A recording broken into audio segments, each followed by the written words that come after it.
kind of just waiting to see when the notification goes out. There it is. There's the notification. See, I never really know when... Like, I know when I hit the live button, but when Twitch realizes it, that's always a bit of a question.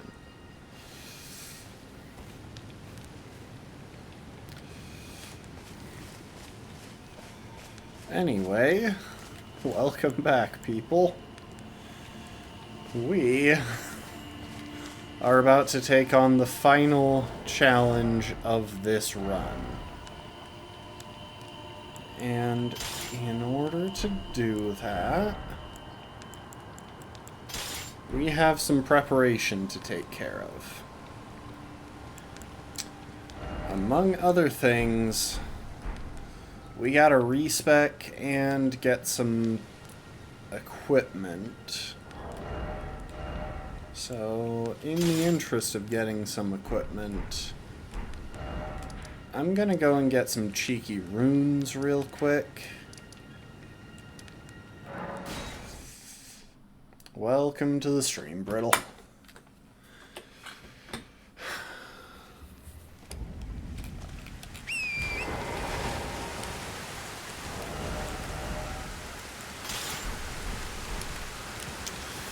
Alright, so nothing too complicated here. We're just gonna take a minute and smack this thing on the tail for a little while.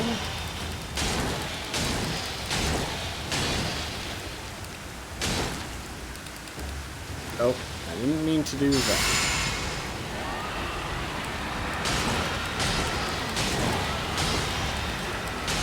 The reason I hit it with the other torch was to reset the frost proc.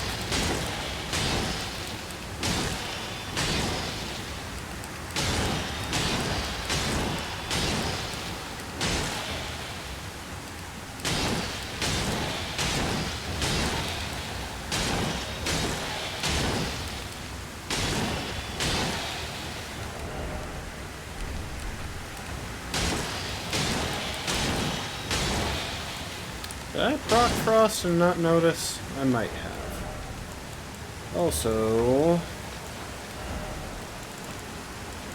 it's gonna take a minute.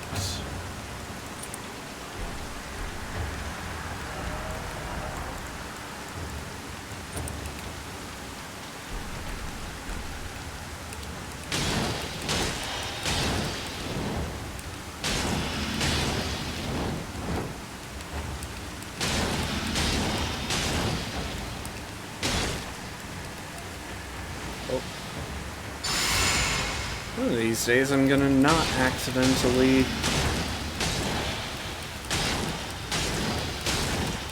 the wrong weapon.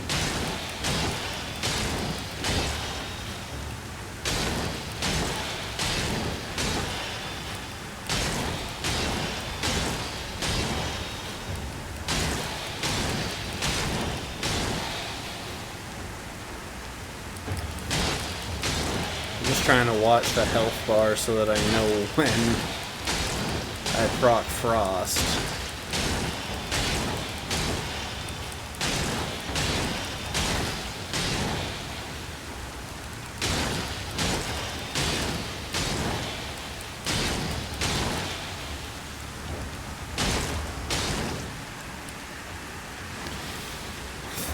Maybe I won't manage to do this without accidentally casting Golden Vow. I mean, there's not really a downside.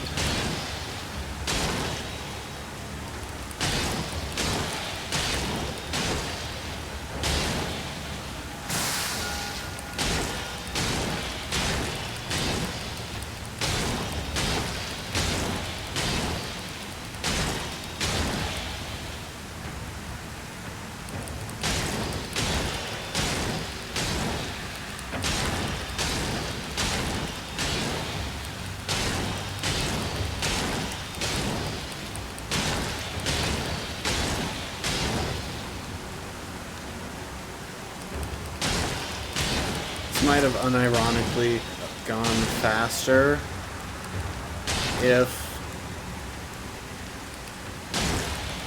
I had just gone and killed the dragons, gone and killed Grail's children instead of whacking away at her table. But this is a lot more brainless, so why not, right?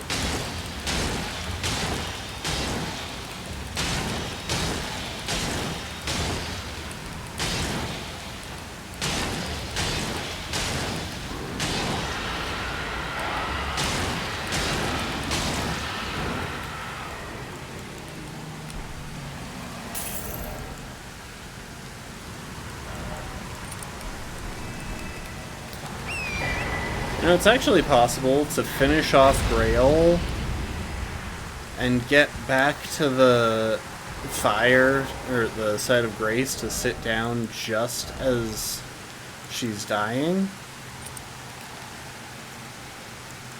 in order to prevent her from vanishing, making her a very easy source of infinite runes.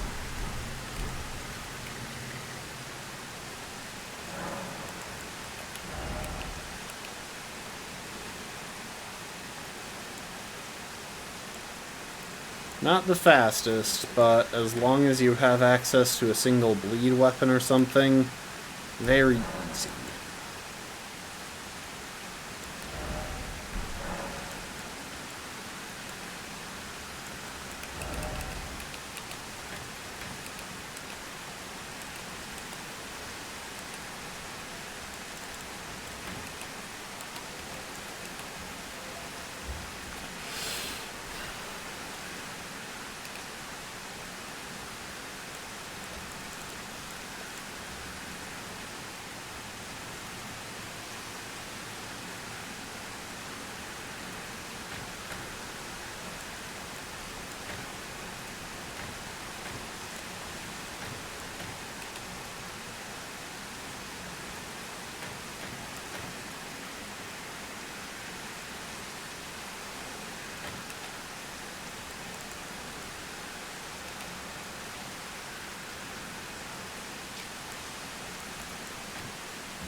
So we've got a few things that I want to take care of getting ready for the final fight. Part of it is that I'd kind of like to find a look that works well with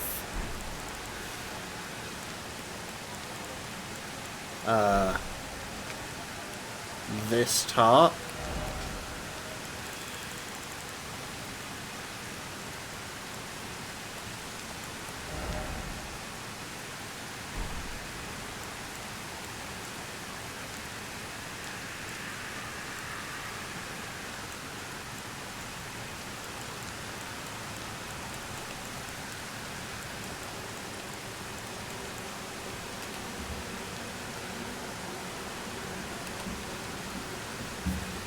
I had a few ideas for the helmet. Some of them involve buying stuff.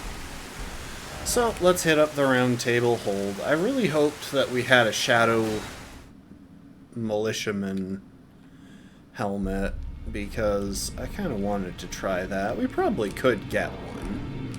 I could totally run to the specimen storehouse and pop a golden fowlfoot, or silver fowlfoot. Give me that. Give me that. You know, Messmer's gauntlets are stylish as heck, so I'll take those as well, but I'll skip Messmer's greaves because I don't really feel like wearing a loincloth.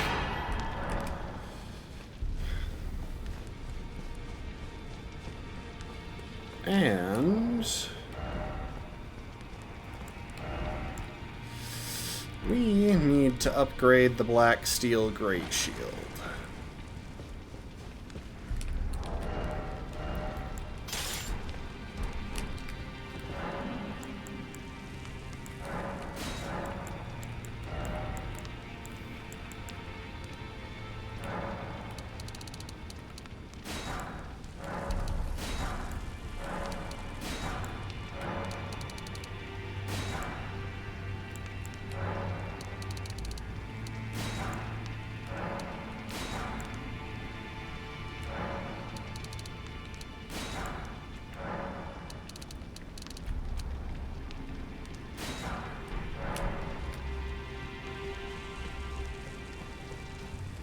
We might need to get more runes.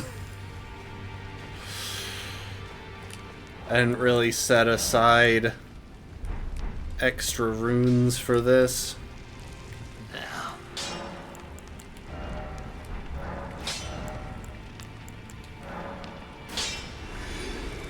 I mean, the positive is that I can just kind of sell everything I have.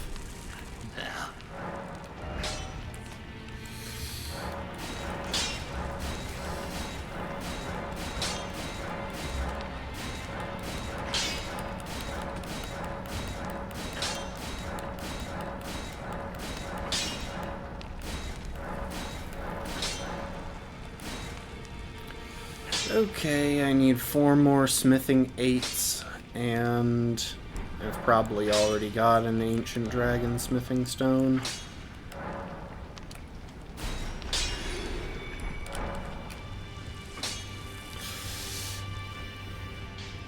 Yeah, upgrading a smithing weapon to the max is expensive.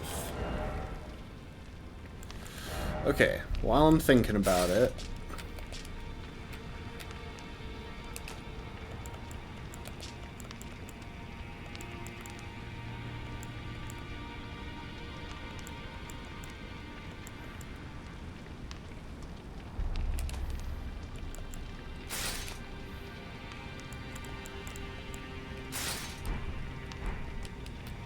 okay, so that's a consideration.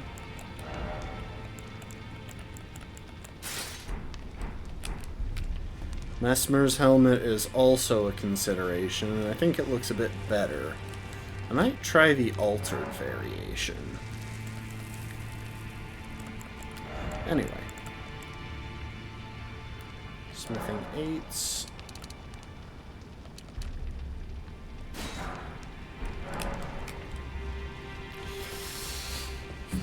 Welcome to the stream, Rafkin. We're doing some prep work for final boss of the run.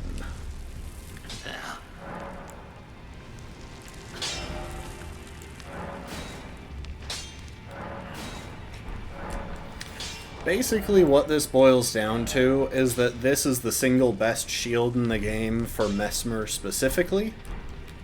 I see. Just about everyone else, the fingerprint shield would be better. But for Messmer, there really isn't a better option.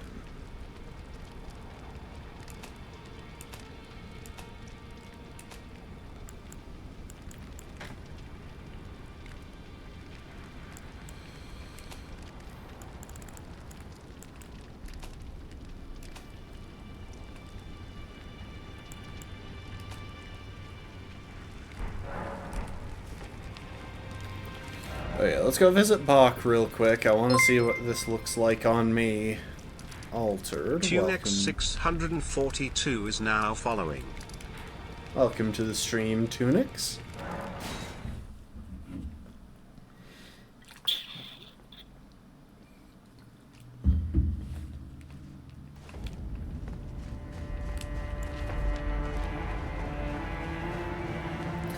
Once we have the gear and the armor set that we want for this, then I'm going to go and respec.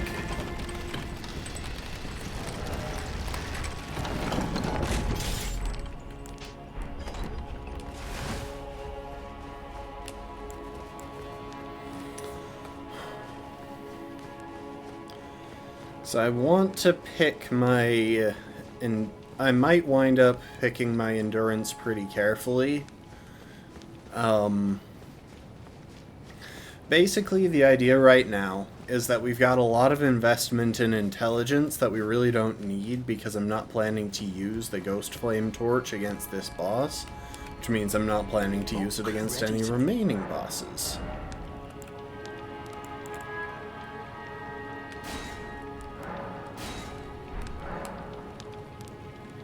Nah, the other way was definitely better.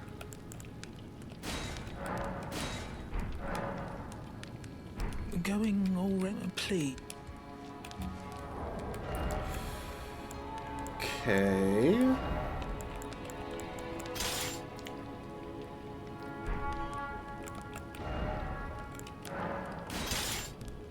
Ignore the fact that I can't currently wield this shield properly. I just want to see...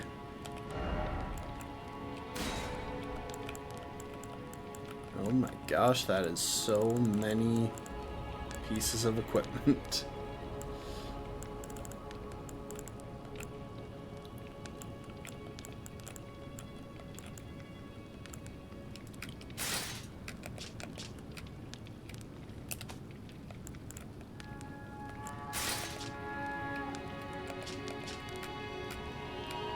See, I'd like something that goes all the way up my arms for this part. Also, I'd love to make the Death Knight set work, but I want to pass 50 poise.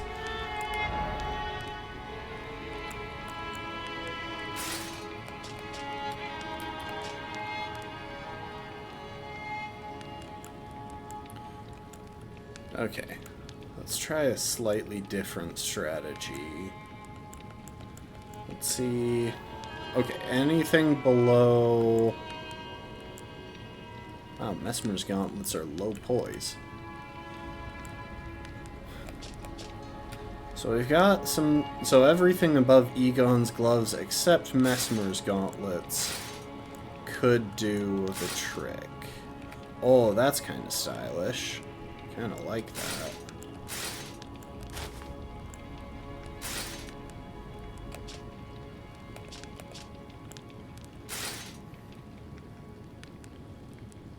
I always like the Drake Knight gauntlets, but the fact that they're mismatched from one side to the other actually kind of puts me off.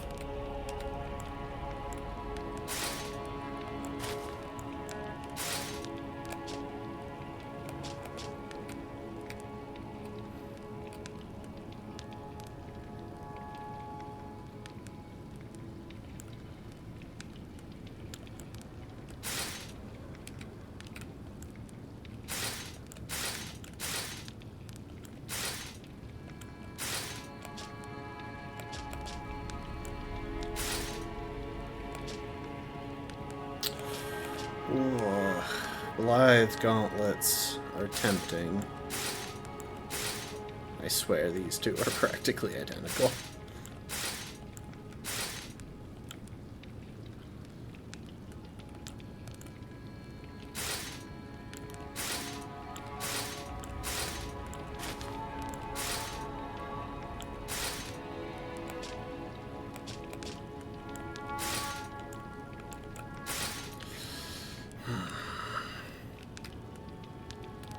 Verdon's go well with the shield, but Blythe's go well with the pants. And of course, Death Knight gauntlets are a bit of a nod to the fact that he abandoned Godwyn to his fate and did nothing to help him. Honestly, though, among the options, I think I kind of have to deal... I think I kind of have to go for the heavier ones that give better defense.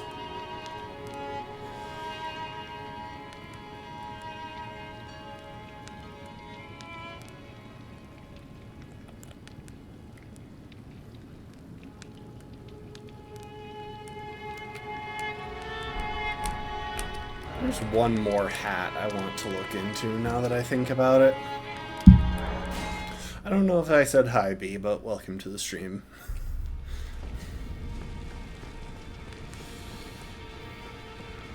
Do I want to consider Melania's hat?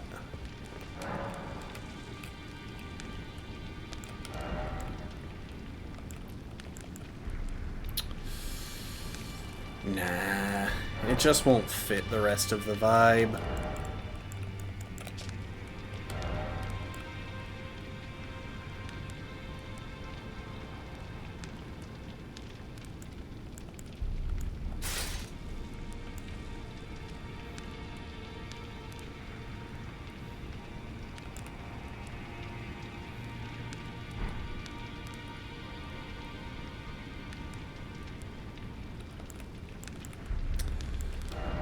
Okay.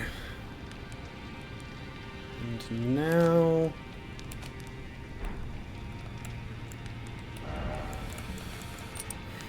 let's talk talismans.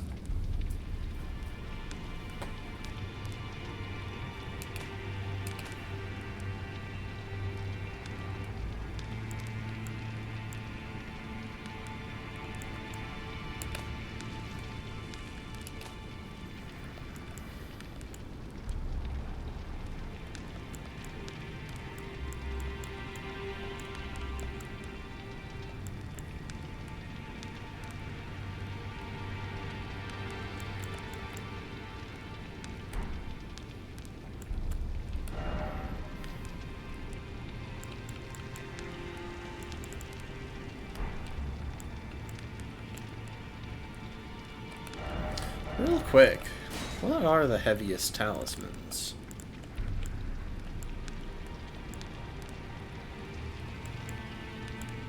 Oh, those are the lightest talismans. Okay. Holy cow, that's a heavy talisman.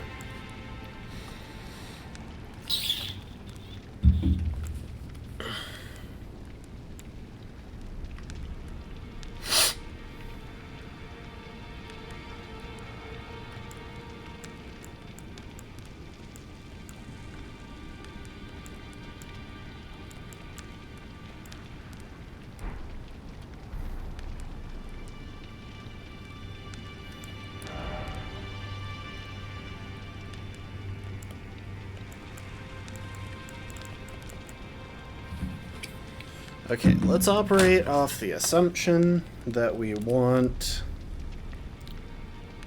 a minimum then of 65 equip load at medium. So that means we need our maximum equip load sitting around 93 at the lowest.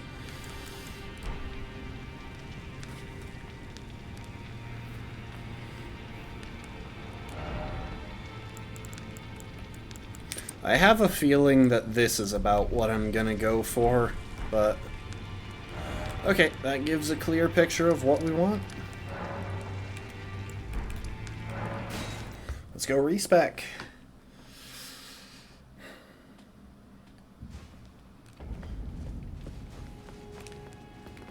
Is it time? Now.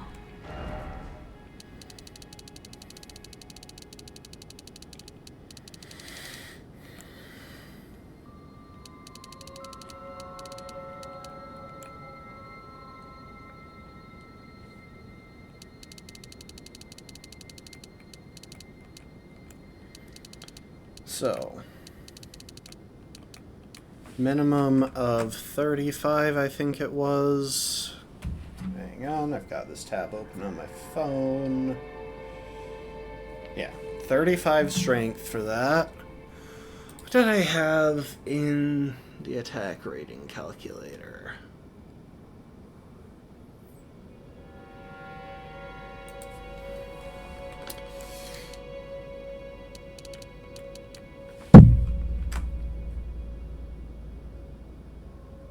I could technically drop my dexterity investment, but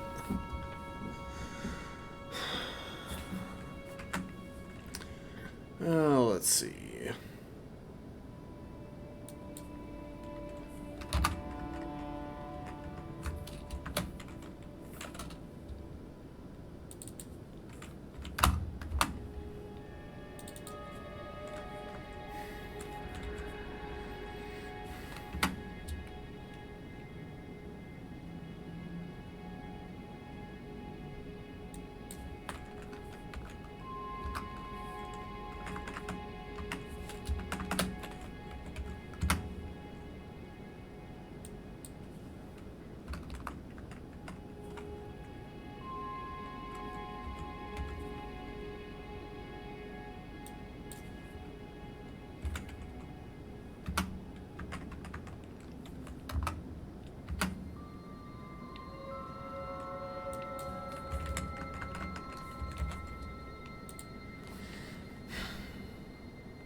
I should focus on faith.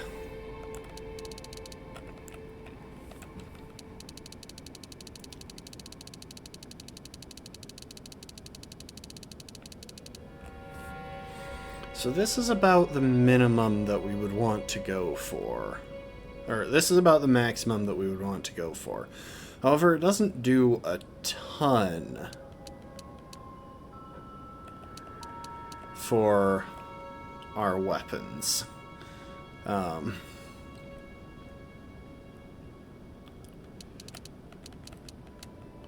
example, we could pretty safely drop it down to 80 faith. No issues there. It makes a difference of like 4 or 5 damage in each of our right-hand weapons.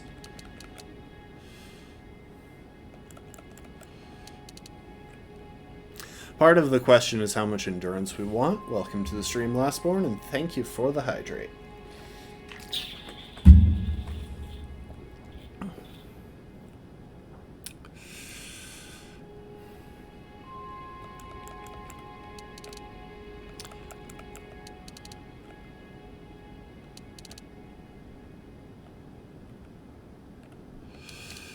We are not getting much endurance.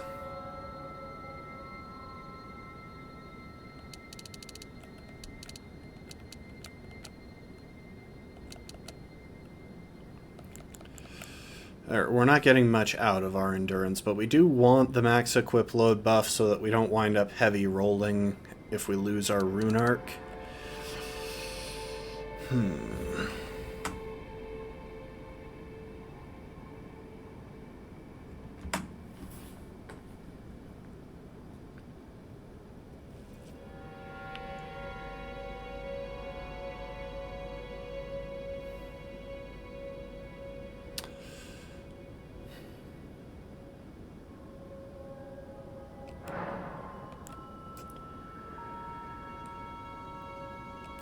Let's go for that. Bawa Maitha.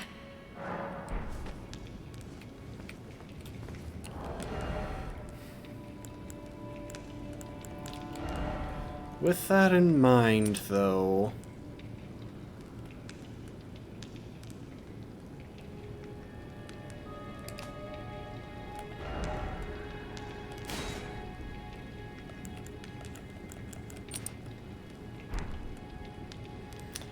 I'm going to try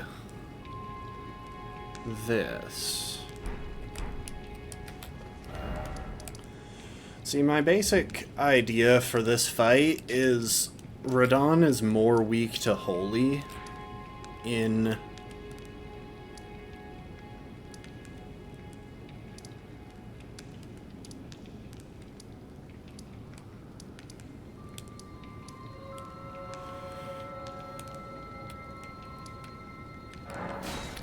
Radahn is more weak to Holy in his first phase than he is to any of the damage types in any of the other phases.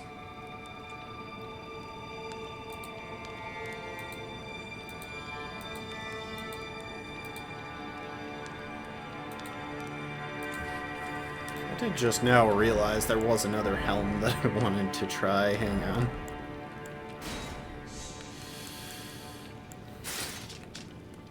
Nah, it just doesn't work as well.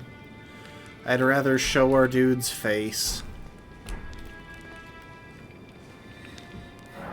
So yeah, Radahn has 0 holy resist in phase 1, but that bumps up to 40 in phase 2 where it matches fire damage.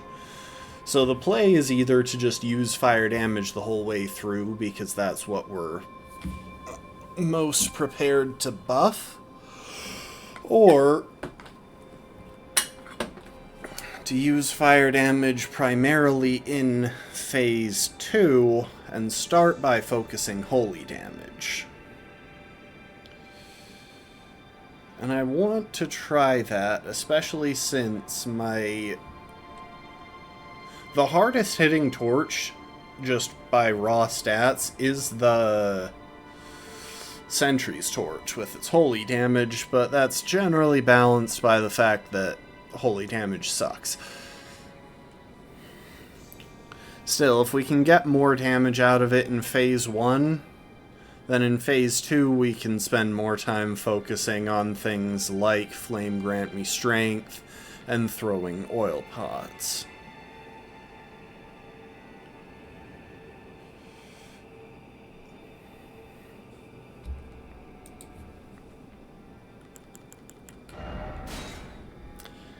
Now for the interesting part. So we want the deflecting hard tier.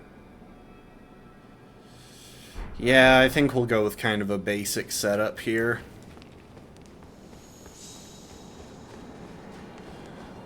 Oh, I almost forgot something.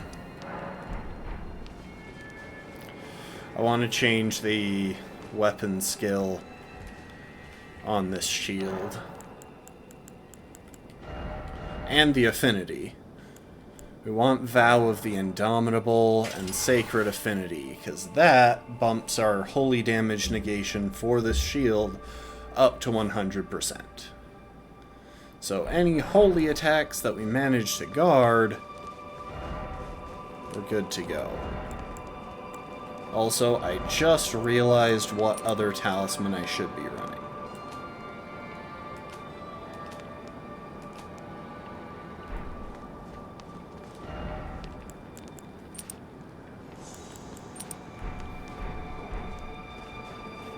That's the one. Because Radon does an absolutely insane amount of stamina damage, even through a Great Shield, with...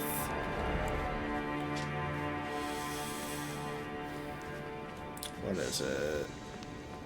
69% negation? Looks like.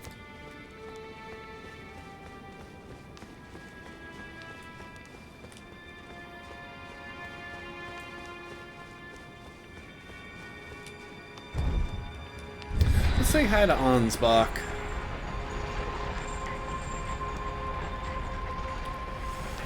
So yeah, I envision us doing a good number of jump attacks, which is why I wanted this cloak to be the center of our style for this fight. It's gonna be mainly jump attacks and guard Righteous boosts. tarnished. That was an astounding battle, to be sure. Ansbach, Now I am suppose lighting this your leaves clothes on only fire. one. But in truth, I cannot calm my quivering. Challenging a god is no small matter.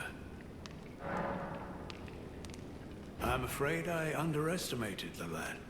Appearing frail in both body and mind, I presumed he'd be like to stumble upon the field of battle.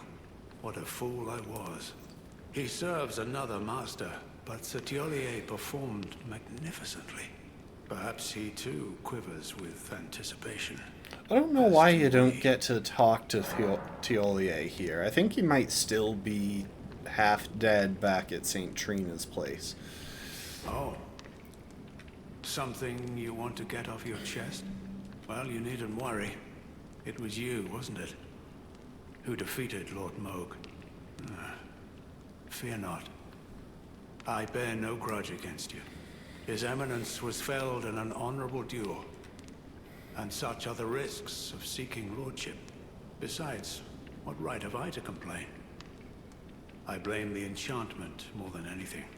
Righteous tarnished, we will have our victory. I swear upon my blood.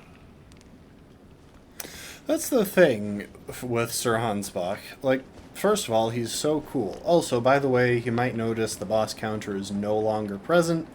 I turned off the mod because there's only one boss left.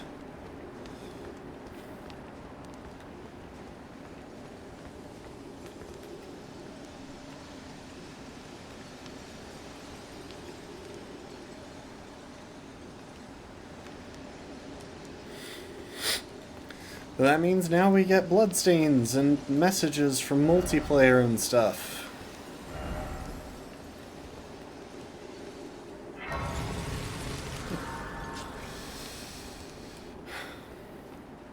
So yeah, the basic reason that I chose to respec like this is that guard counters are really the only way that I'm familiar with beating Radon. And I really want to get this in So, my goal, which I haven't really voiced a ton during this run, because I didn't want to jinx it, was to try and get fewer deaths than there are bosses. So there are 207 bosses. Right now we're up to 174 deaths, which means we have some wiggle room to work with.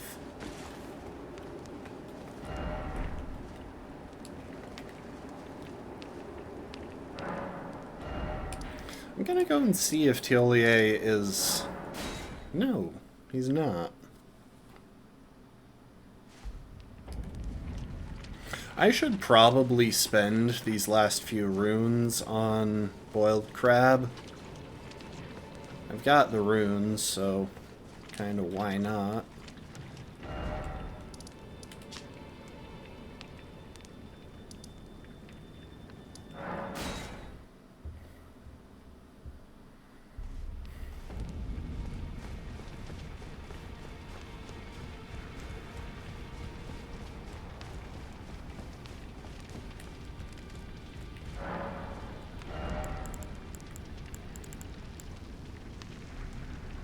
Oh, so that's where they put Egon's harpoons.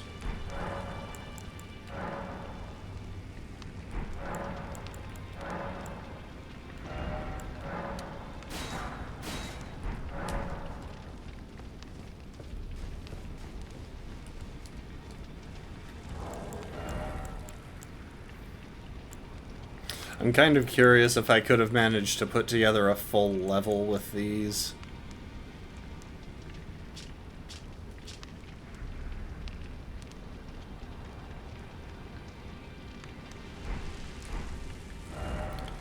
Oh well.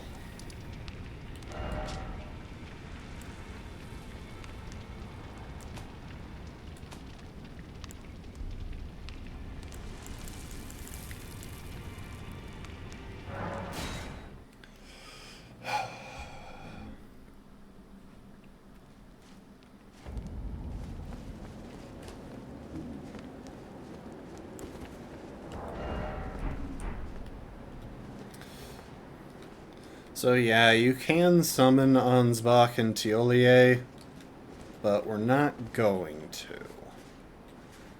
I want to do this one solo.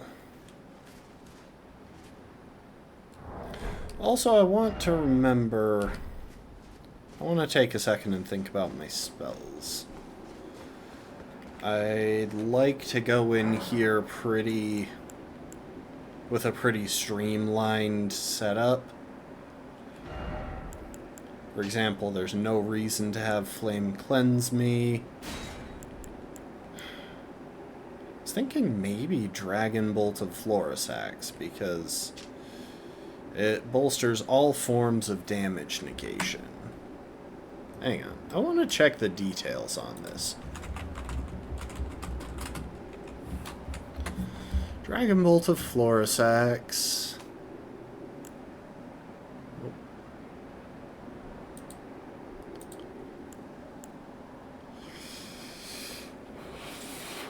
70 seconds. All damage negation by 10%. Increases guard negation by 20%, though. You know what? I think it's worth it.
Both your deeds will ever be praised in song.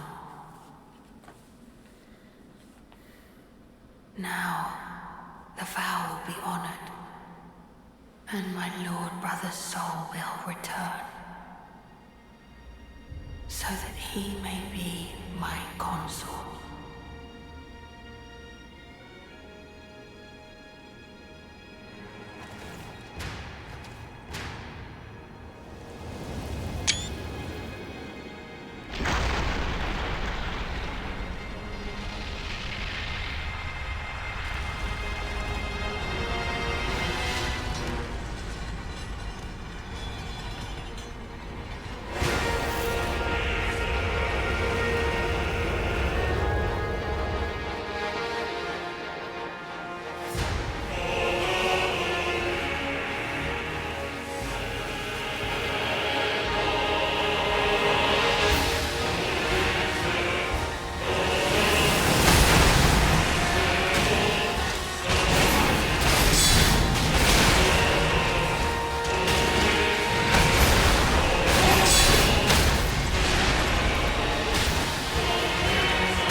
I really thought that Vow of the Indomitable would get me through that. I've never mastered... So for reference on what I was trying to do there, there's this funky little cheese where if you jump a few times after he's done that, he just kind of drops and fails to launch his attack. It screws up his targeting AI a lot. Okay.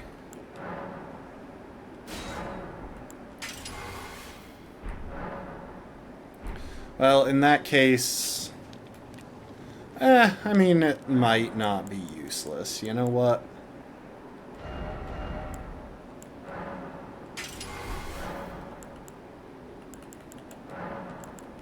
That went pretty well, all things considered, though.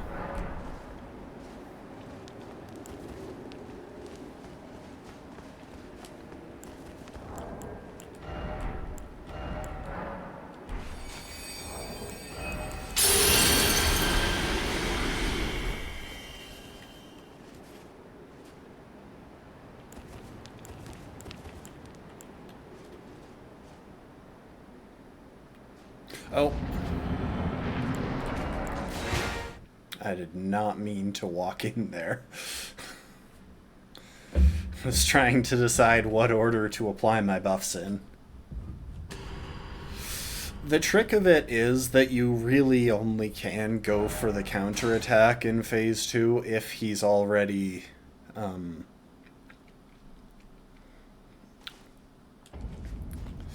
if he's at the end of a combo. No, I'm not trying to read any of your stuff.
Dang it!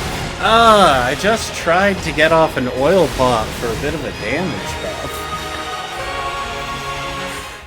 You can die so frickin' fast in this fight. I kind of want to swap to... Hang on. Let's see if this does better. Also, no reason... Oh, that was 2 deaths. I gotta stay on top of this if I want to know whether I've met my goal.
just realized...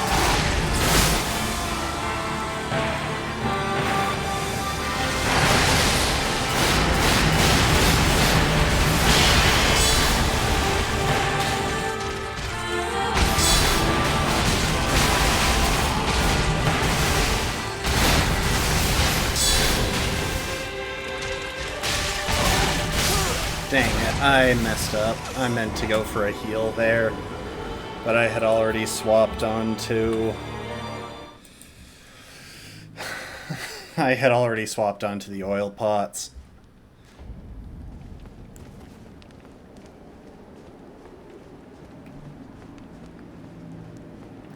The trouble is, it's just so incredibly tempting to go for the oil pots because it's such a killer boost. Like, it's genuinely... The fact that oil pots don't get... that the boost from oil pots don't get removed by the second strongest fire weapon in the game is legitimately broken in a way that I really kinda love.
There goes all my...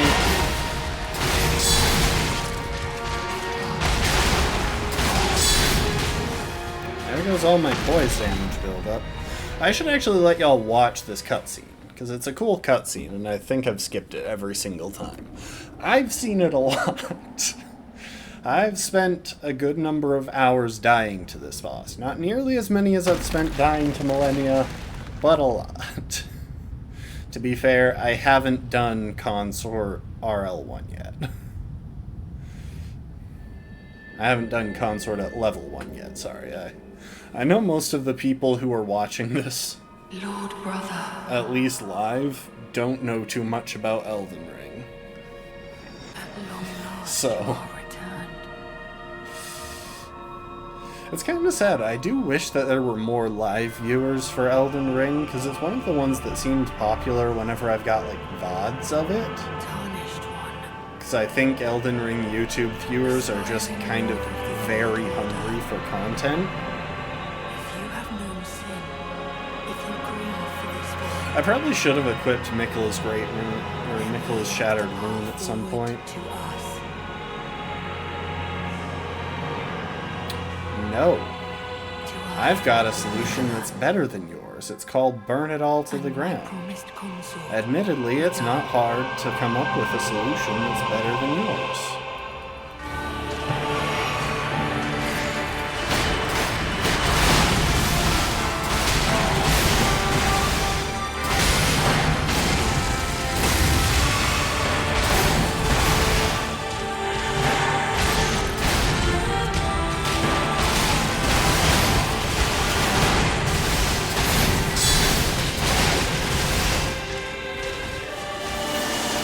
That's about what I thought.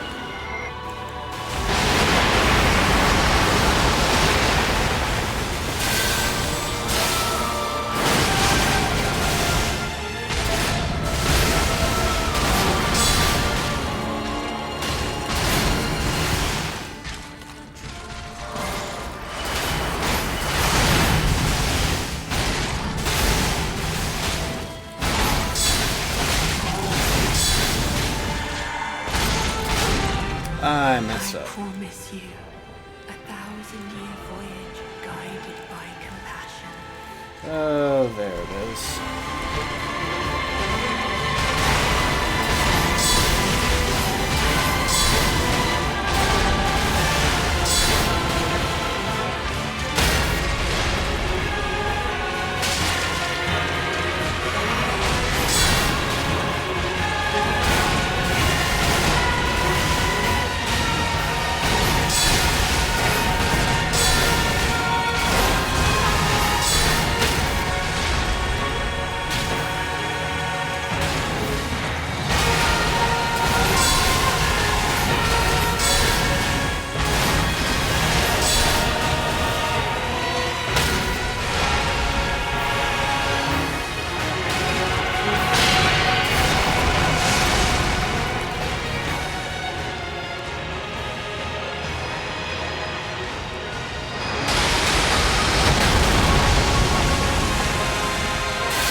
Suck it.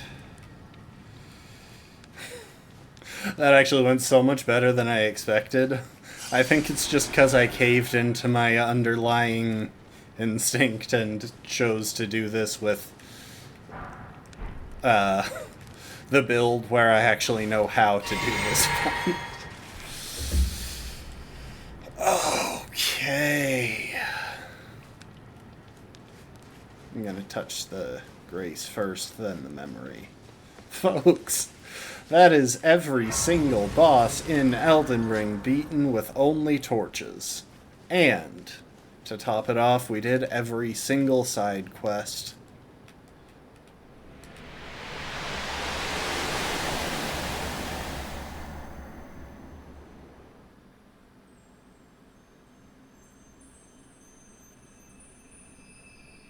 I don't actually really care about this cutscene because it's like, no, you're a controlling jerk. I'm not going to feel bad for having put you down like you deserved. If we honor our part of the vow,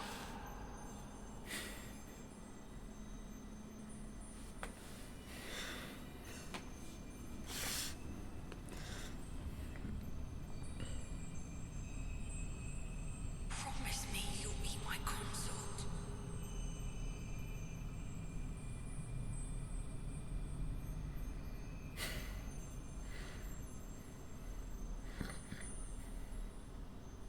Make the world a gentler place.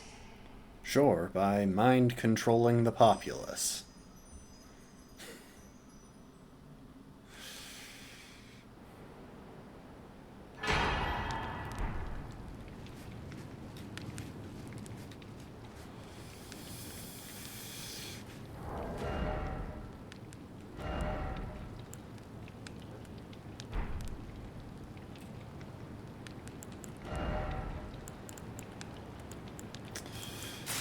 Seriously, like, that's the whole of his plan, is mind control everybody so that they don't fight anymore.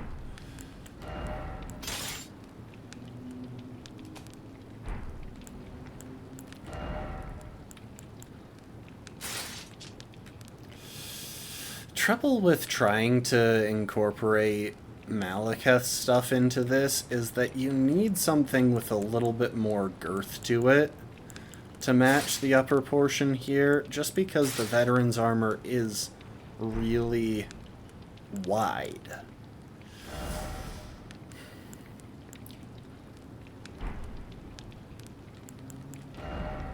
You know what? Now that we did that,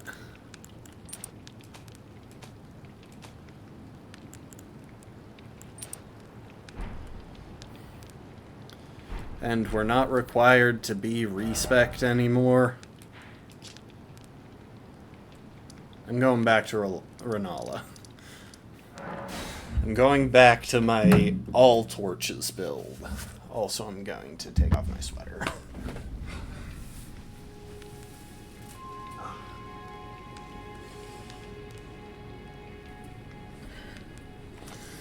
I've been a bit chilly today.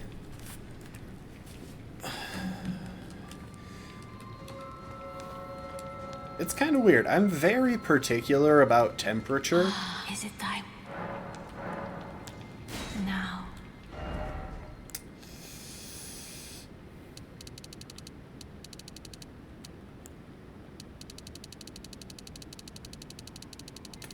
So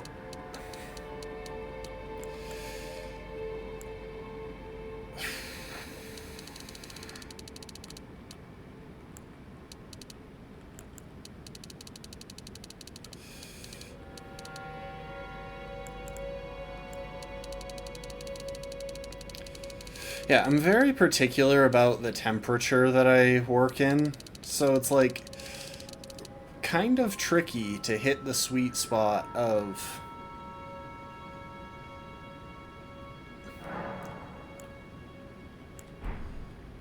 what I feel comfortable in. My fact.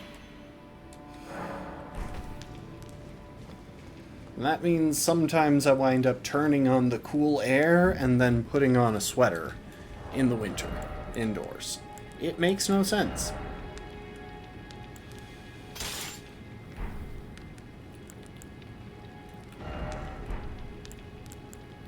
You know what?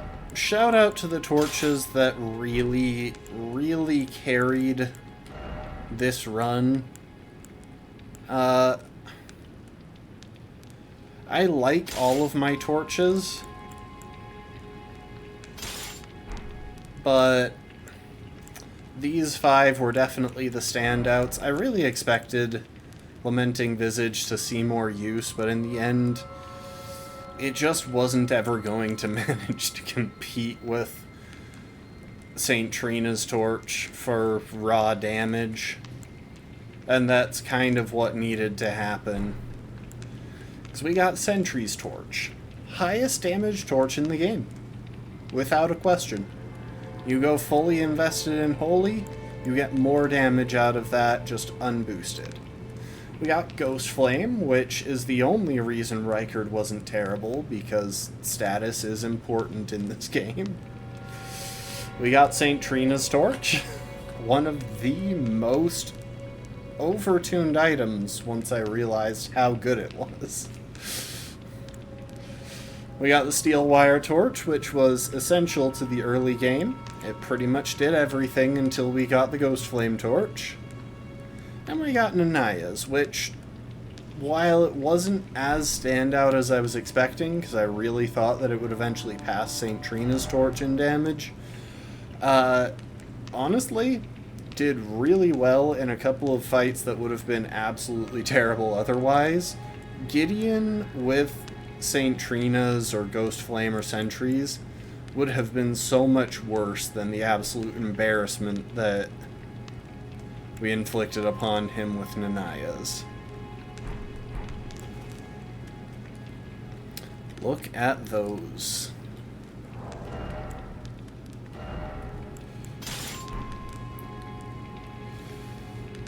Yeah, if we had to call it, these are the 2 best torches in the game, and it's just hands down. Sentries has its place for sure. as does steel wire. In fact, steel wire could have gotten us some crazy physical damage if I had invested in dexterity. But these two are just in a league their own. St. Trina's is buffable beyond all reason, and Ghostflame inflicts frost.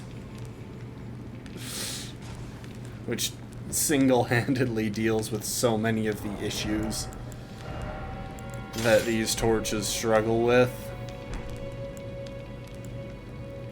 Also, secondary shout-out to oil pots.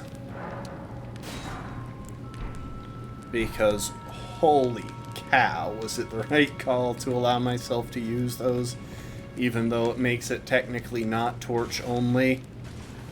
The thing about an such and such only challenge in Elden Ring is that part of it is about discovering how good you can make something. And we wouldn't have discovered just how good torches can be if I hadn't allowed oil pots. I love how my character's leg is just twitching out there. Oh, that was so good though. Like, seriously.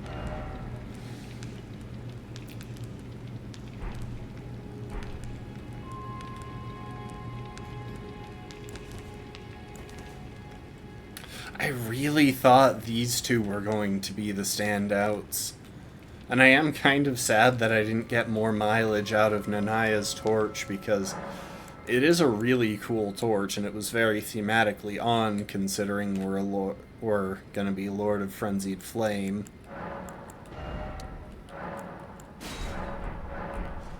But all things considered, in particular, this allowed us to get a really, really solid faith build going.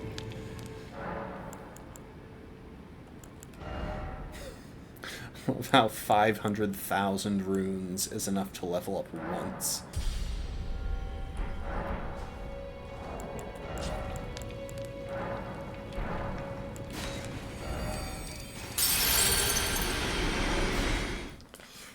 I'm gonna sell off some extra runes. I want to see if we can get one more level up in there.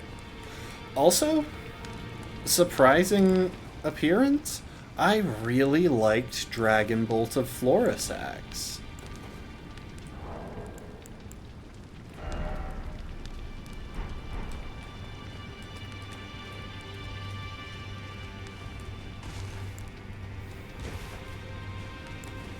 Here's something that we never did.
Oh! I did turn voices back on, didn't I? Yeah, I did, okay. Where was his screen? Sorry, I'm just kind of running around. We might actually start another Elden Ring challenge. I've been thinking about it. Because I really want to do Crossbow only at some point, and I feel like I'll lose motivation if I don't start it now. And I think it'd be a really cool one.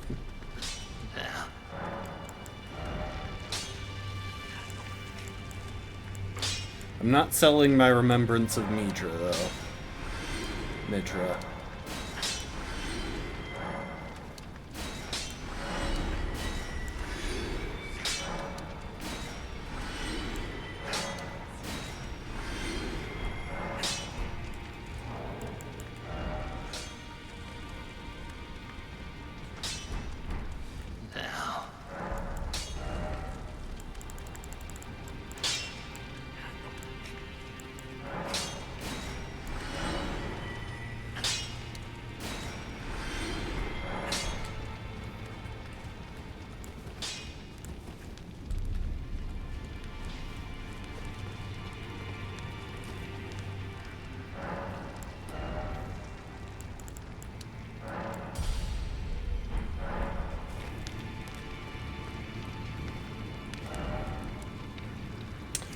Alright, people.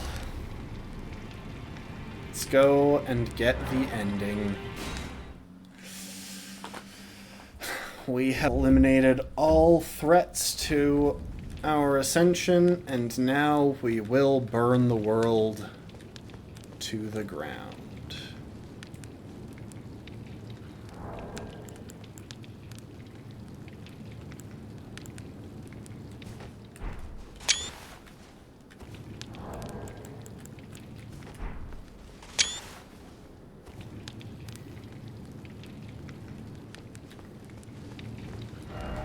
Except before we do, I want to get some screenshots.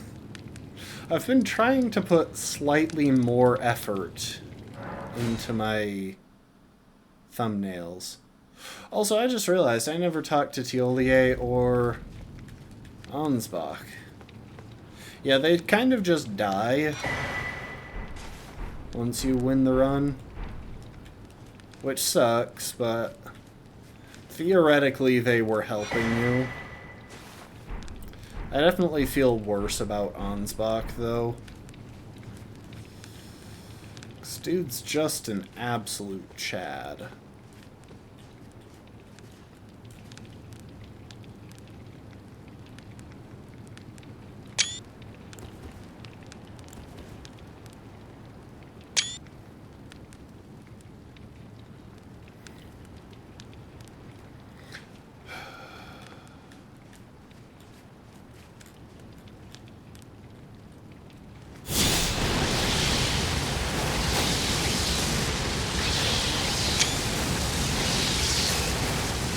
That's a pretty solid picture.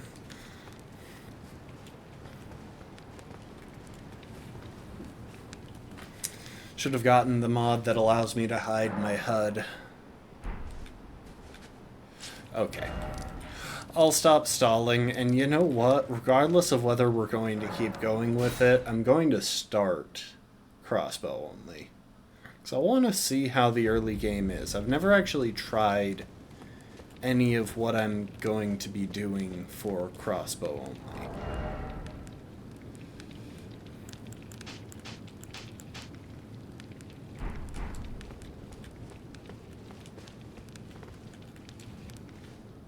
Also, I want to clean up my inventory.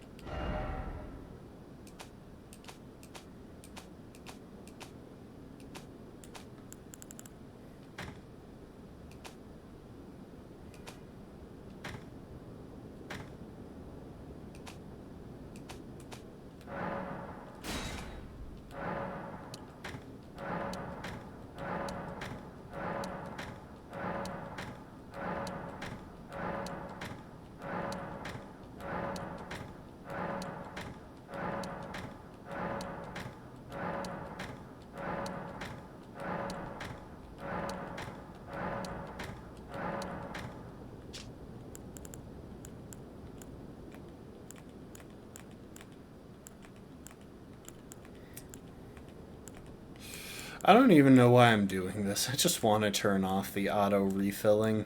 This is something that I thought about doing multiple times during the run and just never did.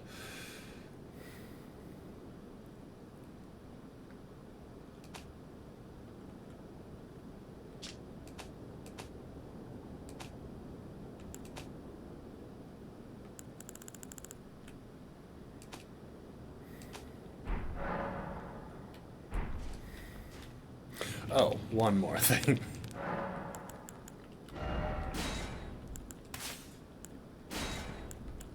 Let's put on the stuff that let us kill Radagon in less than 30 seconds. Folks, this is the other main ending of the game. In Tools Only, you got to see Ronnie's ending, which is the good ending. This is generally considered the bad ending. Arguably, there are worse.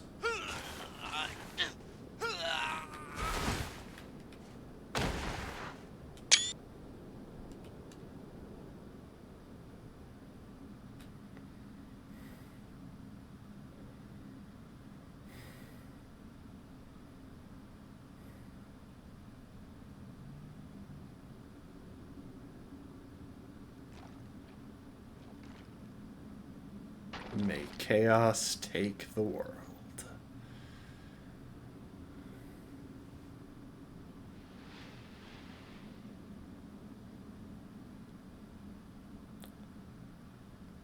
Also, we're not going to have a head anymore in a second here.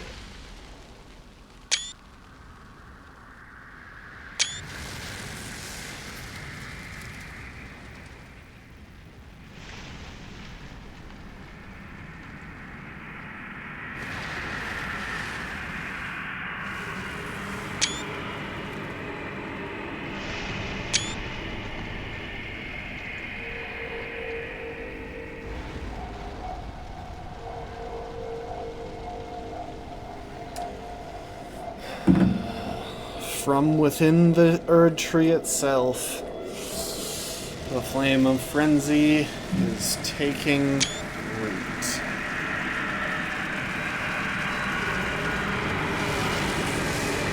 May chaos take the world!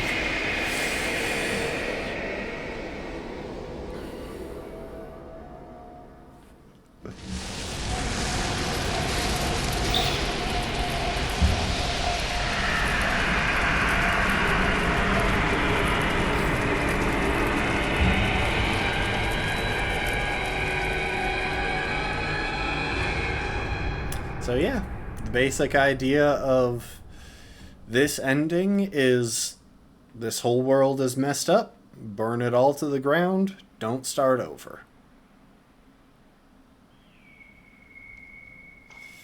Now this is the sad part, because that right there is Torrent's ring. Which means this is the ending where we canonically kill Torrent's soul.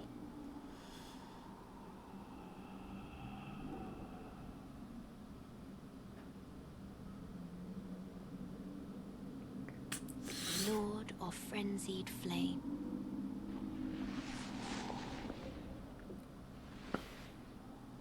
I will seek you as far as you may travel.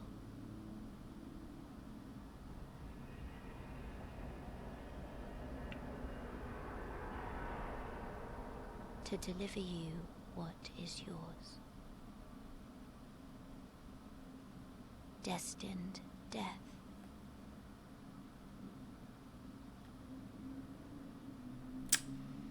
Yup.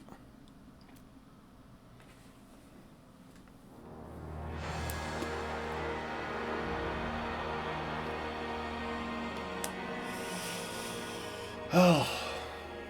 Only 177, maybe 178 deaths. I may have miscounted. Definitely less than 200, though. Which is really frickin' cool.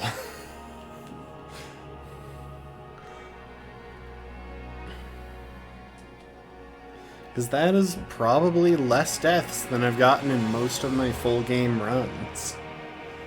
Which is absolutely mind-blowing. Like, I got hundreds on level 1, I got hundreds on my first playthrough, I definitely got hundreds on tools only. Probably got close to 100 on well, no. Probably not close to 100 on Radagon. Probably over 50, though. Oh, tools only Radagon was rough. I still remember that one.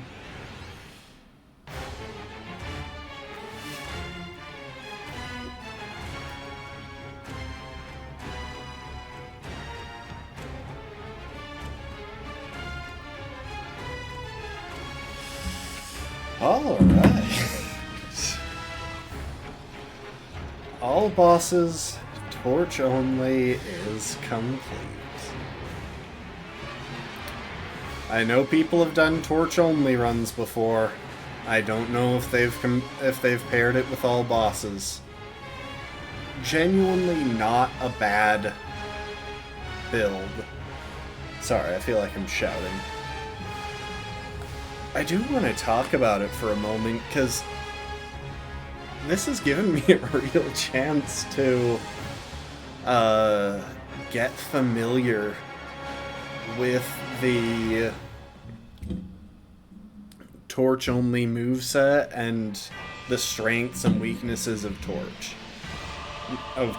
Now let's start with just the strengths.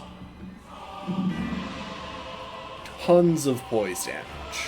So it's a known thing, it's been known for a long time, but a charged heavy with a torch does 40 poise damage. Which means 3 charged heavies, if you can get them off fast enough, are enough to stagger almost anything in the game. And a lot of things that give you an opening for 2 charged heavies, that is literally just a free stun, because 80 poise is a pretty common benchmark for enemies. Now, on top of that, the charged attack isn't that slow. I'd say it's probably a little bit faster than a greatsword, which, again, not good, but it's definitely workable. And on top of that, their coverage is really solid.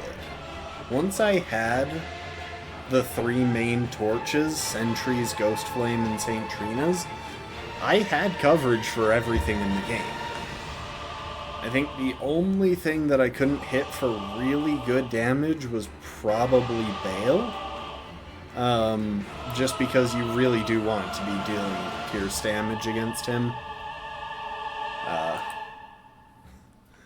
Strike and fire and cold and holy, none of those are going to do much. But apart from Bale, I genuinely think I had good damage types for every single enemy. Also, on top of that, they're very buffable, particularly the torches that deal fire damage. Flame Grant Me Strength is one of the best buffs in the game. It's quick to cast, and if you've got something with split physical and fire damage, it's buffing both sides of that. And on top of that, the fact that St. Trina's Torch has that unique interaction with oil pots is so incredibly powerful, because that's a 50% boost for 30 seconds. Elden Ring players will literally have their characters stab themselves through the chest for a 20% boost for 30 seconds, and they'll spend half of that 20% boost trying to cast Golden Vow to back it up. Like, it's insane how buffable that is, and that one single interaction, in my opinion, that probably makes St. Trina's Torch hit potentially some of the highest damage numbers of any weapon close to its weight. Heavier weapons, like, there are definitely builds that get better damage out of them. But St. Trina's Torch is insanely buffable. Like, there's no reason for it to be that good. And then, yeah, having enough diversity to deal with all of the other bosses, the ones where fire is genuinely a bad choice, like if the boss is in water, having access to 2 different types of status, including sleep, is really underutilized, because a lot of bosses, a lot of them, and a lot of enemies, even if they don't fully fall asleep and stay asleep, like, say, the Godskin duo, they'll have a little bit of a stagger animation where they're kind of asleep on their feet. And from what I could tell, I think they take extra poise damage during that state. I haven't done any research on the sleep status, but I think they take extra poise damage when slept.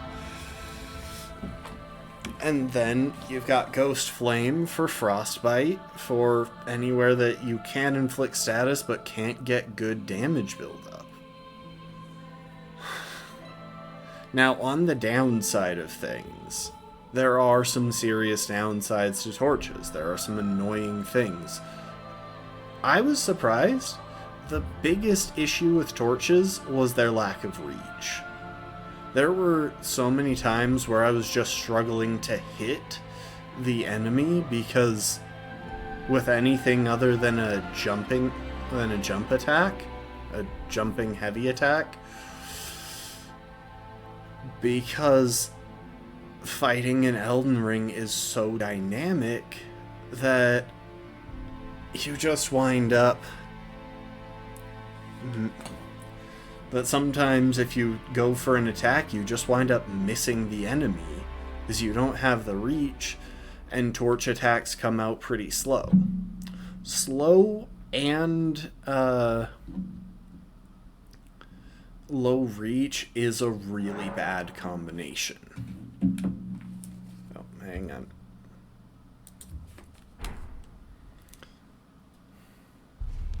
Like, that's genuinely a really terrible pairing. And there are only a handful of attacks on the torch that come out fast enough specifically for PvP.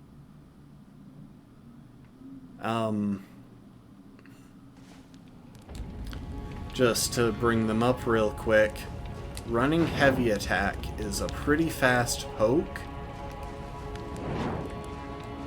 I swear, light attacks aren't that much faster than heavy attacks for most of this, and if you're running, light attacks are slower.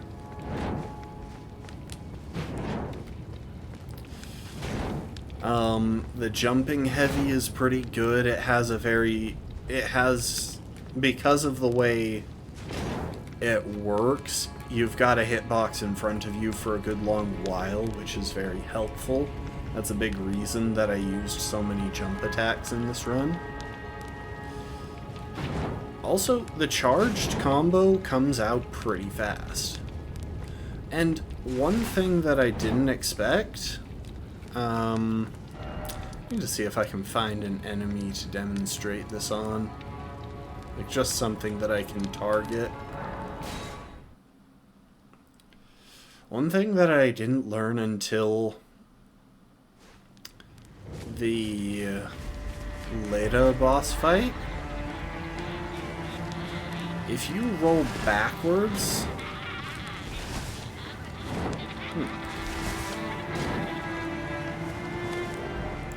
I thought that came out pretty fast.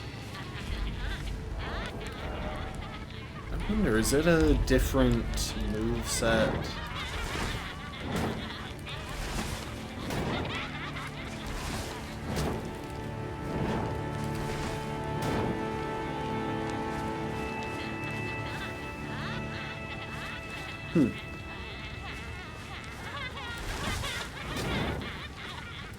Either way, rolling light attacks are pretty quick.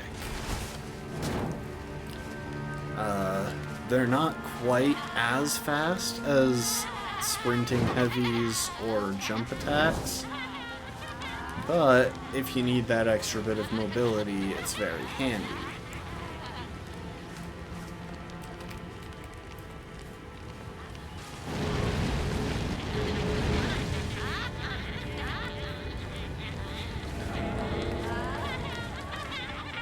I wonder if that'll cause her to become aggressive.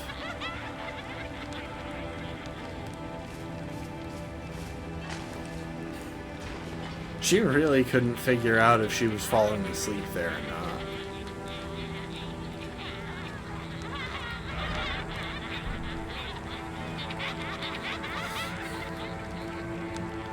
not. Alright, I'll leave her to it.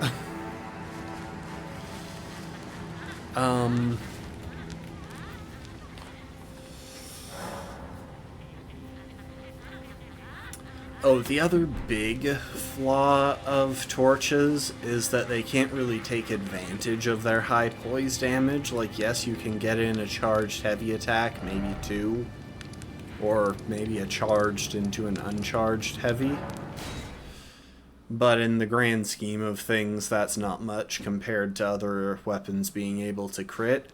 And you also can't power stance them.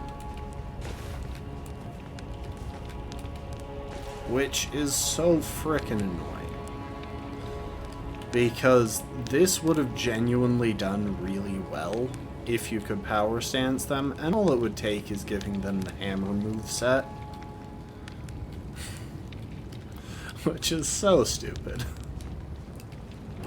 Like, just give them the hammer power stance moveset, at least for things like jump attacks. See, I don't even mind that you can't do power stance attacks on the ground. I see the reason for that, because the button for power for 2 weapon attacks on torches is the one that just makes you hold up the torch. But imagine if you could do it when you're in the air. Just a jumping power stance attack. Is that too much to ask for, Miyazaki?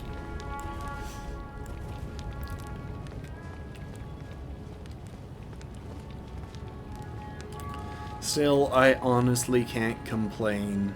There were only a few fights where they were explicitly bad.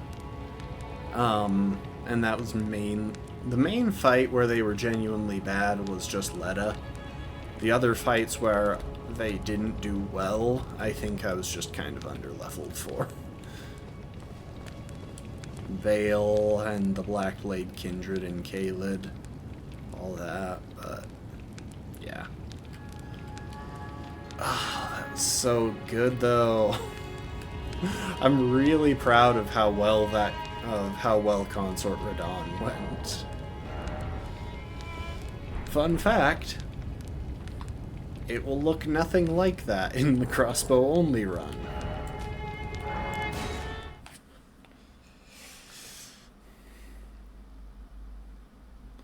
Also, y'all want to see what I did between streams to make sure that I was still warmed up for combat in Elden Ring? I'll show you real quick. I can't remember what this build is. Oh, right. This build was me trying to make... was trying to see how good the NPC summons are. And this is me... that's my level 1 build.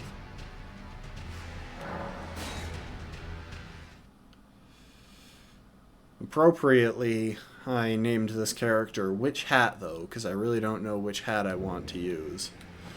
I just did a run where I wanted to pick up my favorite weapon in the game.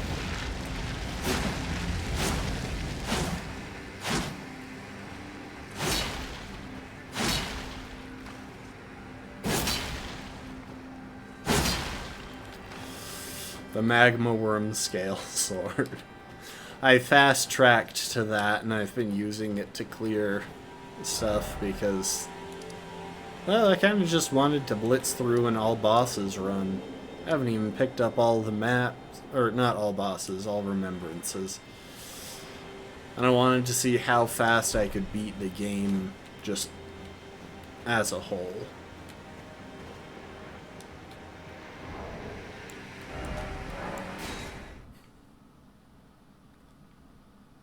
I might have to delete a file to start up Crossbow only. But that's not the end of the world. I have a couple of files that I can sacrifice. In fact, regardless, I probably should do Not My Problem. I haven't really done anything in that file. So many fun files. Got I'm Sad for Real LOL, my original character, Tim Allen from Tools Only, Torchlord Elmo, from from this challenge, the manager, who was for my first playthrough. Age of Sneck was a fun one. Moisturized was the Godskin run. This is one that I haven't really done. I was trying to make a Jedi, but I've kind of left it alone. Also, I think there might be remaining dialogue with Saint Trina now that I think about it, so let's go and check on her.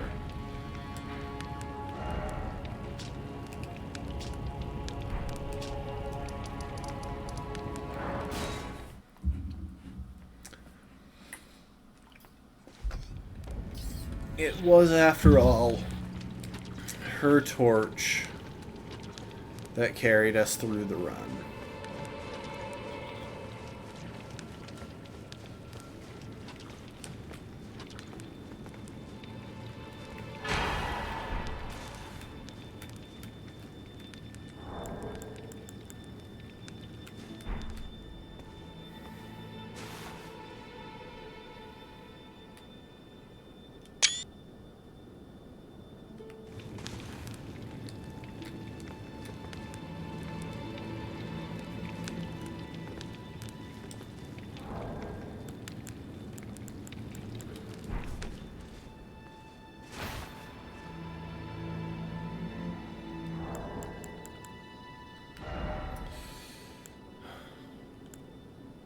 There's no just sleeping on your side thing. You have to be balled up or you have to be spread eagle.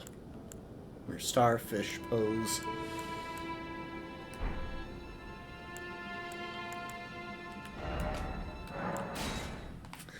Alright, I think that's where we'll leave Torch Lord Elmo. I really don't know what I want to...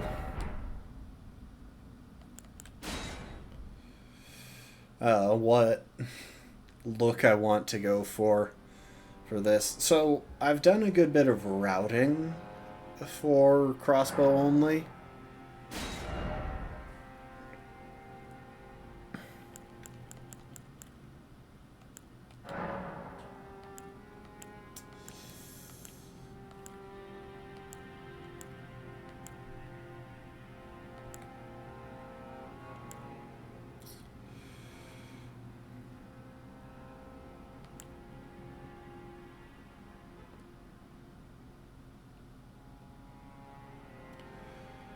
But I haven't made some of these decisions.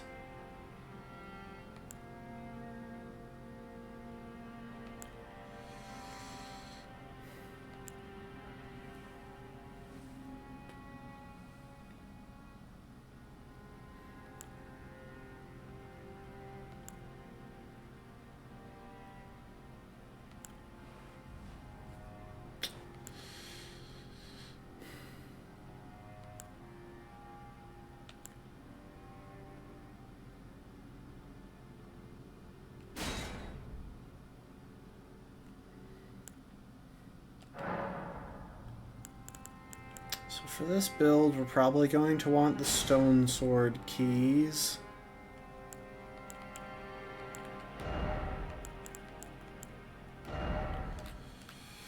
And I think I'm going to try and give this guy a big smile.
Yeah, I'm just trying to give this guy as big a smile as I can.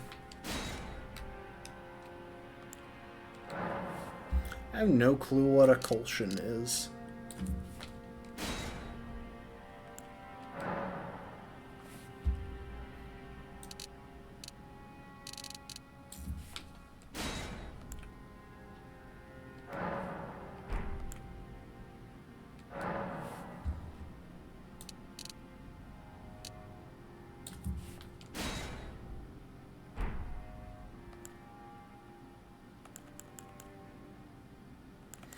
I think I'll give him really tiny eyes, too.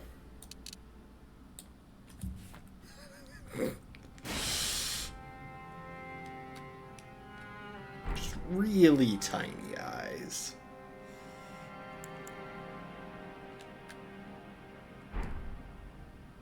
Or maybe I should have him have really big eyes, too. See farther. Nope. That's not it.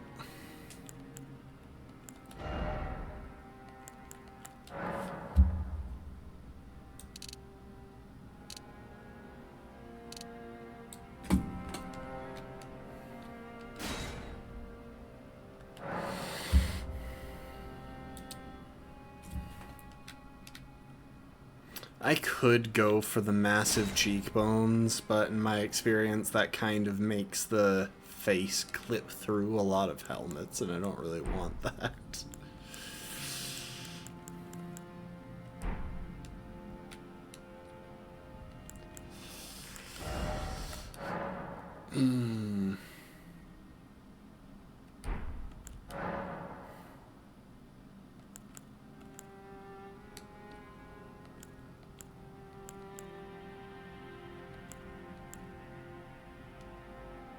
Kind of like that, to be honest. Not that.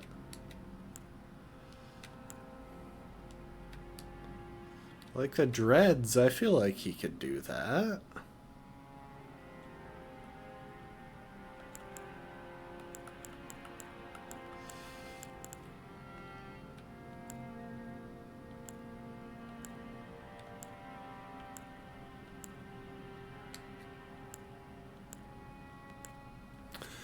Who does he look like? I swear he looks like someone.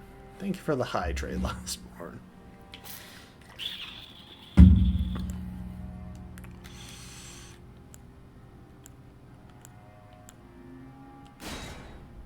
You know, I don't know who he looks like, but...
This guy has not been sleeping well.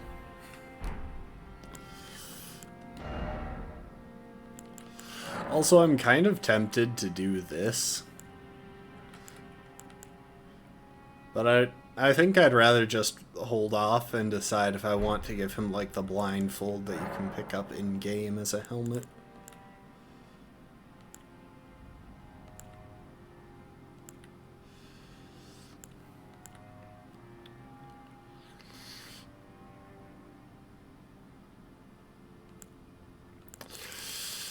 Any of these feel particularly arrow-y?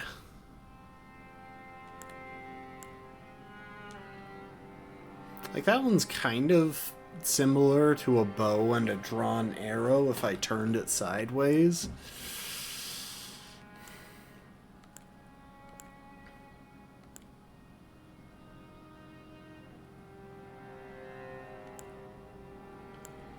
Or I could have a target. You could argue that's an arrowhead.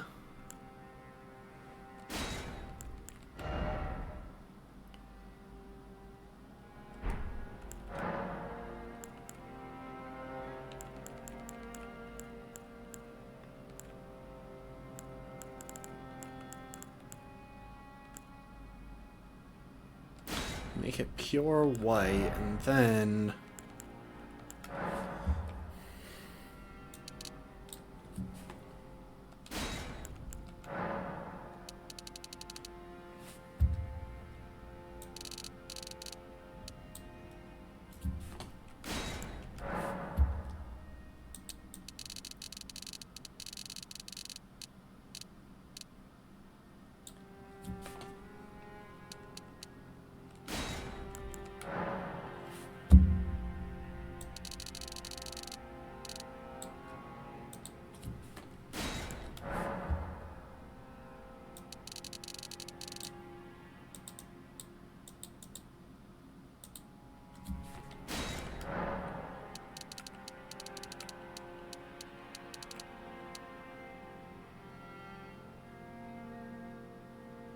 That's kind of cool.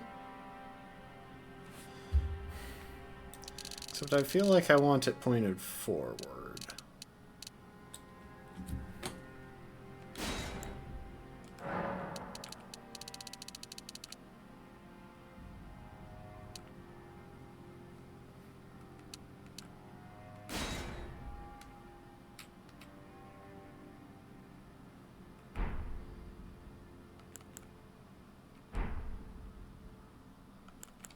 Also, I should probably figure out what skin color I want.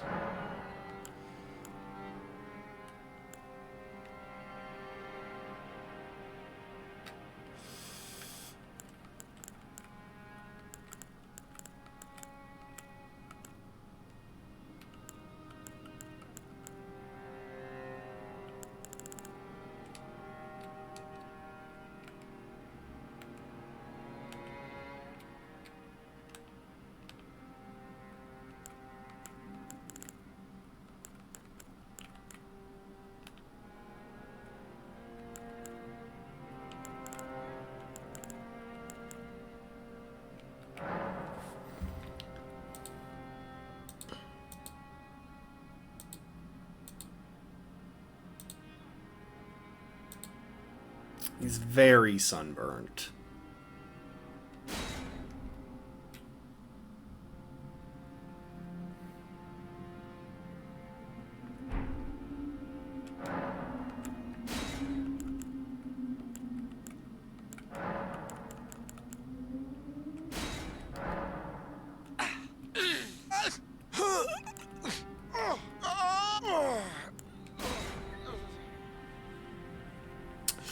Yeah, he's not actually even as old as he looks. He's much younger. It's just he's extremely sunburnt. It's been terrible for his skin.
Yeah, let's go for it. I want to see how this goes. very different from any build I've ever tried because, well, I've never tried a fully ranged weapon build. The fallen leaves tell a story. We'll take this stream as an opportunity to figure out how I feel about streaming this right away. The great Elden Ring was shattered. In our home, across the fog, the lands between. Oh, I am also planning on allowing us one specific summon during this run, because it's a summon that wields a crossbow. It also wields a rapier, but I think it'll be fun. It's not like a super, super top tier summon, but it's one that I think will be decent. The Golden was first to perish. Soon, Marika's offspring, demigods all, claimed the shards of the Elden Ring.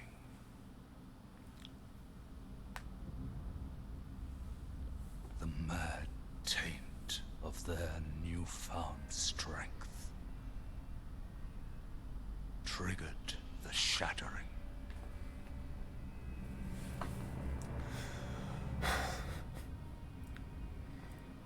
A war from which no lord arose. A war leading to abandonment by the greater will.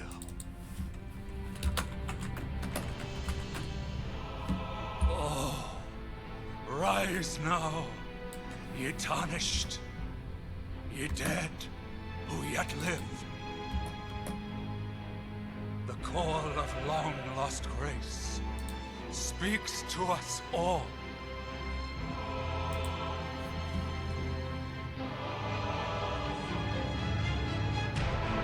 Horalu, chieftain of the Badlands, the ever-brilliant Gold Mask. Fear, the deathbed companion,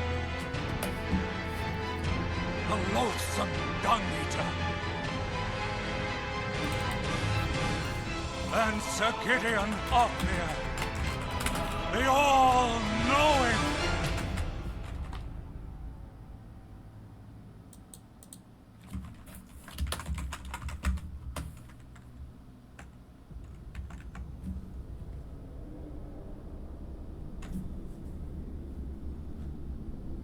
And one other, whom grace would again bless. A tarnished of no renown.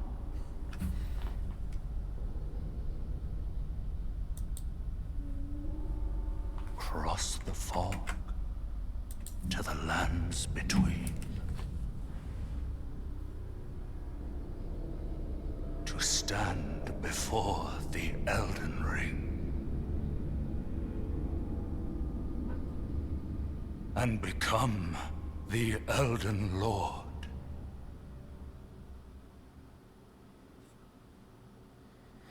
So yeah.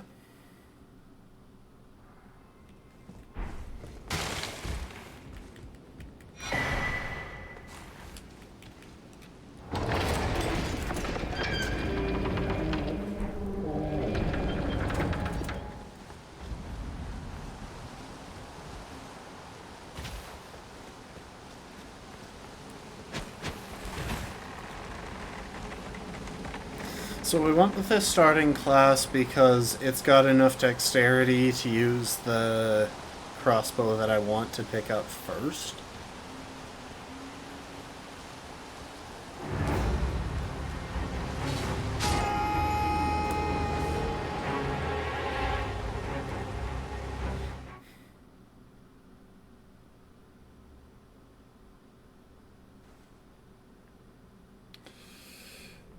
that's kind of the main thing. There were a couple others in consideration, but this one doesn't require any levels for it, and none of them start with a crossbow, so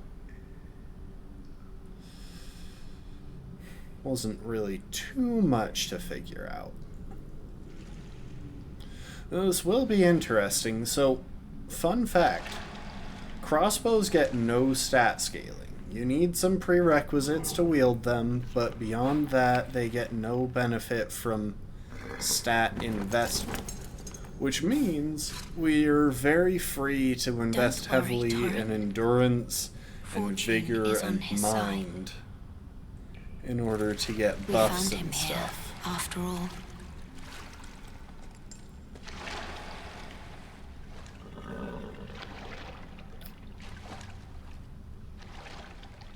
Hello, Melina. One of his kind is sure to seek the Elden Ring.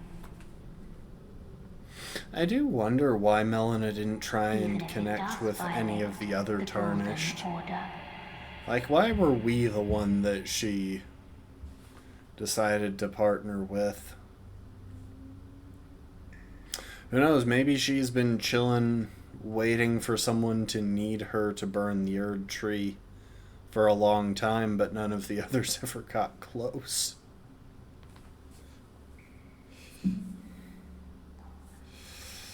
So early game is pretty interesting. We need to go and get a couple of very specific items on top of just getting our crossbow and some ammo for it.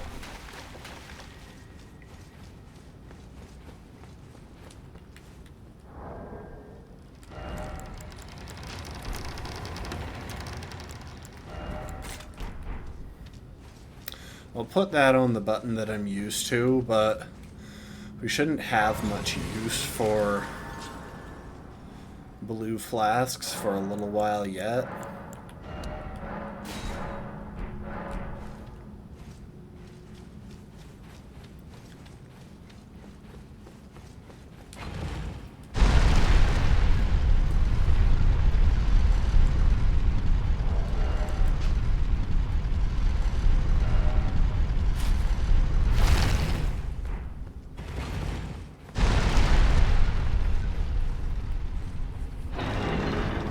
And this time around, we're not doing all bosses or all quests. We're just...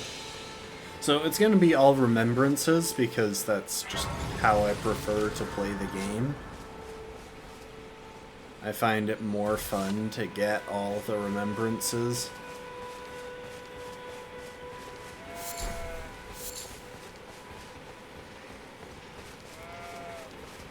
Admittedly, there are a few remembrances that I don't think will match up especially well into.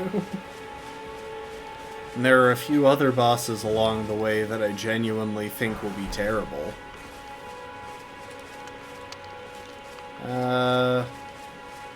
Nothing to say to Caelid right now. Why am I resting?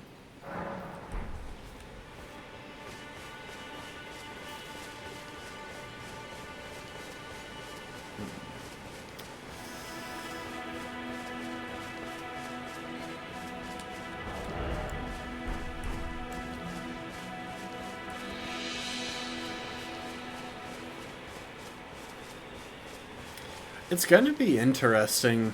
Honestly, I don't really know how a lot of this is going to go.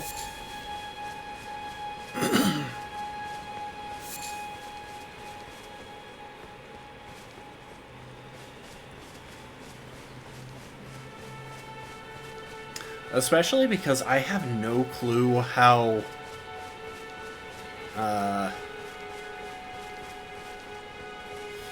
I have no clue how much damage these are going to do. For a lot of bosses, I plan to rely pretty heavily on status buildup, which is one of the things that crossbows are really good at, and especially one particular crossbow.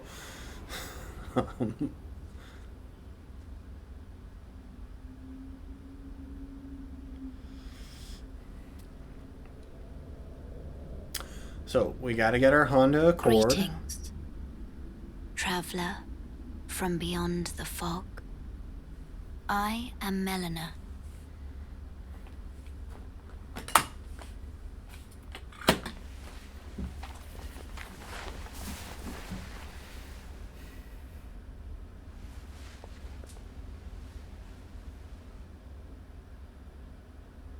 You know, with her hair color, she could be my daughter. Offer you an accord. Okay, is it a hybrid? Have you heard of the finger What type of maidens? price are we talking They about? serve but you. I can play turning root to aid you. You need to the foot. Then it's settled. Summon me. Ah, I bequeath. Use it. It will summon torrent. Treat him with.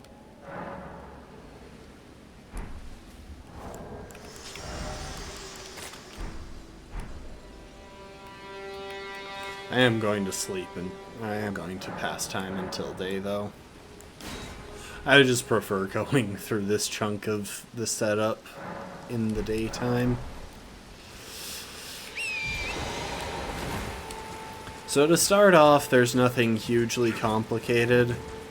We're just picking up some runes and some items and a few upgrade materials. So luckily, we get the best crossbow for just pure damage here in Limgrave. Unluckily, we have to... Oh, we're showing turn.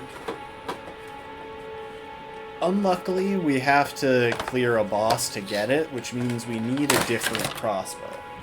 My initial plan was to pick up the light crossbow, which we can buy in Weeping Peninsula, but we wouldn't want to upgrade it because we want to save the smithing stones. Here's Turg, by the way. There he is, the little dude. He's very cheerful. He's very happy that we beat Torch only.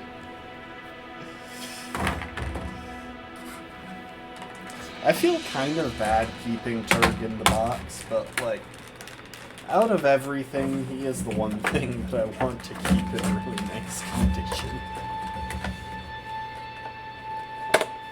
Even if I let the sun bleach the box he's in and day out. So,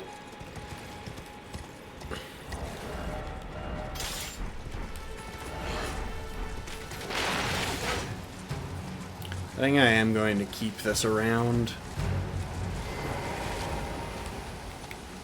So we have to beat a boss, which means we need to get a different crossbow. And there's only one crossbow that's upgraded with somber smithing stones rather than Oi!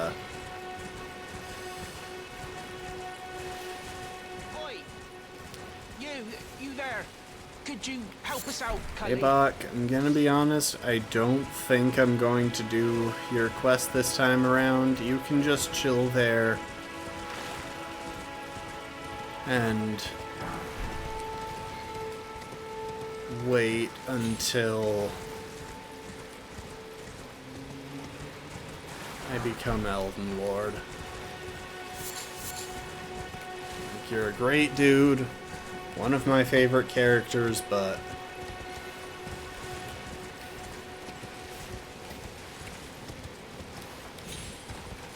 I just don't have time to emotionally invest in everything to do with you.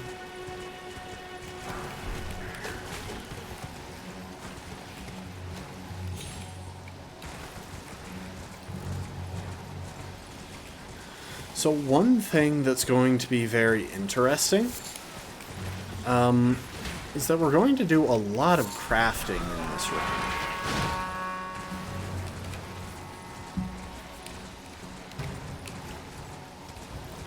Because in the early game, it's going to be our only source of a lot of the status build-up arrows, or status build-up crossbow bolts that we want. And in the late game,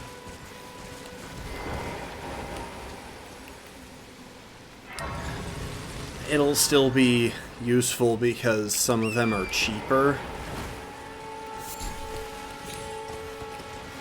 through this approach. there's a rune I can pick up here. Okay, it's just a 1.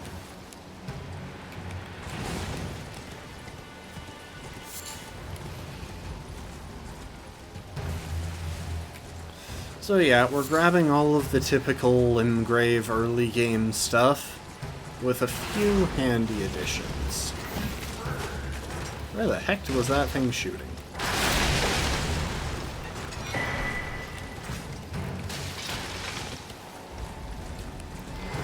We're going to go a little while without a crossbow.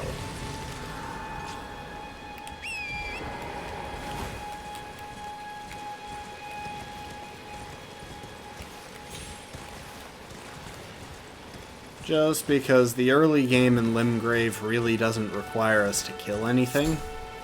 And, well, it would take extra time to go out of our way and find a crossbow.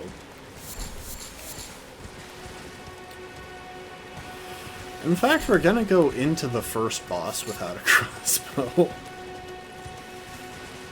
Also, I'm tempted to change my name, because I was thinking of just naming myself Expo only or something.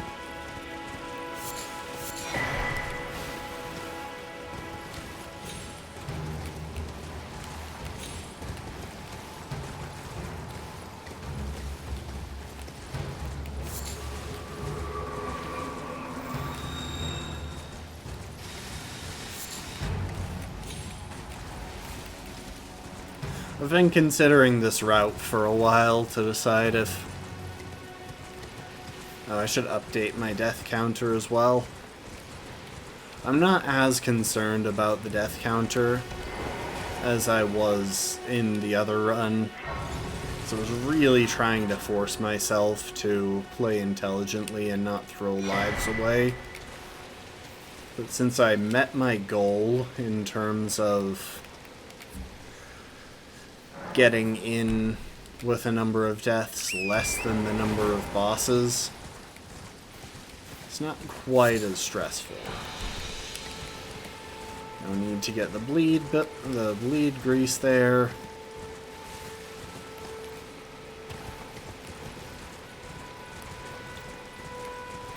Anyway, we'll be going into the first boss without a crossbow. Because the first crossbow we're going to use is going to be in the, whatchamacallit,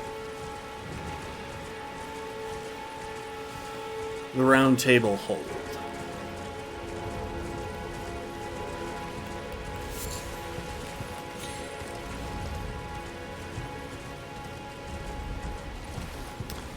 And the fastest way for us to get to the Round Table Hold is just by going and dying to Margit.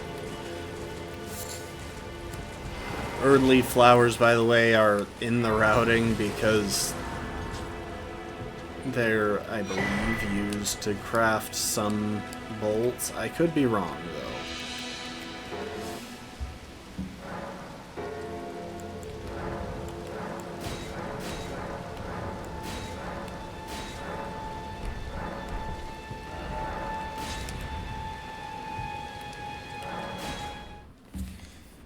Okay, that's that side of the area done.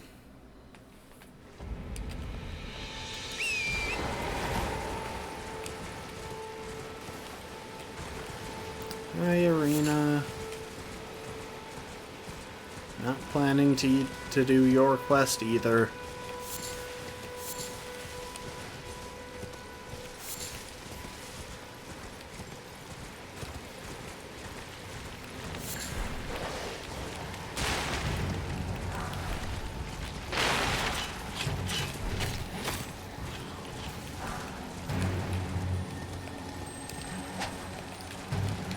I can't put that Ash of War on any crossbows, it's only good for bows.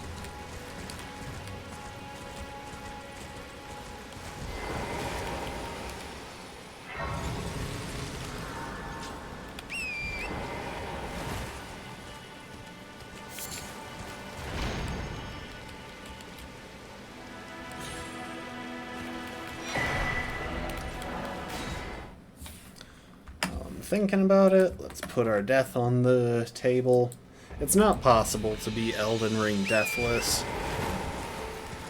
It's possible to beat without ever technically getting hit if you define the rules a certain way. But deathless is never going to be possible because you can't get off of... Without using some crazy glitches, including one that I'm pretty sure has been patched out, you can't get off of that first island without dying.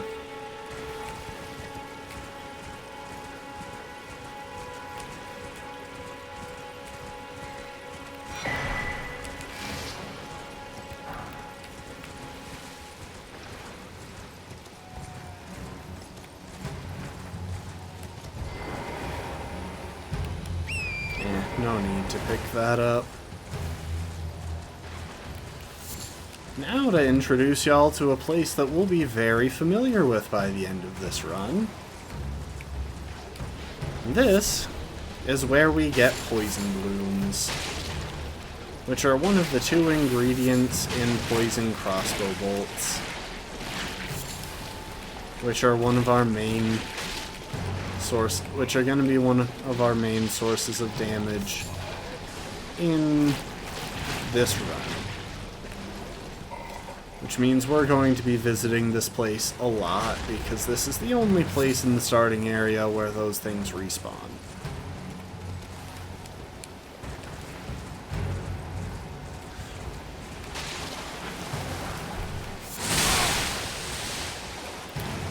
Because of that, I really should pick up the Site of Grace here in Castle Norn.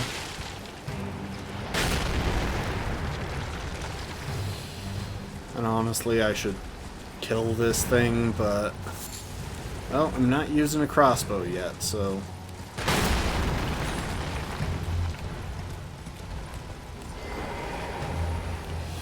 I'll need to figure out if the fastest way to that area is from this Site of Grace or the other one. I'm guessing it's from this one. It's just annoying that I can't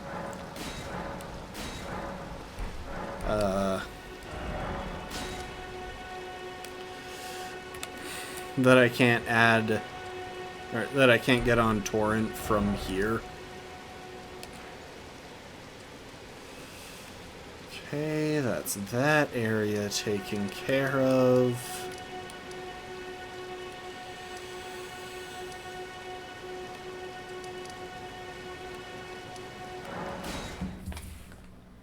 I wonder how many smithing stone 1s I have so far. One thing that I haven't thoroughly routed is the smithing 2s. Okay, I've got 5 smithing 1s. So I'm gonna want to stop by that one statue at some point.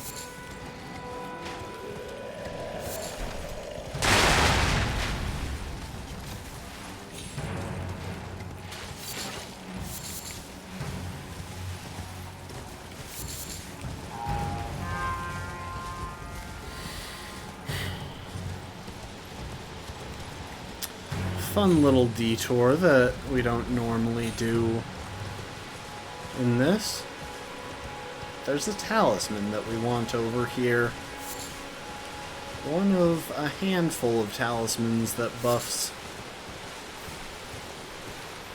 ranged weapons specifically. Hey there, Mr. Kaiden Sellsword.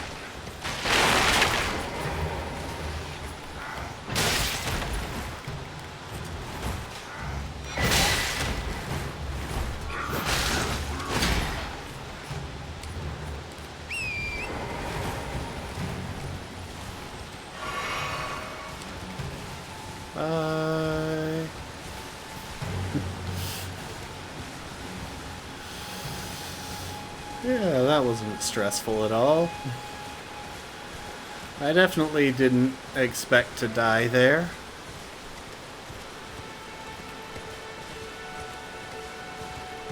No worries at all.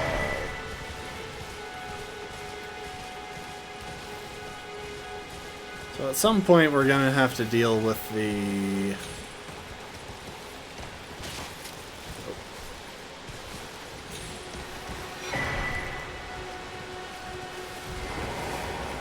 Now, that stone sword key is always available. I just didn't know if we would be... if we needed one or two. Only to have that, you know, it's quite I don't really need the jellyfish ashes.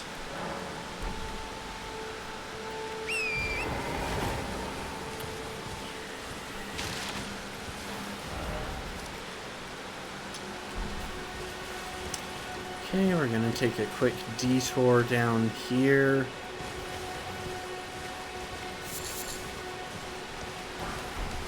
Grab those smithing ones.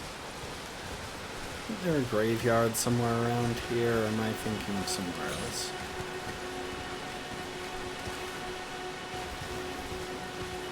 Is it over this way?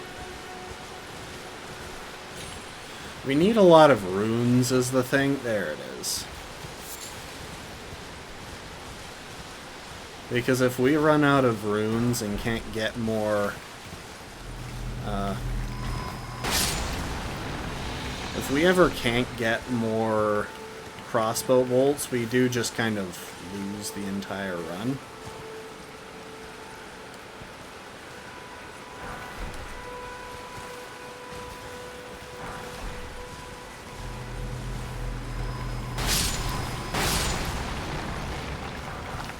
I mean, I guess we could use locations like this for rune farming if we really had to, but I don't want to. Because that sounds terrible. That sounds truly unpleasant. In such a big way.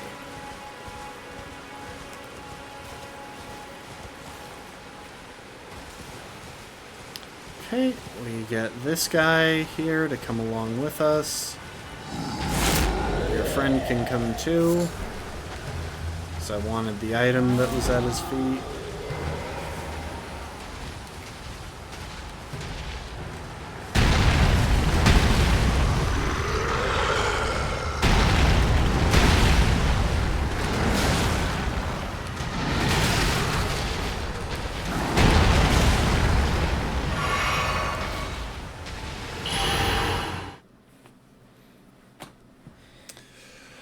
Alright, that gets us all of the smithing ones that we should need, I think.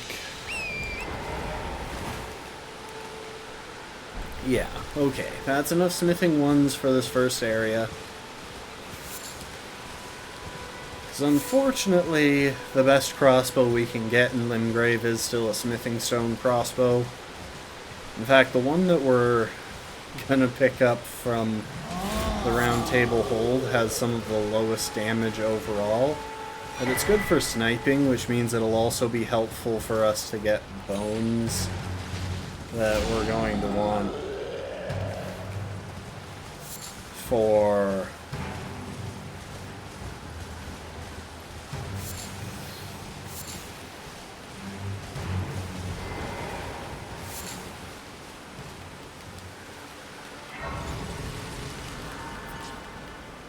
why did I rest here?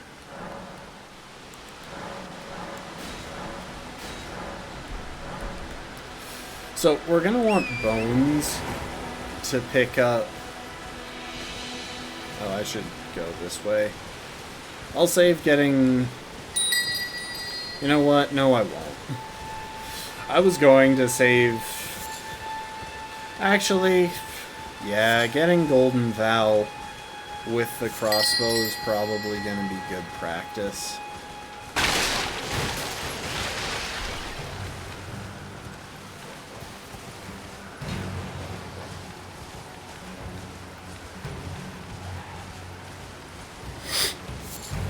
Hello? Can you hear me? Help me. I'm stuck. Sorry, Alex, I can't get you out of there with a crossbow. Actually, I probably can. With a kick.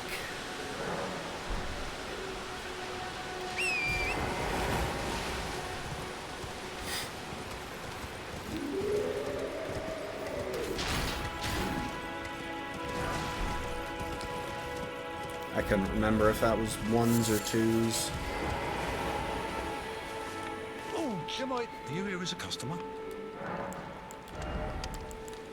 So this is one that we need. We need poison bone bolts, which means we need 500 runes.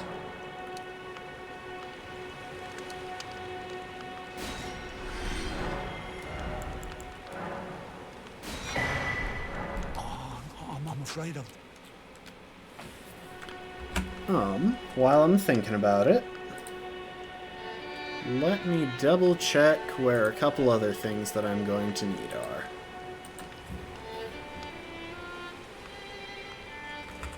Cookbooks.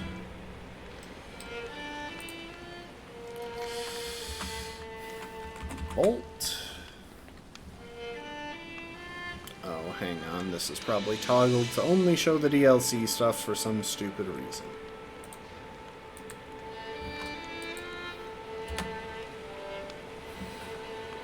Bone Bolt is from Caelid. Poison Bone Bolt was from this guy. Blood Bone Bolt is in Fort Height.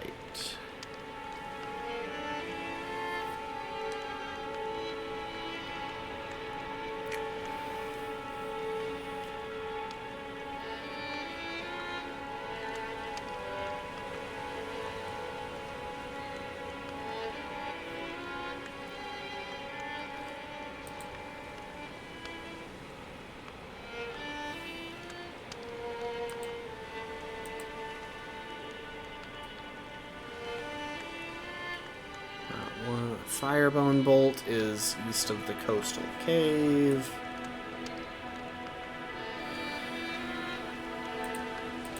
Yet more. I've got to get past Limgrave. Okay.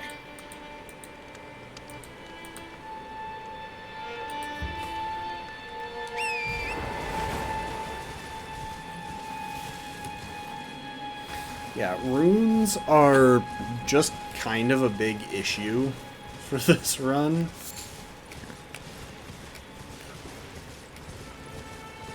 Because right off the bat we need to buy recipes in order to craft bolts, but also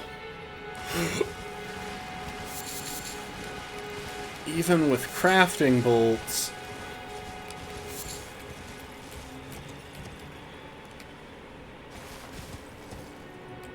Torrent might die. Nope.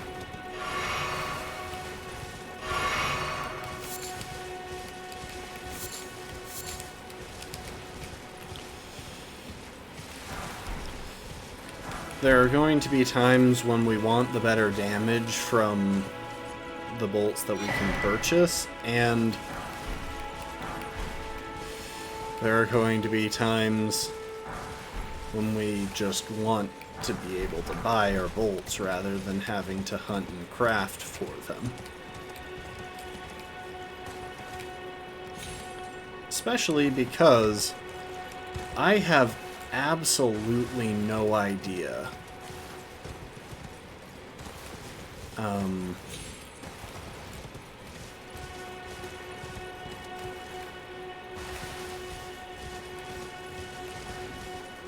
if we're going to be able to reliably get the bones we need to craft bone bolts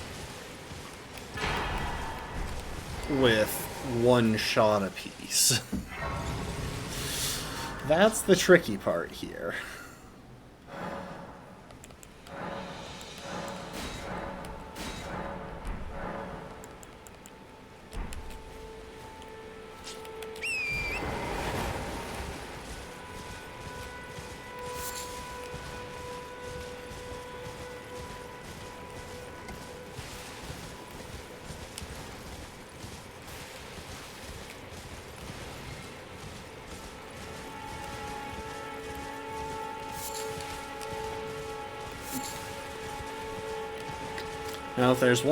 Now, if there are a couple of positives in this run. First of all, we do get the best base damage crossbow in the entire game right here in Limgrave, as long as we can beat Market. Going the long way around here, I want these golden sunflowers. this is probably going to be a recurring farm as well. So I think golden sunflowers are used to make holy bolts. And right here is one of the best places to get them.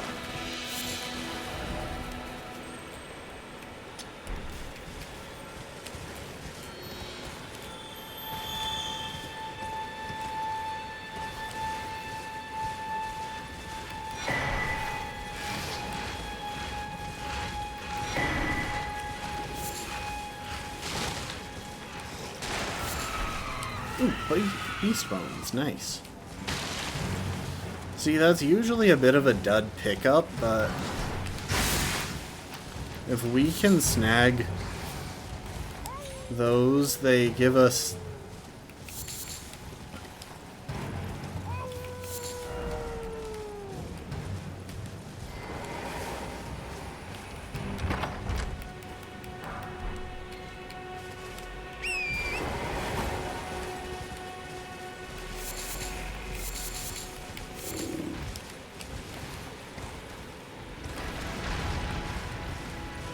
So, thin beast bones are the main ingredient in bone bolts. In fact, I think they're the only ingredient in regular bone bolts. It's just if we want to make other kinds, we need stuff to apply like poison and whatnot to them. And poison is pretty much our early game strategy in a nutshell.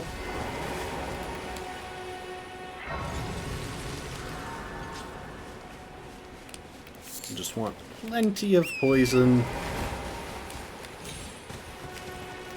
so that we can poison bosses and run away from them.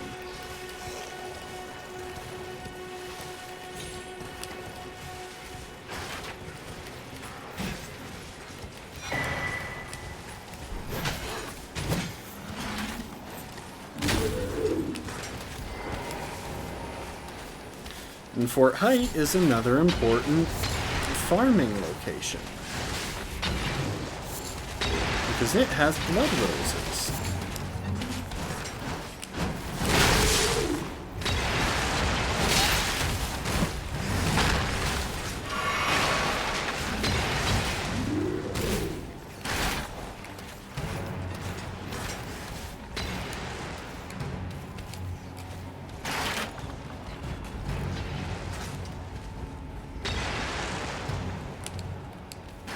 Is that?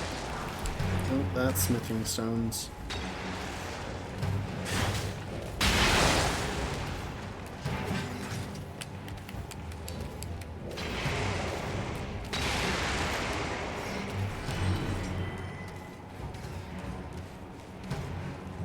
Why are you so determined to catch me, buddy?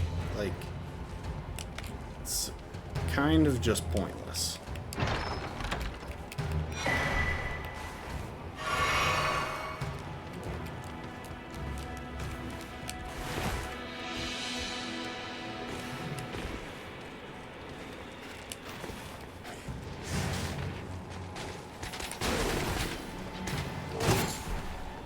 Okay, that's more blood roses.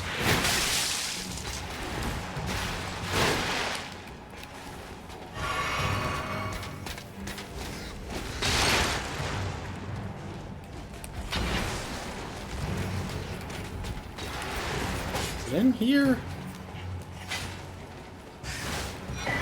That's probably it.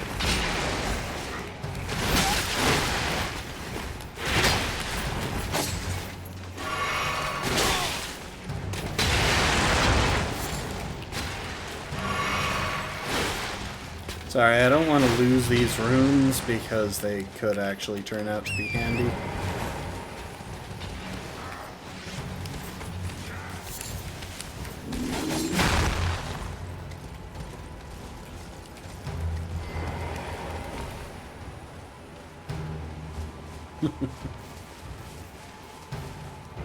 I'm trying to decide if it's going to be more worth my time to progress Kenneth Heights quest to the point where I don't have to deal with enemies in there. Kale, I think it's time for us to meet. Oh, also, yep, this way, forces me to meet Ronnie. May a pleasure I am the wit. I'd heard tant upon the talk thou art but to call forth. I wasn't tried torrents. 'Tis a summon the spirit, now it is that. Forgive, I doubt wish. How long will it be for the tower?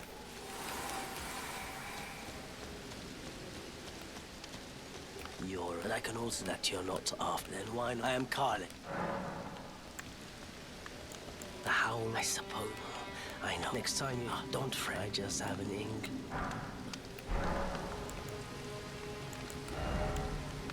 Oh, that's right, I also need a crafting kit.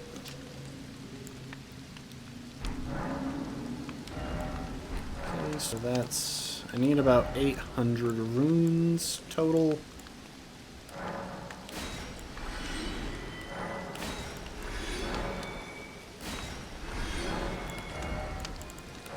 Crafting kit, Nomadic Warriors Cookbook. I'm glad I grabbed the right one. Goodbye.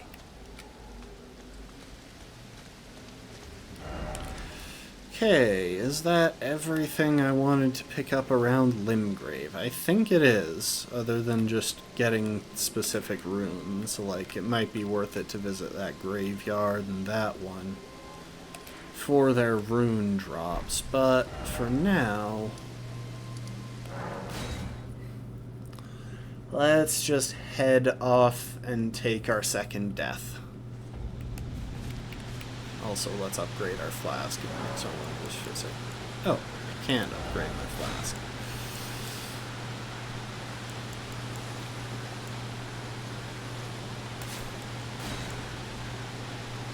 I'll probably throw on Strength Knot until I can get the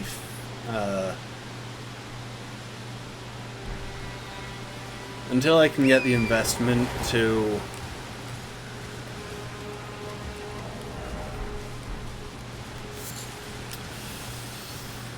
one-hand my main crossbows. I could go for just extra health. That's also a decent option.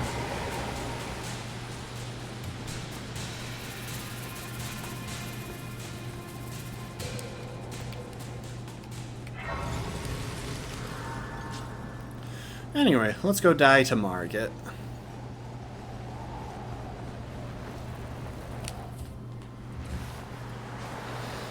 Foul tarnished. In search of the Elden Ring.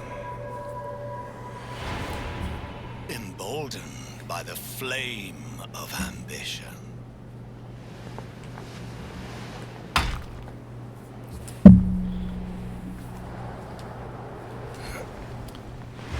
Krah.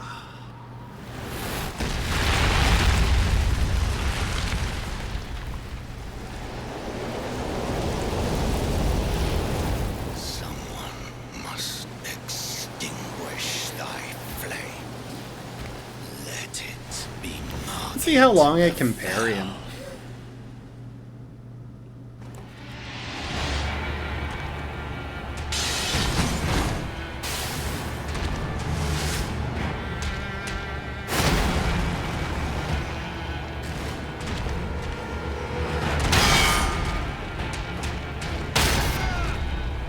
I'm pretty decent at parrying phase 1 Margit, not so much phase 2.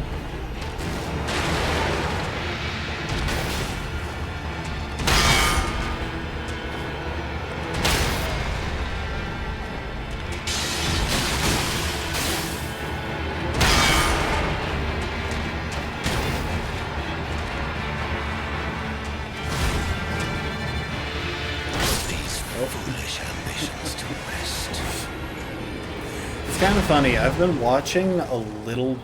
I've watched a few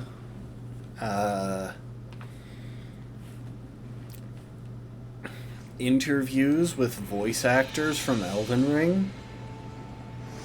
Hi, Melina. Yes, I would like a path. I would like to be taken to the round table hold. It seems torrent, whereas I'm there is, but I can take gathering. Very well. Let my hand.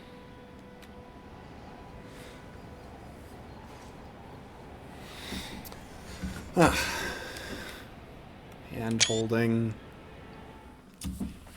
So lewd.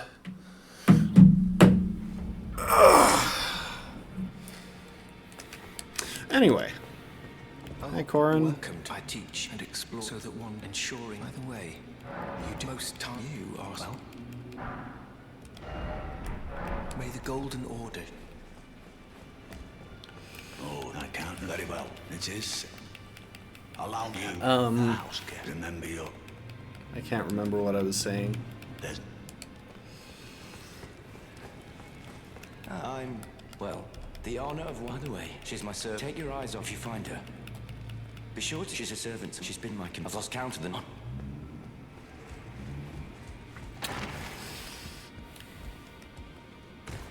Oh, right.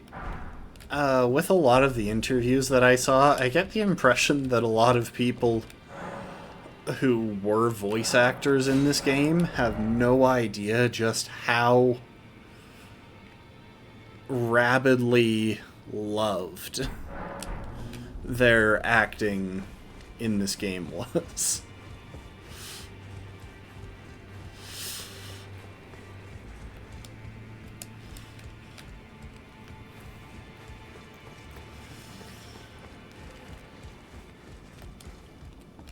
Like, Margit's voice actor has no clue just how much people enjoyed his performance in this game.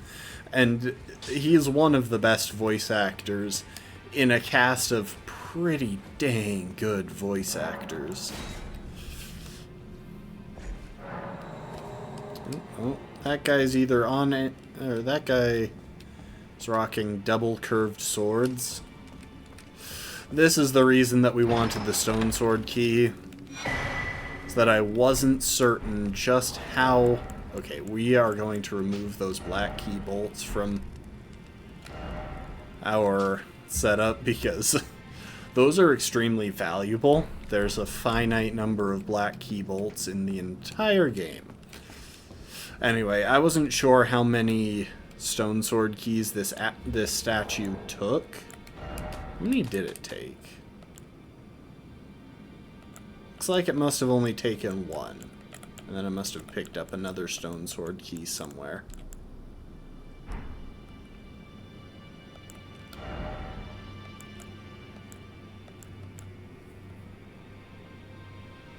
So yeah, luckily we get a lot of bolts just from a single crafting.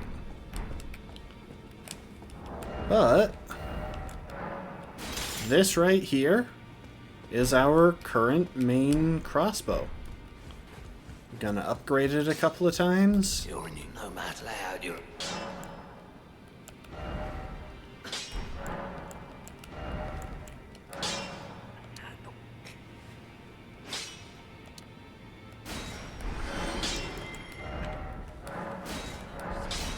So that's all we have the somber stones for.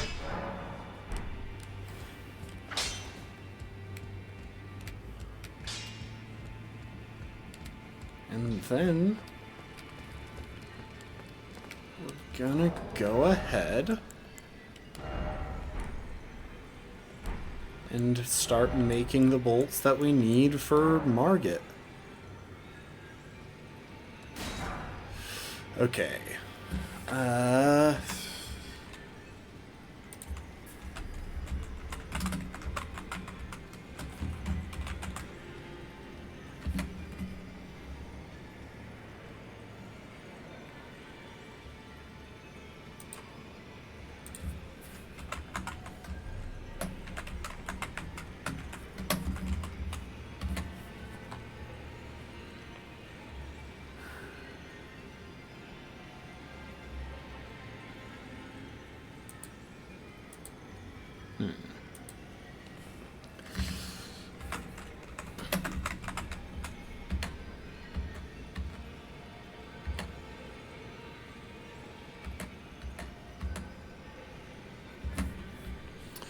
Okay.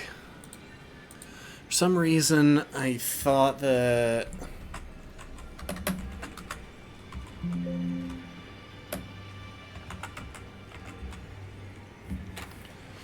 some reason I thought that there was a hat that would boost our item discovery, but it doesn't look like that's the case.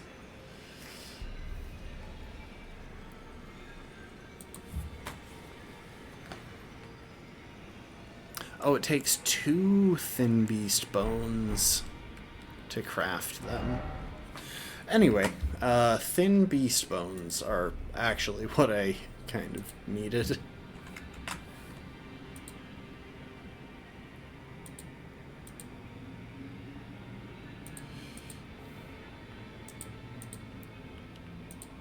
So, bone bolts, thin beast bones, farming locations, Weeping Peninsula. Okay, so there's a herd of sheep.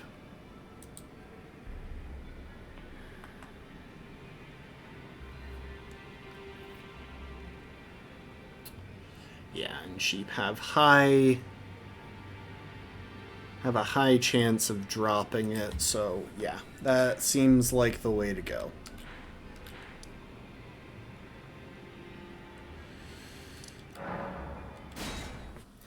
See if we can find this, and then let's figure out our sniping setup.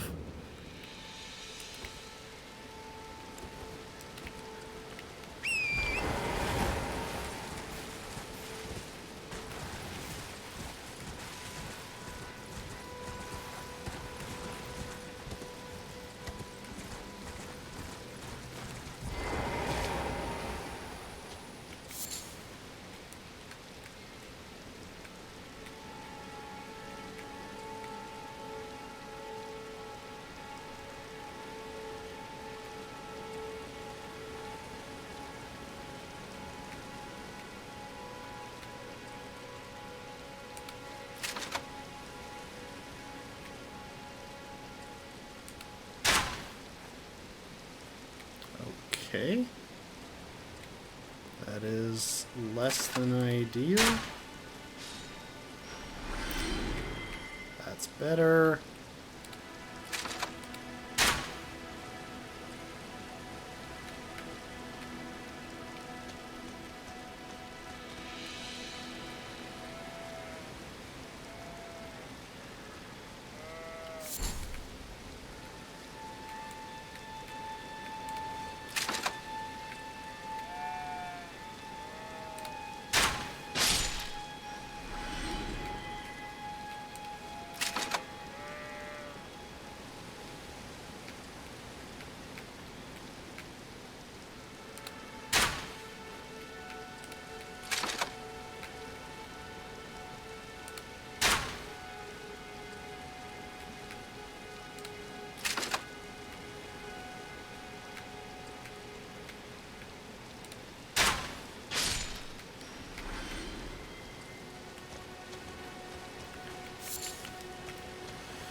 So it's manual reloading. It didn't always used to be. However,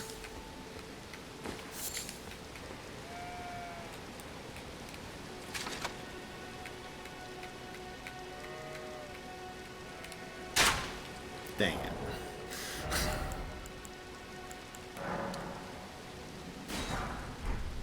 Okay, now I have 80 bolts.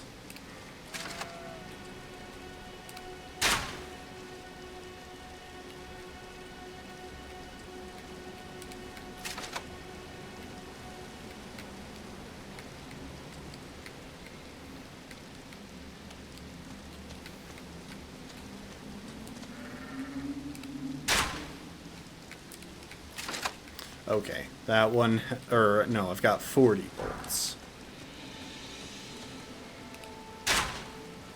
Oh no.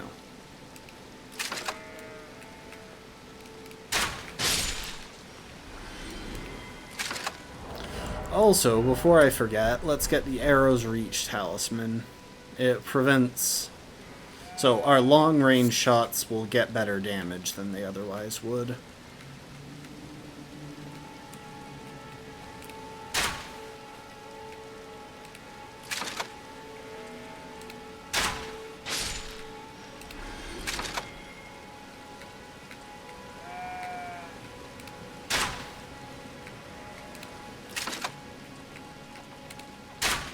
Dang it.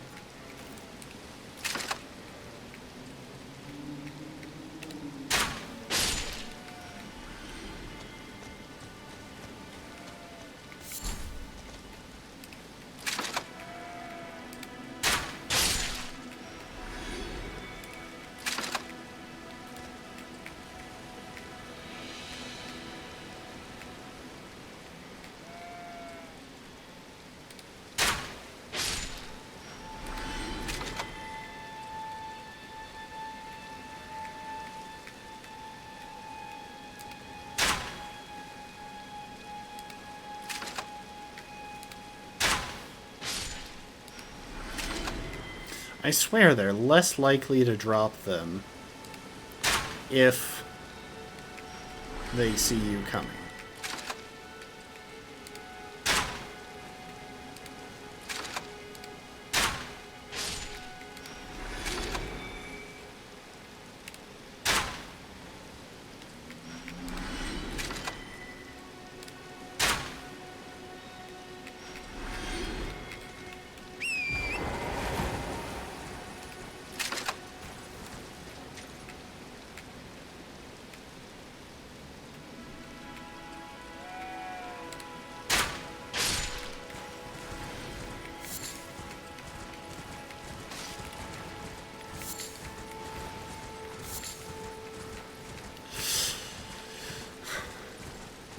Yeah, not the fastest thing in the world, but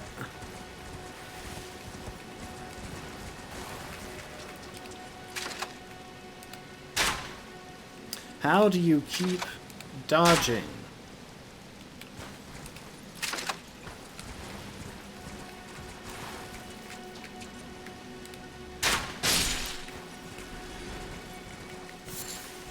There. Jeez.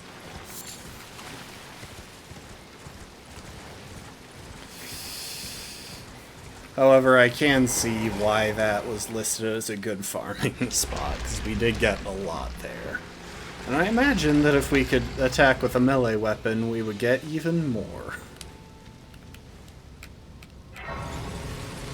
I wonder, do we do enough damage if we just target them and fire? I should test that out.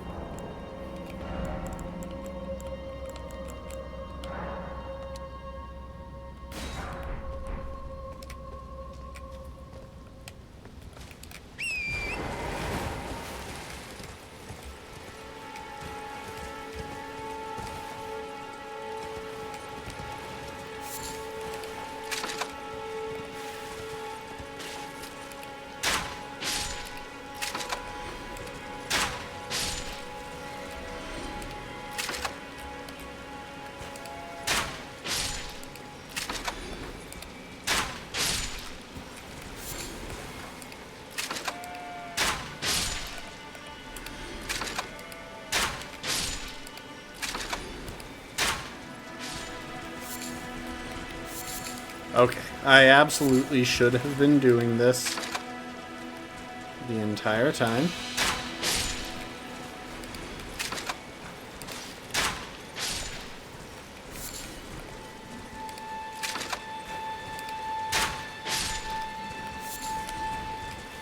Because it saves a lot of time not first-person aiming, especially when I'm on controller.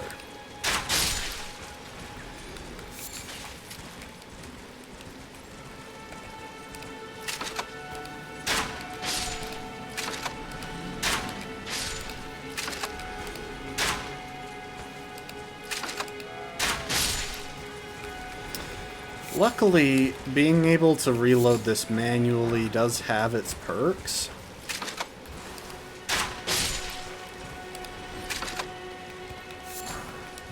So it used to be that after every shot, it would automatically reload.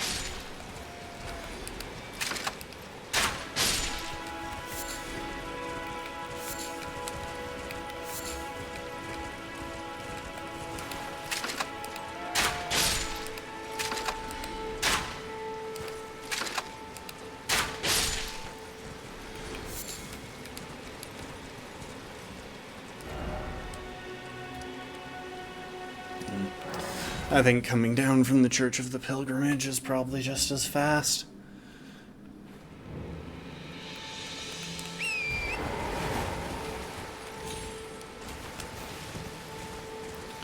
Still, this is good. Being able to one-shot them without having to get like a headshot or anything.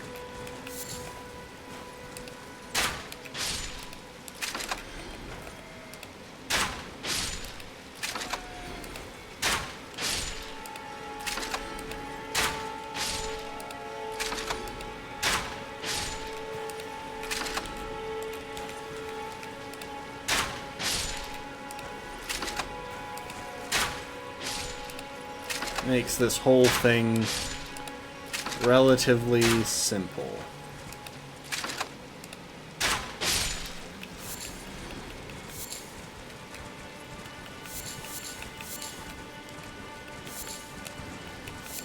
I also get runes from it, which is nice. Not strictly necessary, but hey, I'll take the runes that I can get.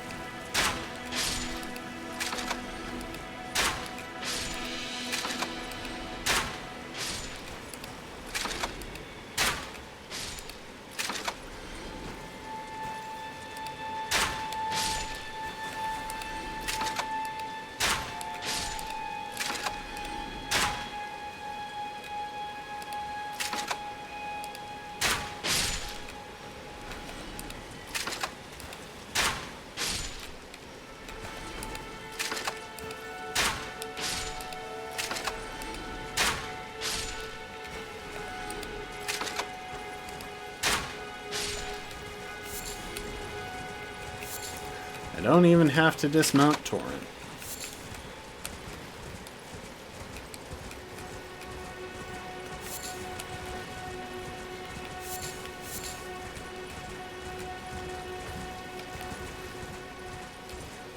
Yeah, this isn't bad.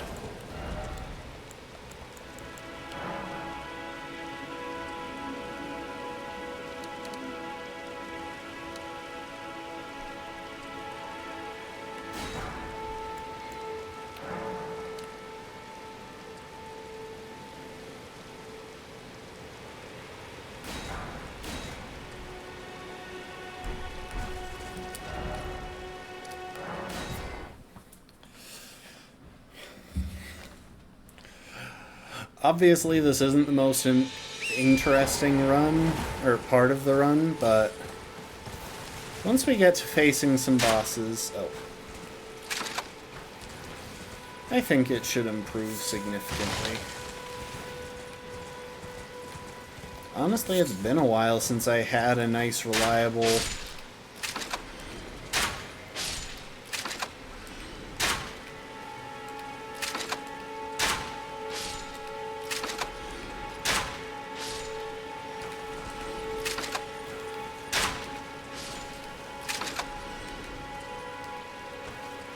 ranged weapon.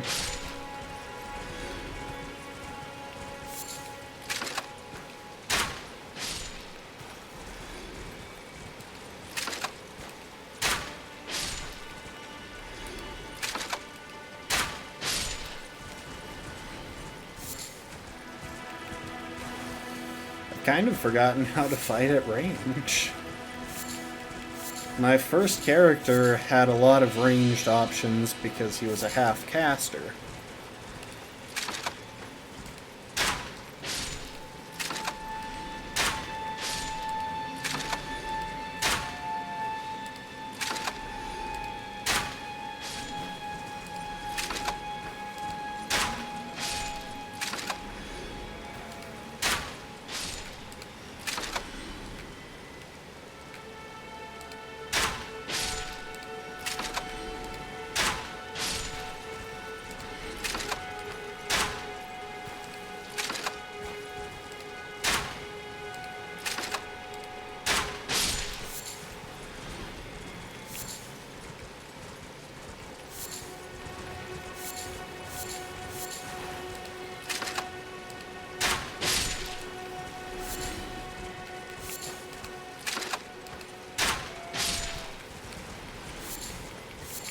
I feel like these don't have as much tracking as arrows. Arrows can actually make a pretty serious curve when they're heading to their target, but I don't feel like that's true for this.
Luckily, with the drop rate over 60%, it's not that bad.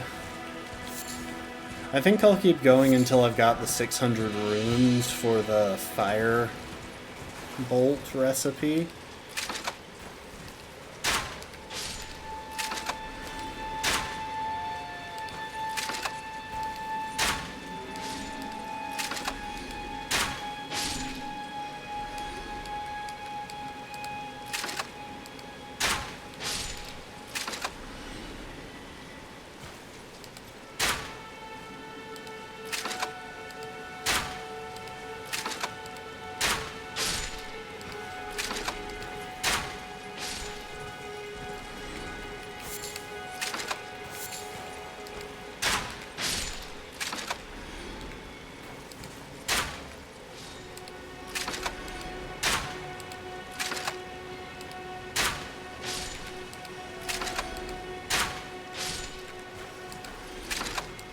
It's like a... with the sound effects, it feels like a shotgun. The fact that I have to load it individually and fire it. Honestly, kind of funny.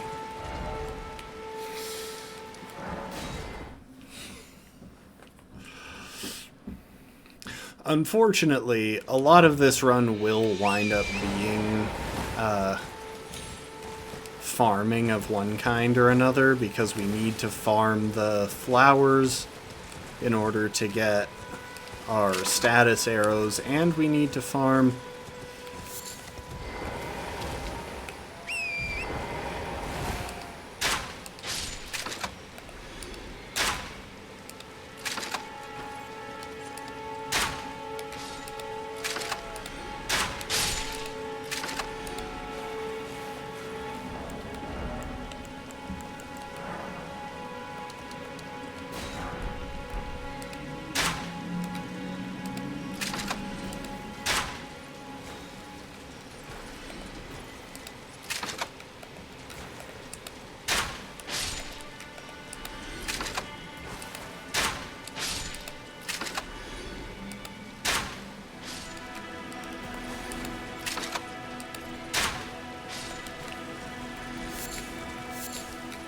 Yeah, this would have been terrible if I kept trying to do it sniper style. I would have had to switch to mouse and keyboard to have any kind of real accuracy.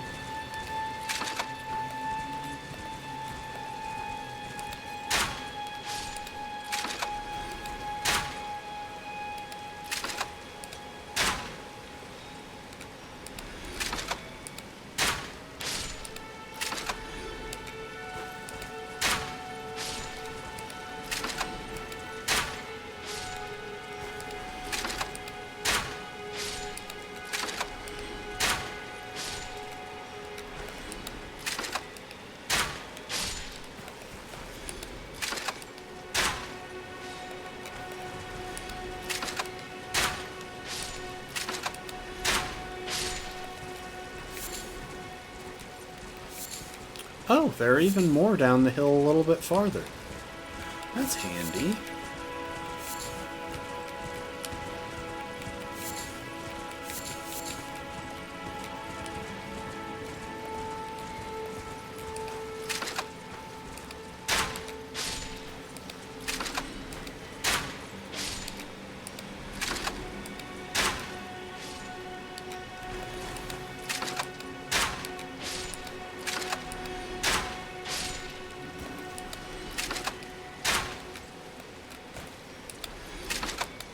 So notice how if I shoot the ones that are relatively close, the damage is better.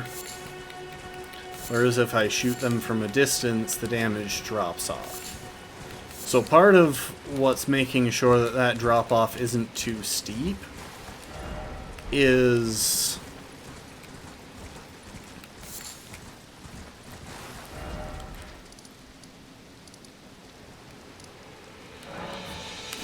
the talisman that I'm using.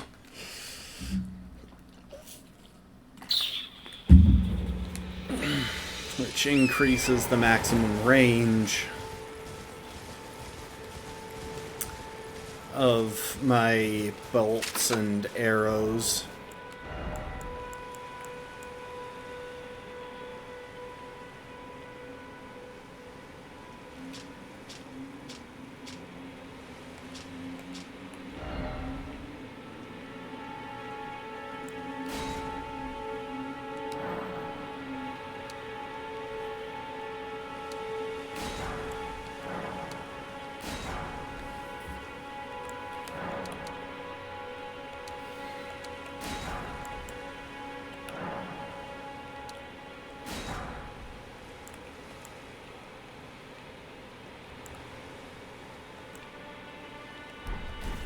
Okay, we're in a pretty good spot now.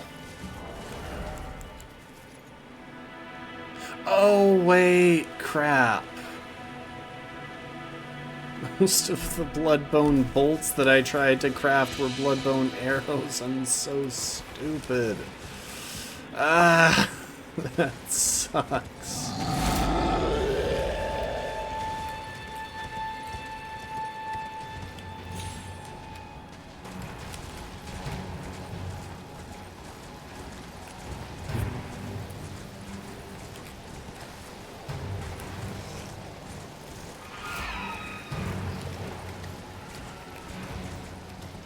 Wish there was a way to, like, favorite crafting recipes. What do you want any trouble?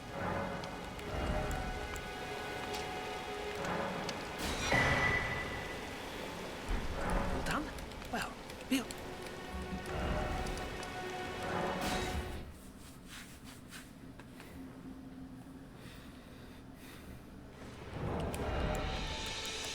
Okay.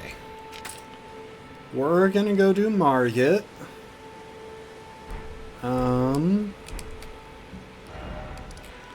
After I clear out Fort Height.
Okay. We quit out to shake off the pumpkin head.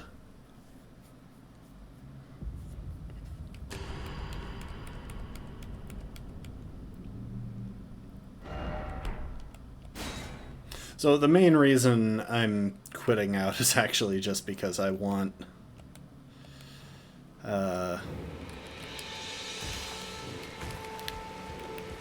oh, the item that he dropped vanished.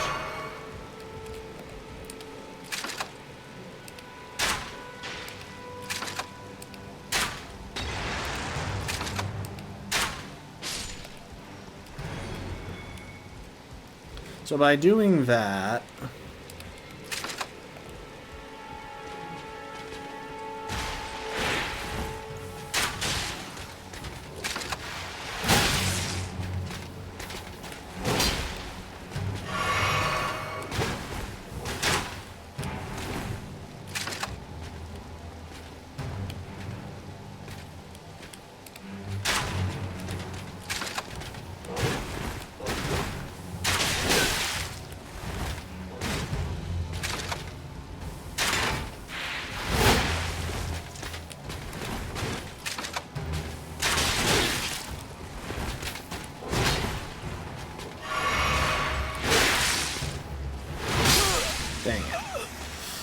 Oh, heck.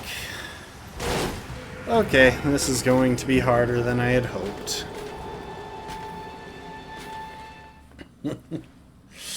I was hoping I could proc frost or proc poison on him pretty quickly.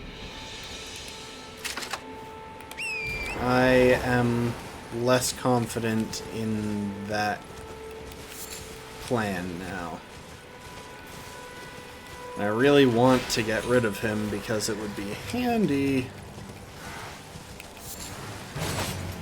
to have Fort Height be peaceful.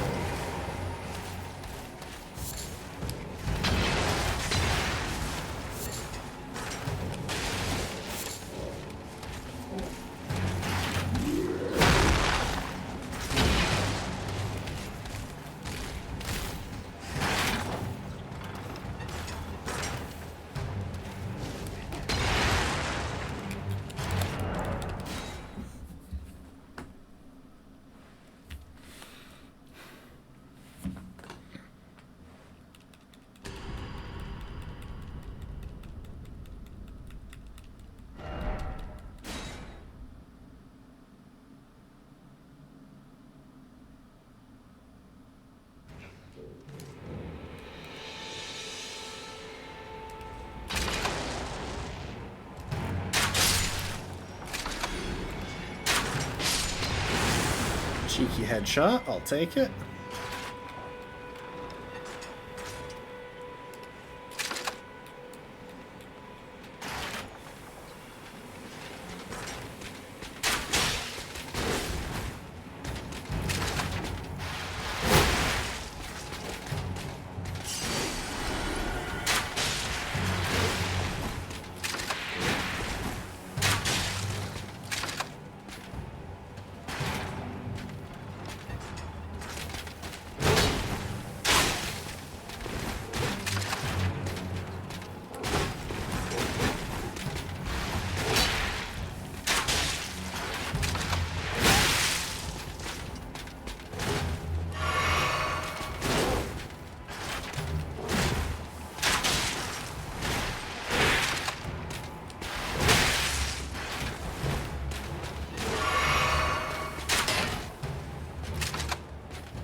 Dang, literally never managed to get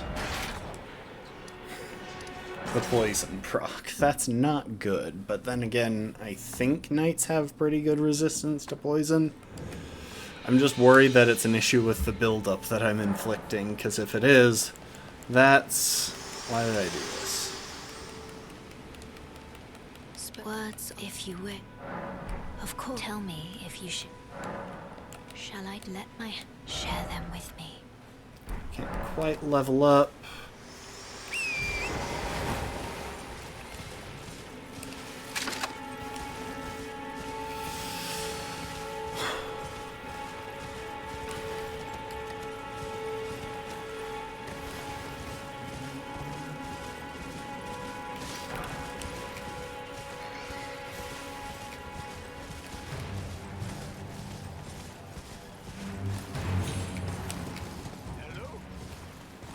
Is anybody there?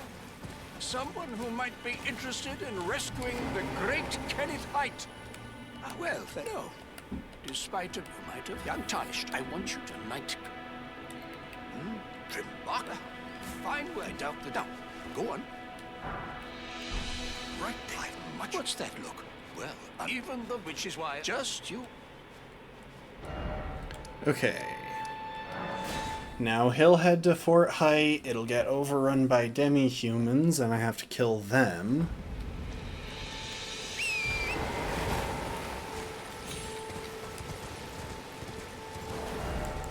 Honestly, I should probably have blood-infused stuff on most of the time. And break out the poison for bosses.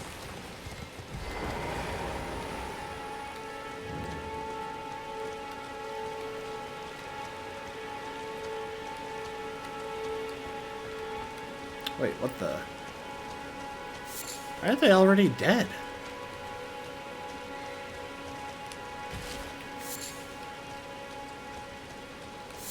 Has Kenneth not come here yet?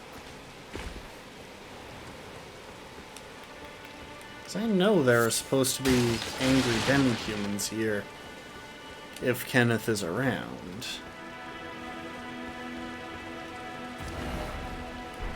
I think he might still be on that bridge. I thought I had cleared the dialogue needed.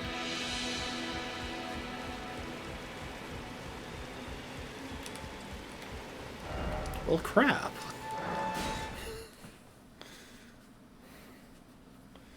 I'm just wasting my own time.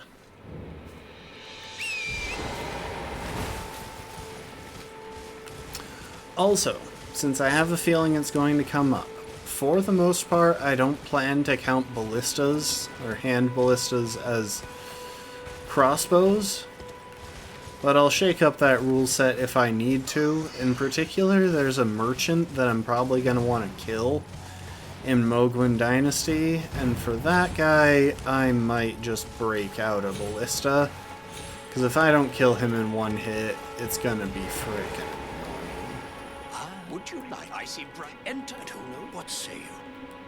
Very wine, you I shall hold. I see. Right then, I've much to... Okay. Now he should be over there. And we should have a bunch of demi-humans that we have to fight through.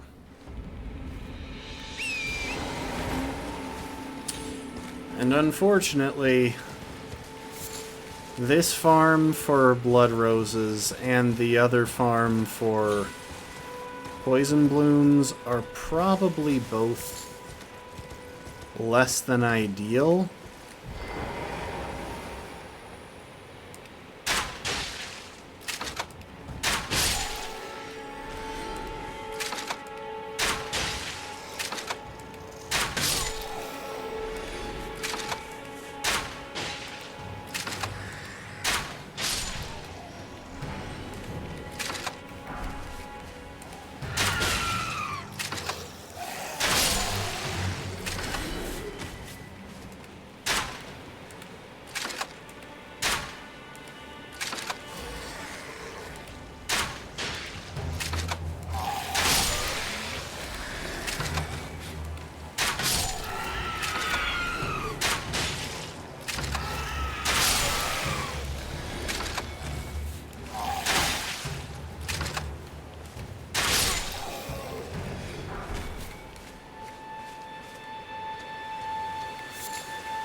Okay.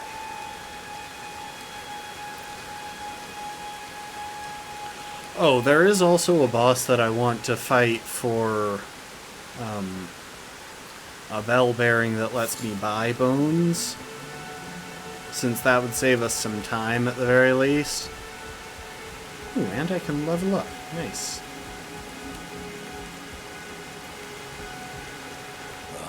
I suppose indeed one must be true.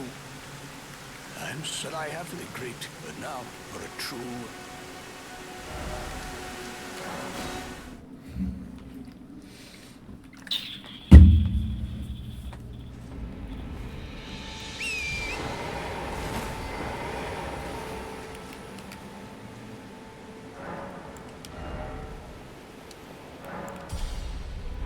For the moment, we're mainly going to be putting our levels into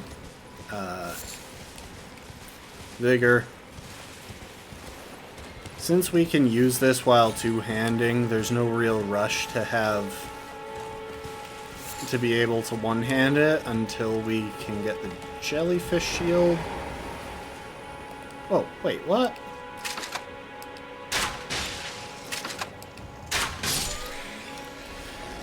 How are they not dead?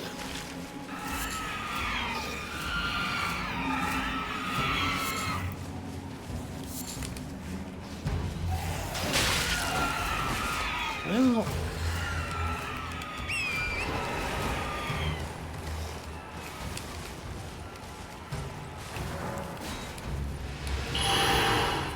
That's annoying. Maybe I didn't progress Kenneth's dialogue enough for a second time.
Really?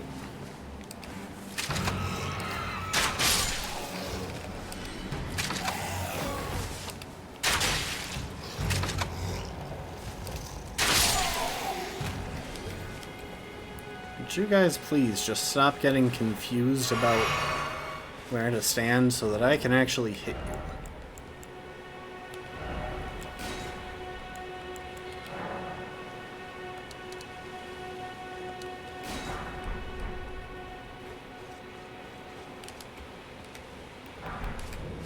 Rickety shield. Also, I'm pretty sure this body is the reason the demi-humans keep attacking here. Because that's a demi-human queen. So presumably the folks here at Fort Height killed it.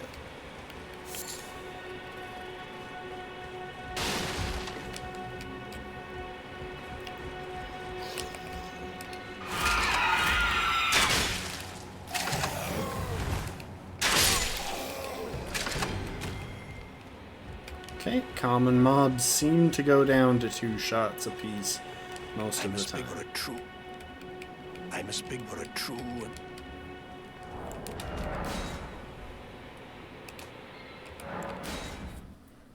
Maybe if I reload the area.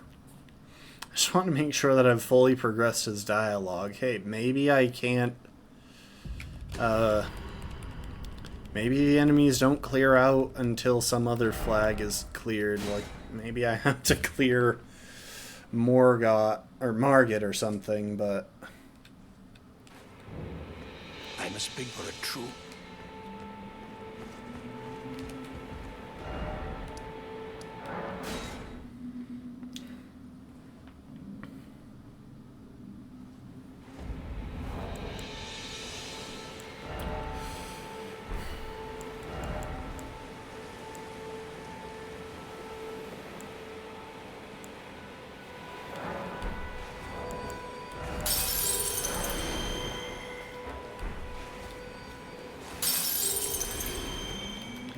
Well, let's pop some runes, get a few spare levels.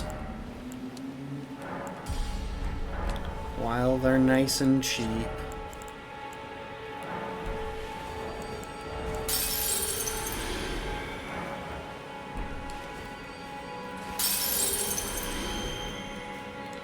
Get to maybe 15 vigor before we do the Margit fight.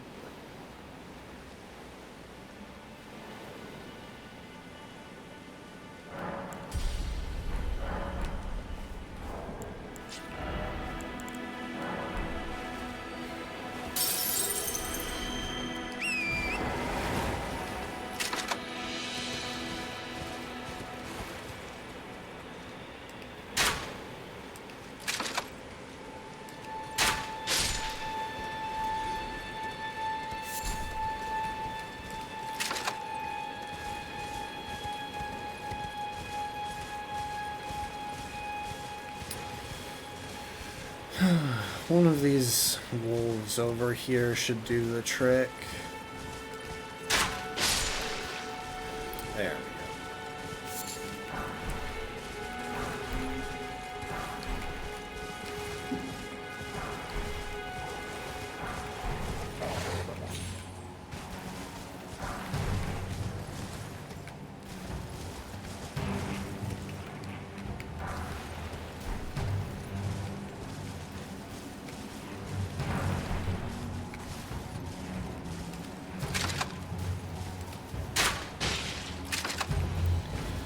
That's not worth it. I have a feeling that anything I can't any serious enemy that I can't status or reliably headshot is going to be really difficult in this run. Later in the run, we're going to get the pulley crossbow, which fires 3 bolts at a time, and as long as I'm smart with that, it's a really good status build-up tool.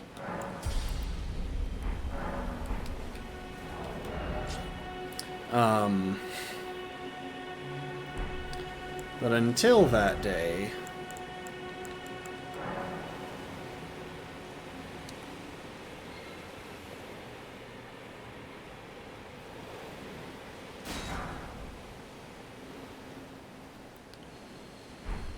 Okay, that's a good supply of blood rose. Or a good supply of bleed bolts.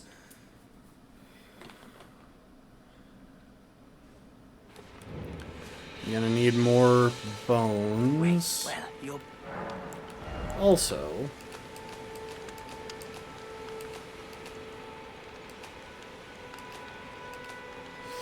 yeah, the 99 blood bone arrows that I accidentally made are gonna get sold.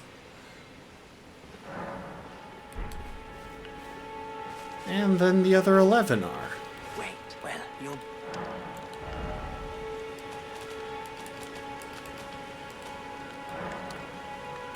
They sell for 1 rune apiece. Gosh dang it.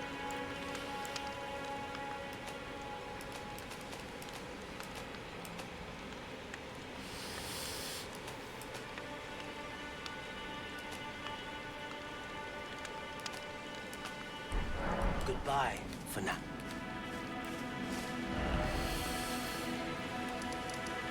Okay.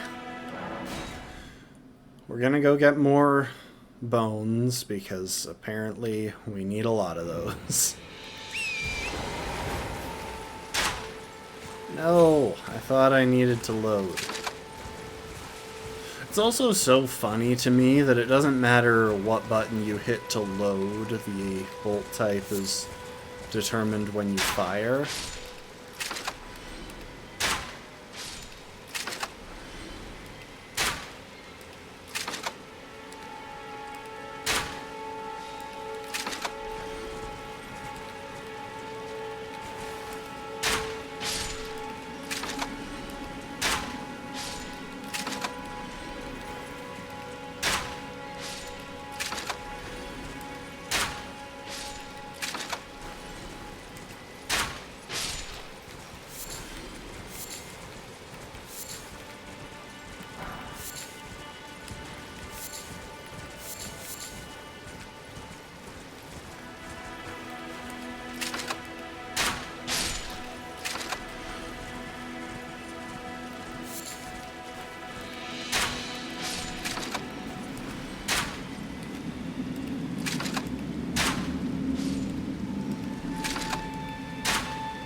Oh, budding horns. Not really what I want, but I'll take them. If they're there, I guess.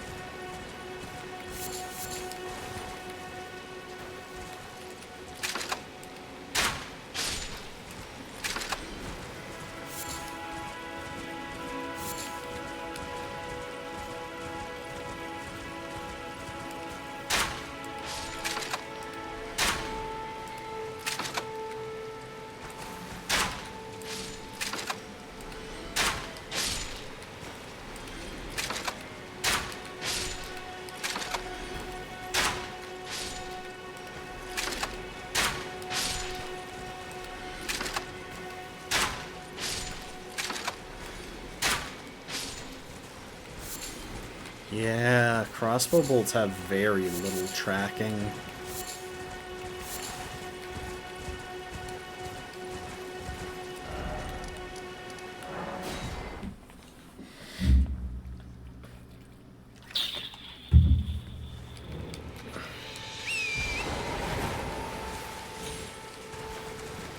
I think it's kind of interesting, though, that both the Silver Scorpion and the Gold Scorpion charm will probably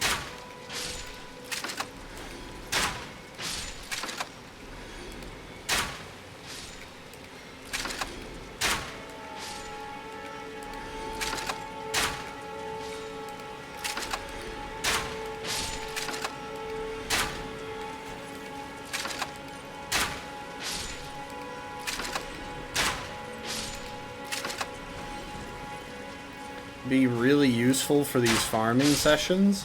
Because what I can do is do a bunch of this farming with the gold scarab on, not scorpion scarab, and then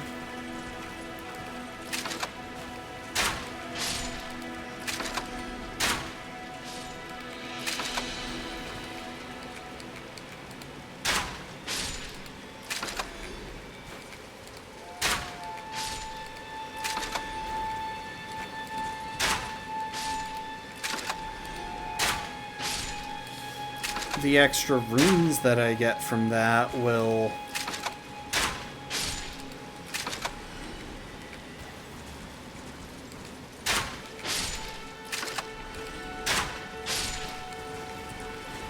help me buy more supplies as well.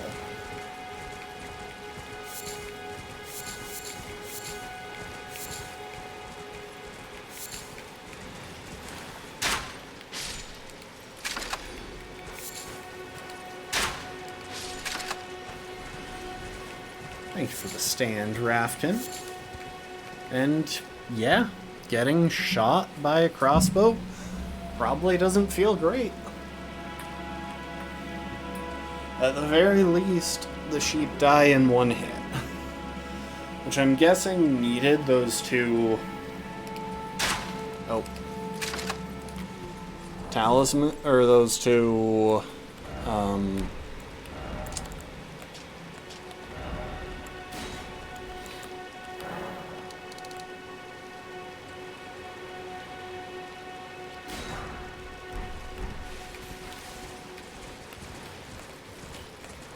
upgrades, so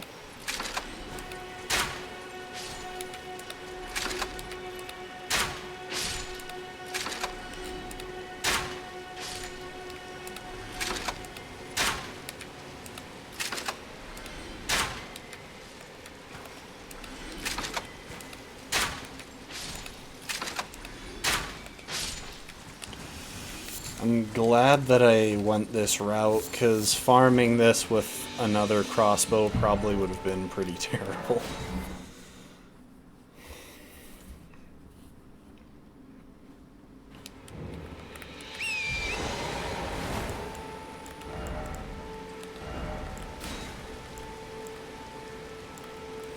Okay. We got a nice, healthy supply of bone bolts and blood bone bolts, but we should get more poison bone bolts, which means Back to the swamp.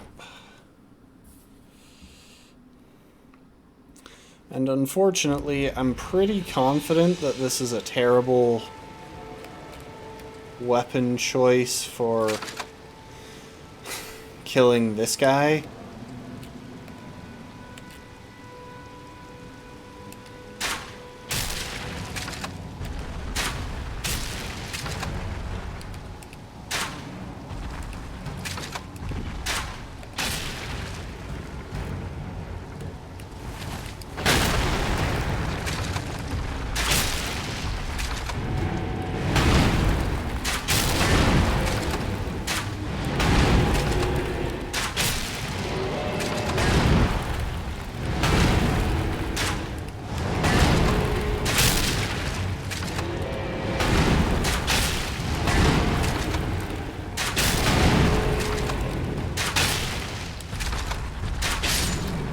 Okay, never mind, it was manageable.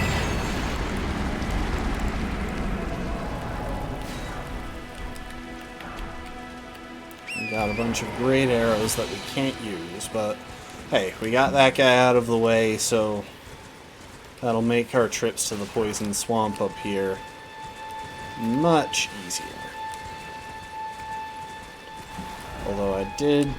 Okay, we're gonna go back manually this time.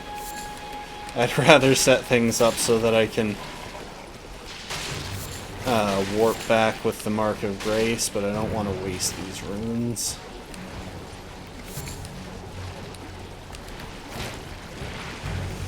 I'll also need to figure out the best route for picking these flowers up. Well, just for picking these flowers. That is what I'm doing.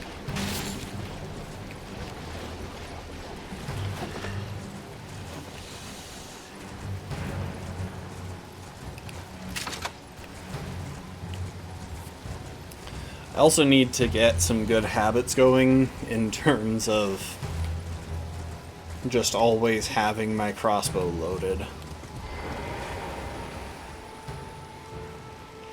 Yeah, I think for the moment my general strategy is just going to be big, or enemy with lots of health, regular bolts, enemy with not much health,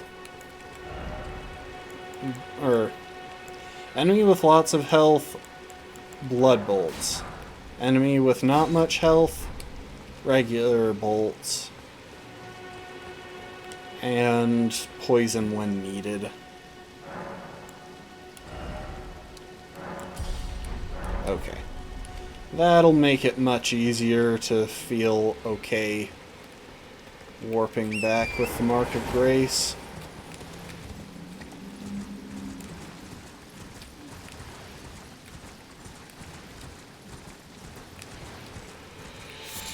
Also, at a certain point, I should start spending my excess runes on bolts, mainly.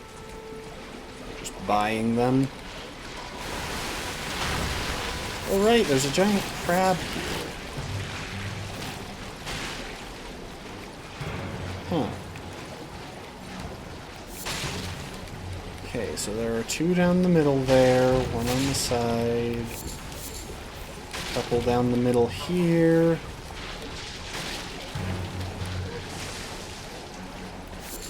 Over here.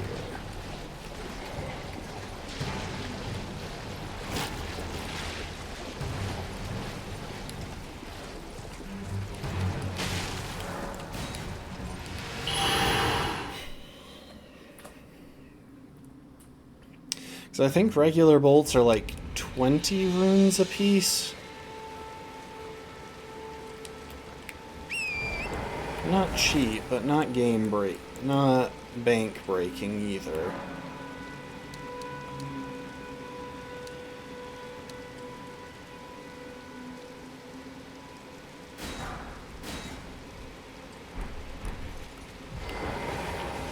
You know what? That's enough farming for now. I think we should be fine to kill Margit with this build. Oh, wait, there's one more thing that I want. Now that I can get it.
There we go.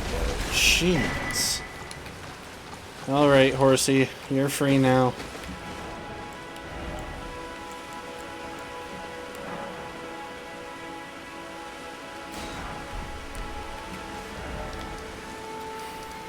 Skinny targets are going to be a problem here, which makes me even more concerned than I was about Millennia.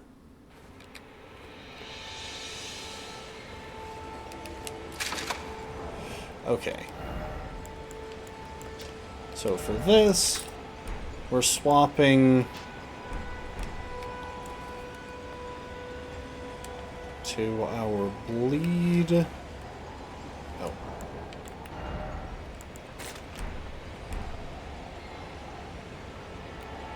And poison setup. First we go for a poison proc, then we go for bleed procs while...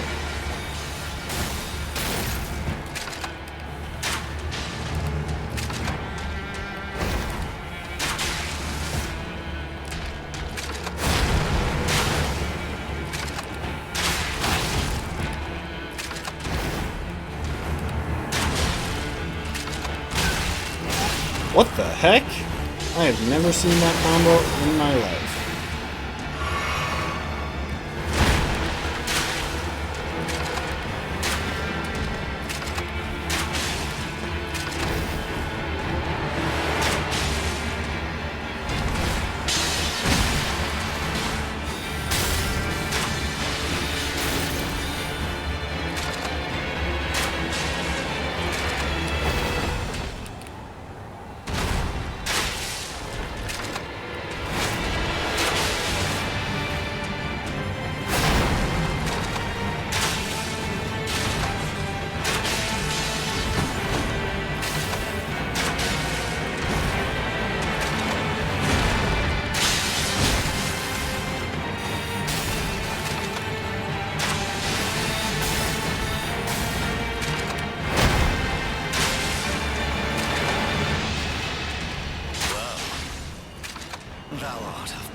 Okay. Now we just wait for the poison to do its job.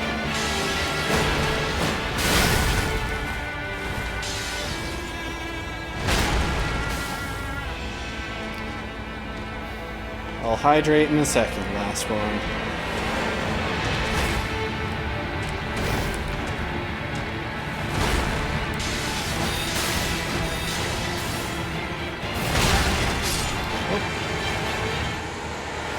Thank you, Margit.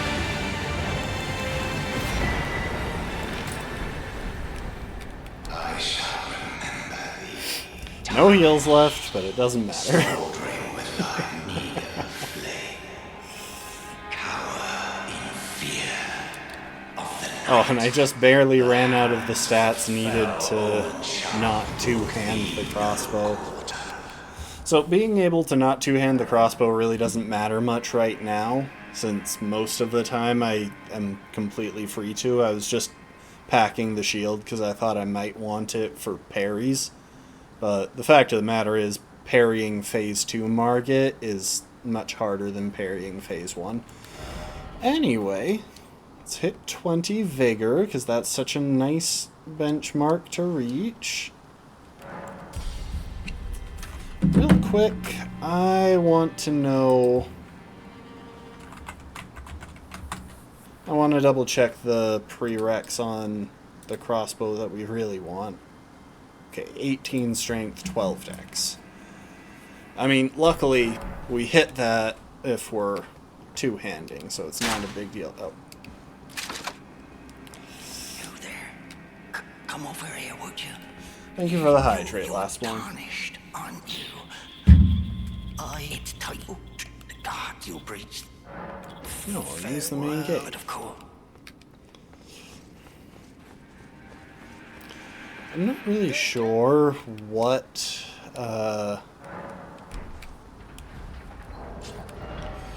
Okay, I'm at medium load here. Unfortunately, there aren't many talismans that I can get at this point that actually help with this build. I'm trying to think what even is in Limgrave that I'd care to get. Let's see.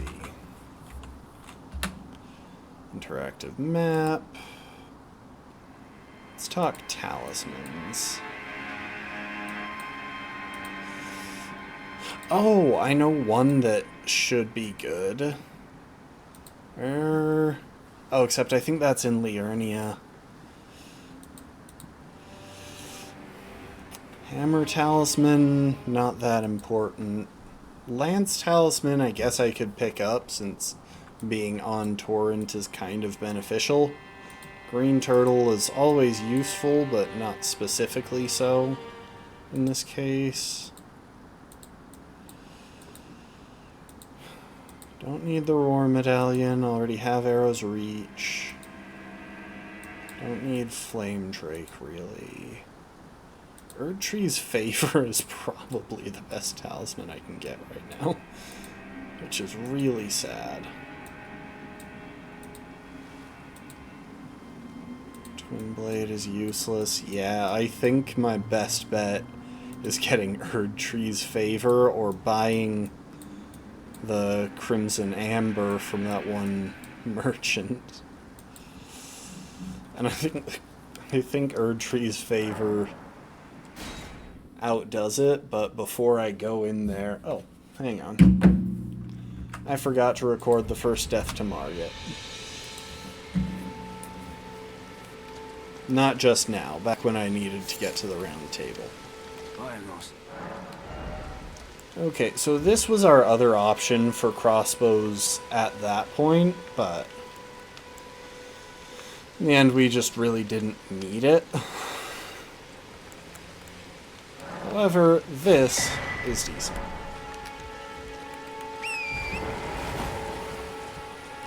Wait, why am I mounting? You know what? I'll just roll with this talisman for now.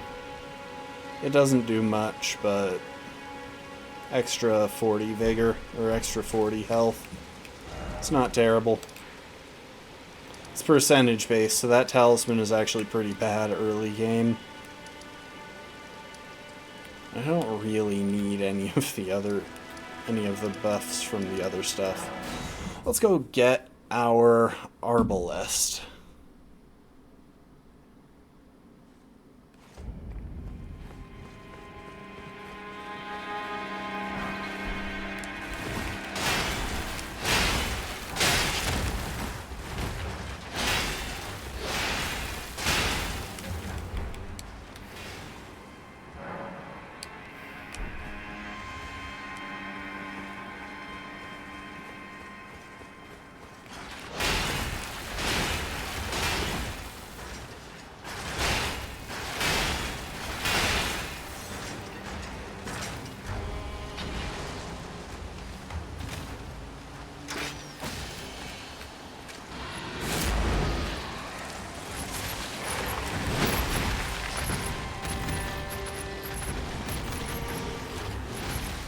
Luckily, these guys don't follow me in here.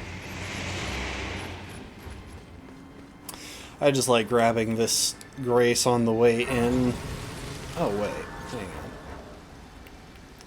on. I forgot to spend... Oh, well.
This is a 2. Nope, it's a nothing.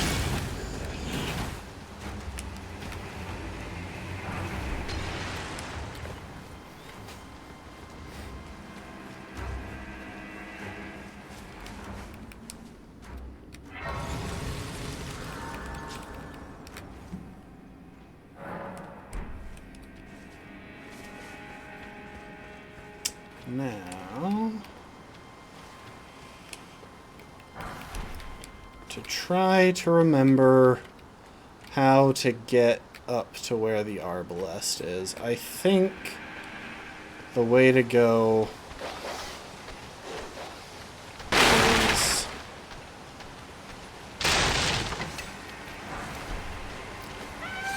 back up the tower.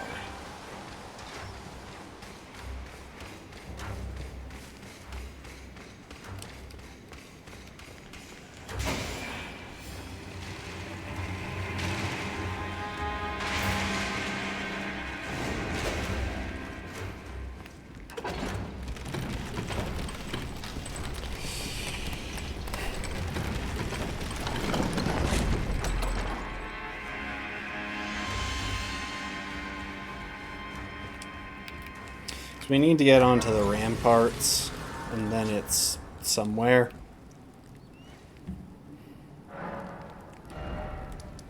Okay, I'm going back to Caelid. I want to spend my runes.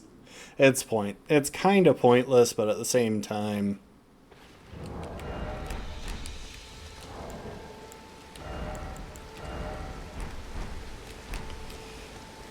Wait, well, you're...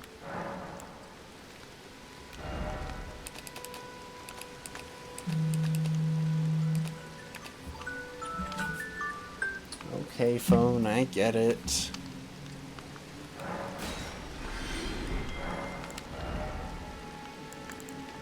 Oh my gosh, they're 40 apiece. I can afford 4 of them. Goodbye. They do better damage. Like, just if we check this and compare, these are 50 base damage versus the 44 on the bone bolts. But it's not that big of a difference, and the ones that I craft myself are much, much cheaper.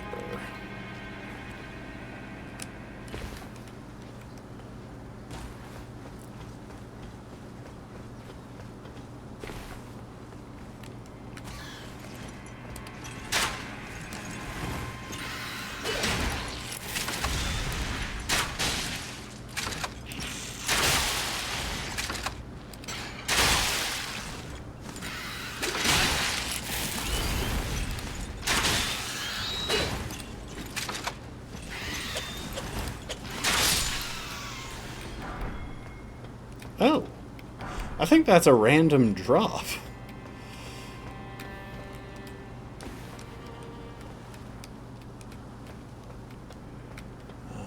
Right, it's this way.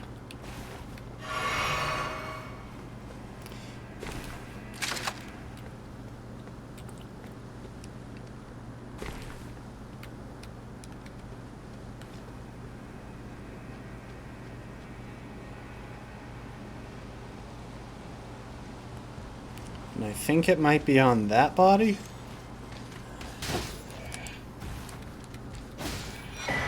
Nope.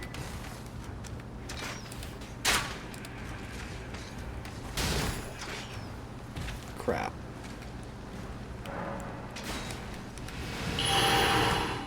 Oh, wait. I know where it is.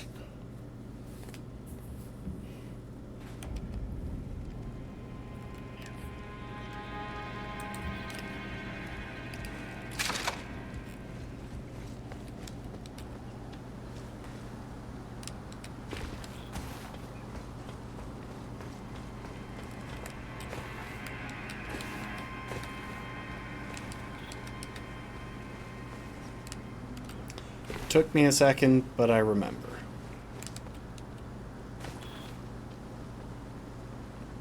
So I do have to go past these guys.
Dang, why do I feel like the drop rates are somehow magically better when I'm using a...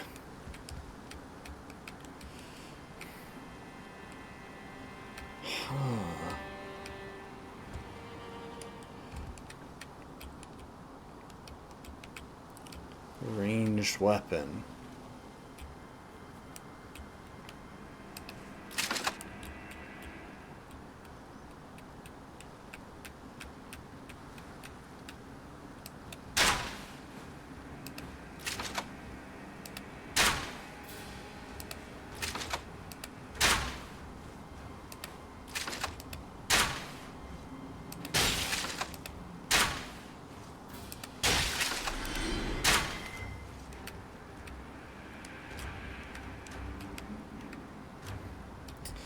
So, what it boils down to is that it's somewhere on the ramparts here, but I'm not actually certain where. So...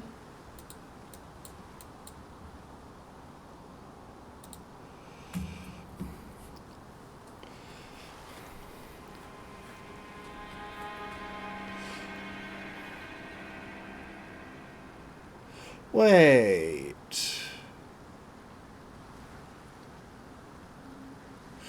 Oh, you're kidding me. It's down there?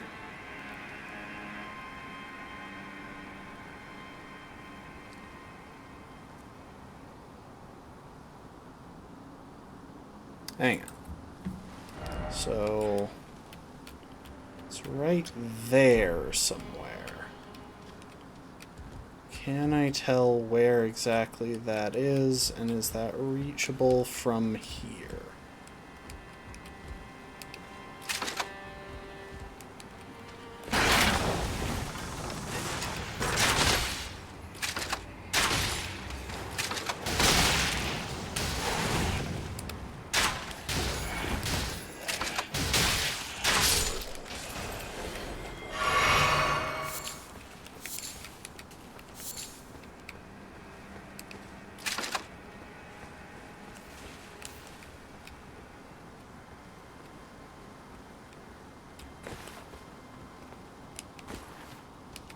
Is this it? This is it! Let's go!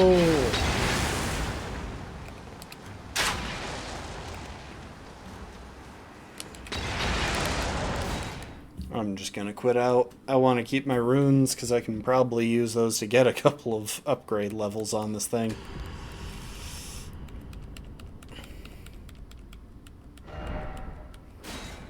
Thank you for the sit, Lastborn. Oh. I've got this balance board thing for standing work and...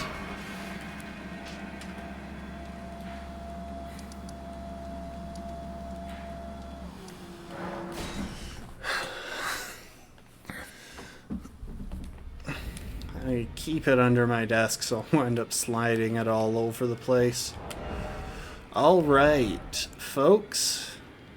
We just got our new crossbow.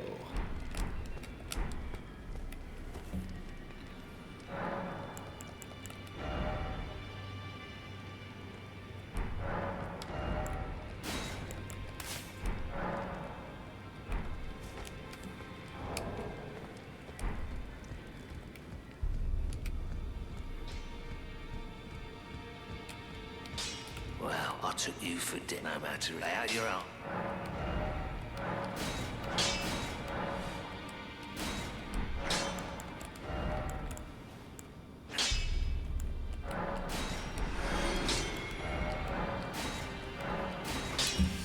Okay. So the next big thing is going to be figuring out where... So yeah, this is the Arbalest, people. And if we compare damage, 107 plus 42 on this versus 102 plus 40 on the Black Key crossbow, and we can get more upgrades on this. It'll take 2 more upgrades before this is effectively at the same upgrade level as Creepus's Black Key crossbow. So yeah, the current priority is kind of just getting smithing 2s. With that said, Creepus's still has its function for sure. Especially since it's arguably the better one for hunting, since it has longer range. That's the big advantage of Creepus's crossbow.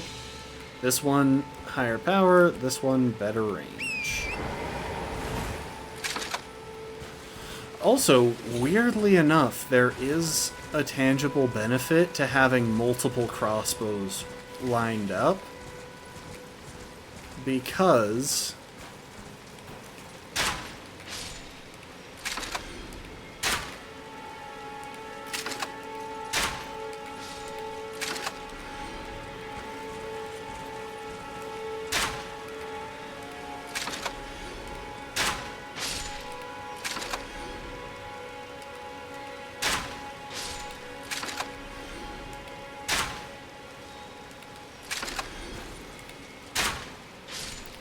you can preload crossbows, and they stay loaded even when they're not held. So you notice, if I load this crossbow, swap to the other one, load it, swap back, this one is still loaded. Which is super nice for a variety of things. Also, I really should put Golden Vow on that dagger that I got from Kenneth, and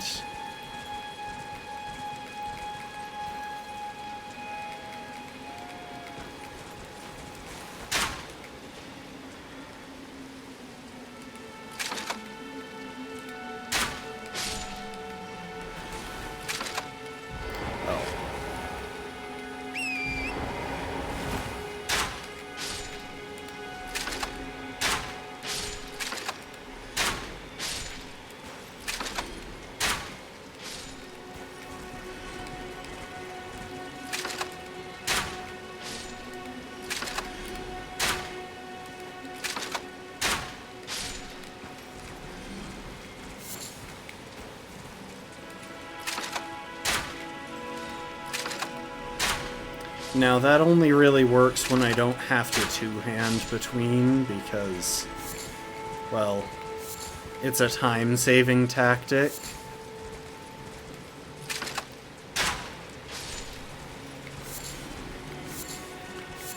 Also, unlike bows, crossbows can be shot on horseback, which is really nice.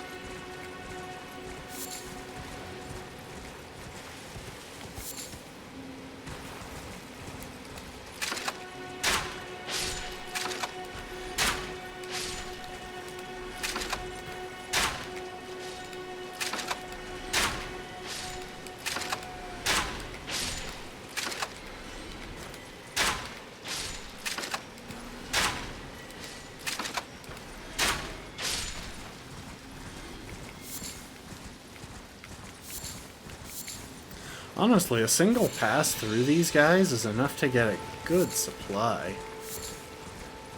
It's pretty handy.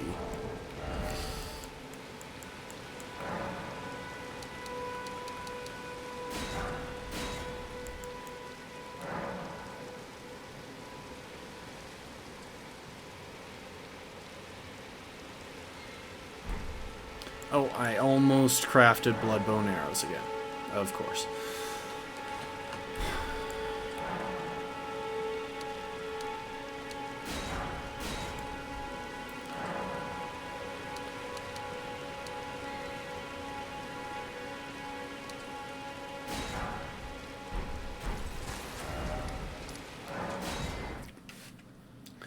Gonna start trying to get some supplies of fire bolts built up as well.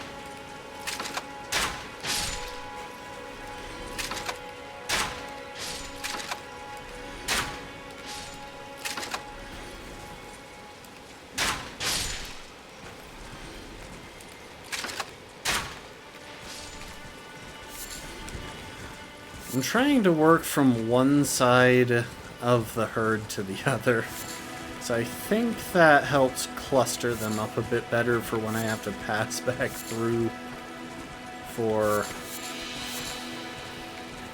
the drops.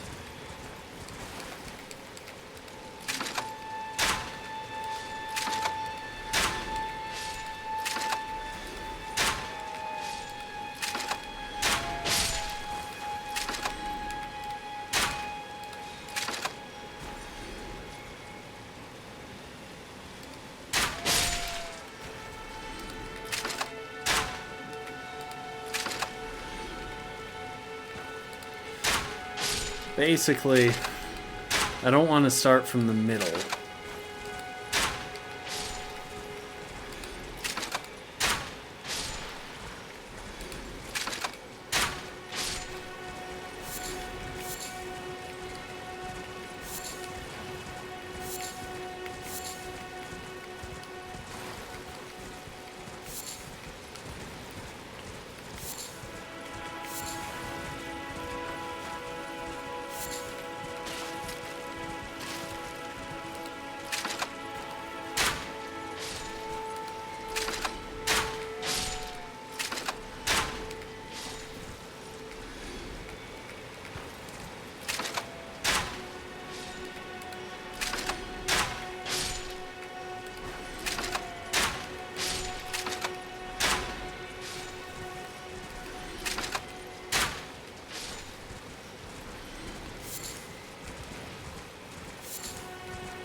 Nice. Okay, I want to see where I can find smithing stone 2s.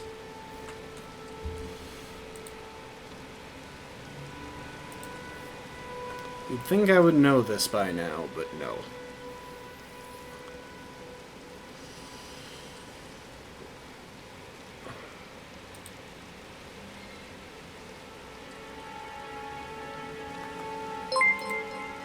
Oh, thank you for the follow, Sarah Williams. Sarah_Williams is now following.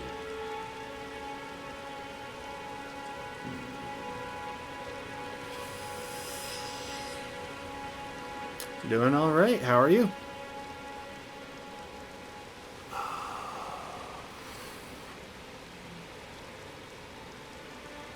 Right, there are 3 there. 1 in the dark alley before the troll. I've got 1 now, and I've got 1 upgrade. So I need a total of 10. We'll start with that.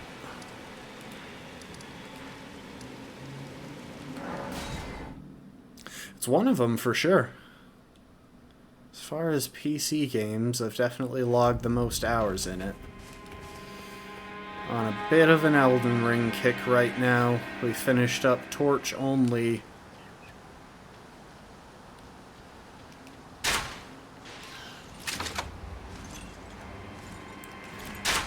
Earlier today.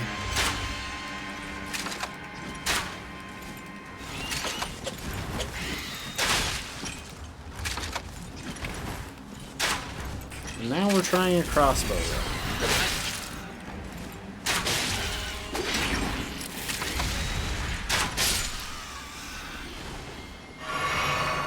No. My schedule's on my channel if you want to check.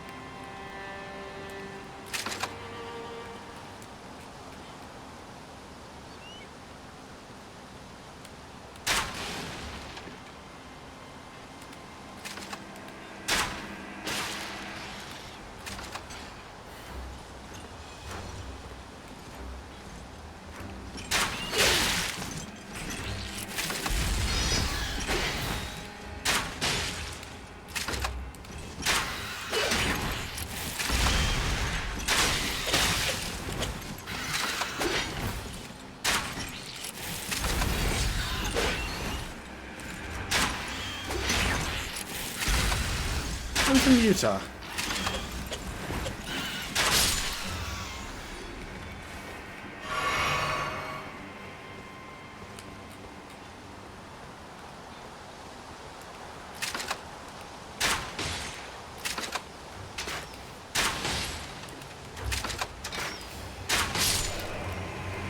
Crossbow fight. Nefeli, I'm gonna talk to you just so I can get the talisman from you once I reach the round table. How utter this grafting has tainted them.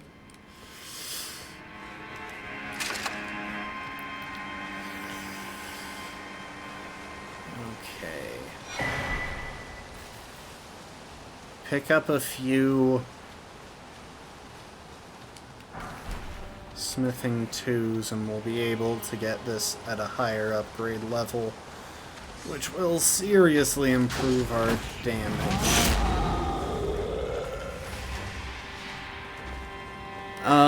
There's a strict no self-promoting rule on this channel, so no thank you. Nice to meet you.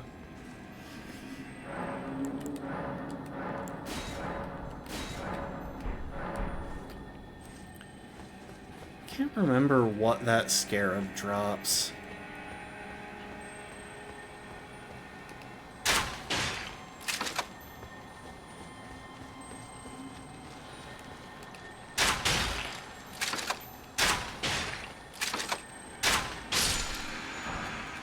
Storm collar, that's right.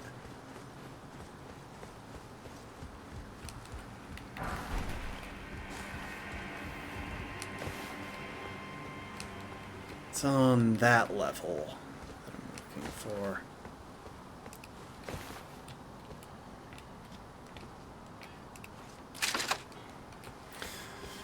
Oh, I need to get better at remembering whether I've got my...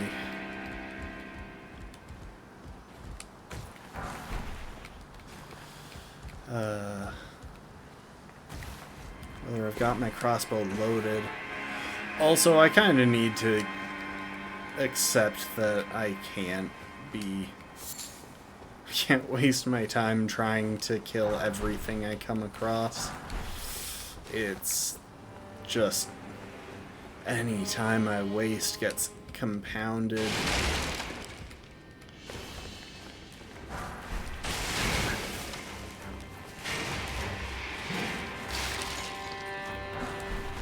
Oh, that's one of the 3s. I can't remember where the other 3 is. I should check that. The highest upgrade level we can get this baby to while we're in Limgrave is 7, I believe.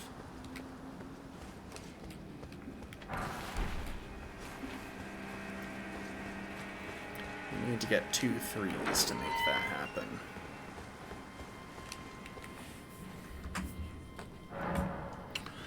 Okay, I got the triple, got the dark alley. Not gonna bother with the statue because that takes forever.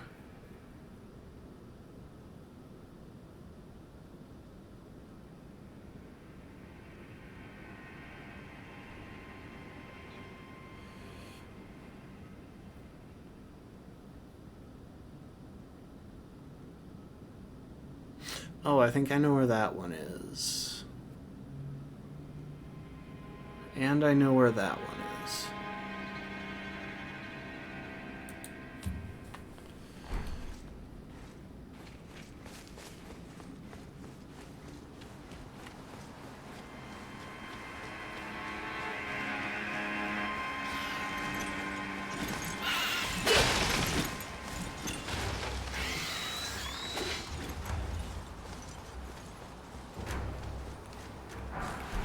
There we go.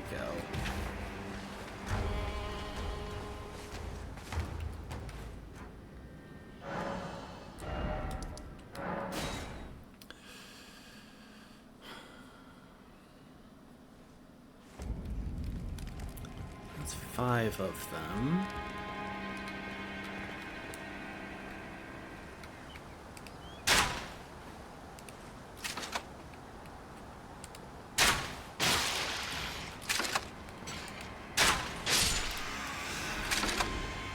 Ooh, fun idea.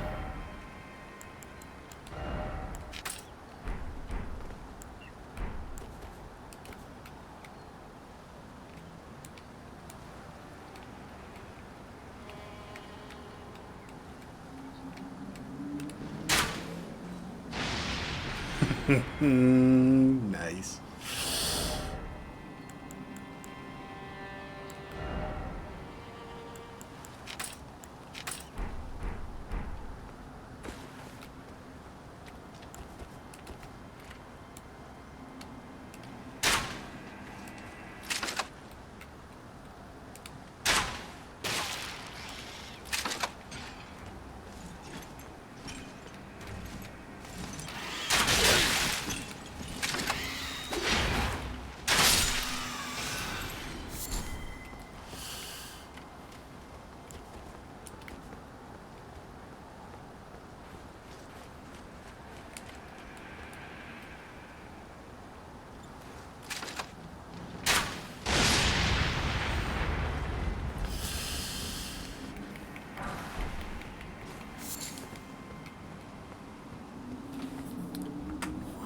Thinking about it.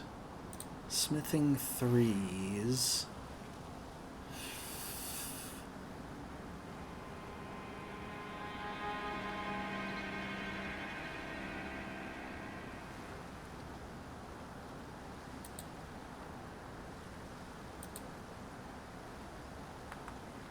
Wait, there's a smithing 3 there? Oh, wait, I'm thinking of a different place. Of course there's a smithing 3 there.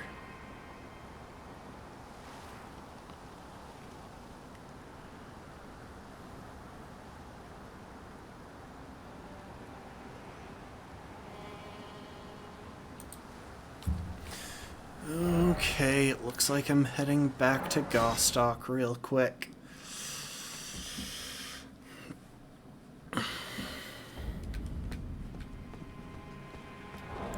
Also, do I have enough smithing 2s yet? Not quite. I can probably buy a few. I know this guy has some.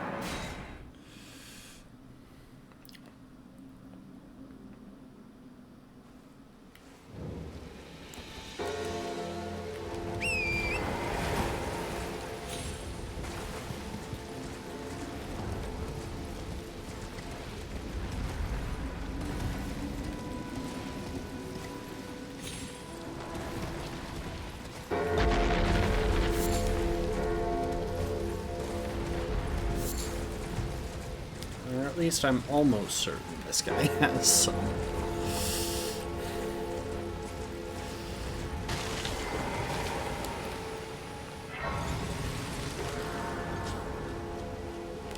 What has been a thing? How can I? Smithing 2s, there we go. And there are 3 of them.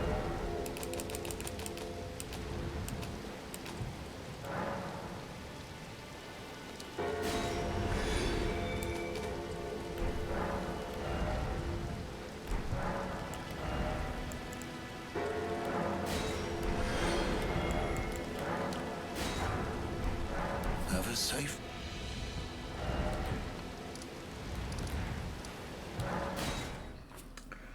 Okay. We'll get this last thing, get our upgrades, and face off against Godric. And that'll be where we call the stream.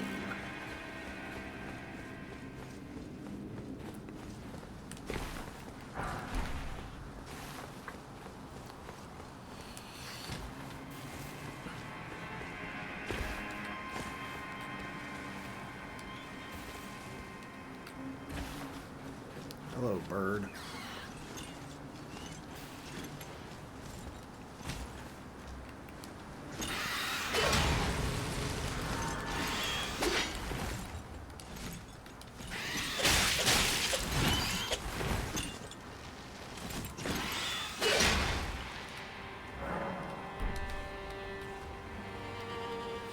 Although now that I think about it, I have to go this way, so... Oh well, that was a waste, but... I might want that Site of Grace at some point.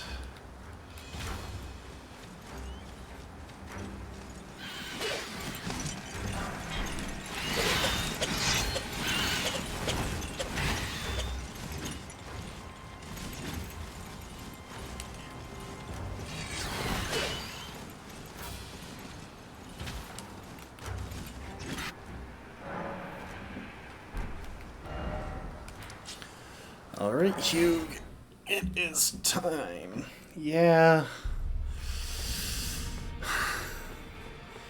Yeah, these guys don't like me very much.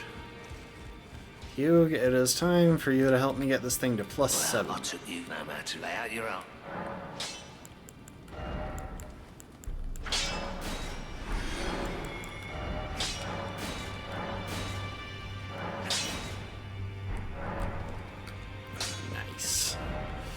Alright. And now that we've done that...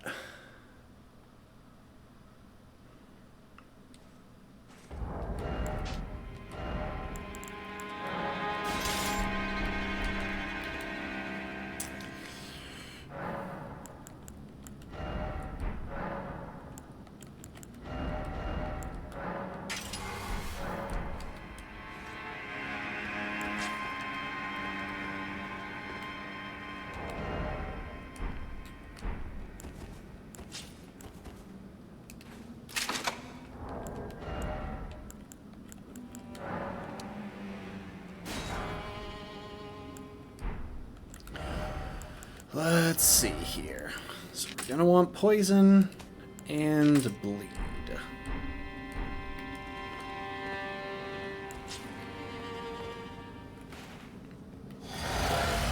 I'm stupid. Hang on.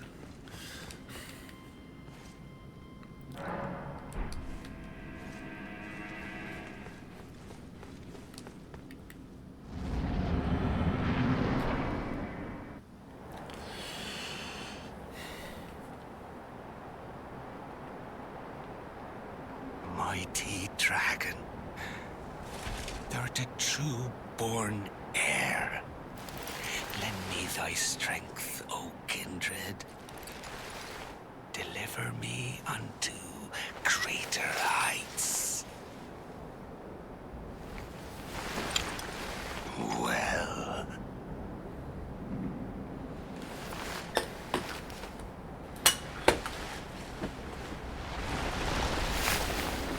Lowly tarnished.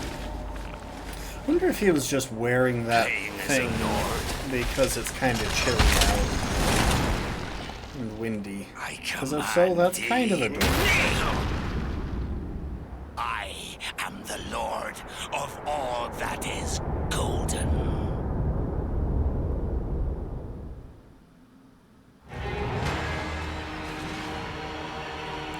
Dang it. I thought that would work. I thought I could still...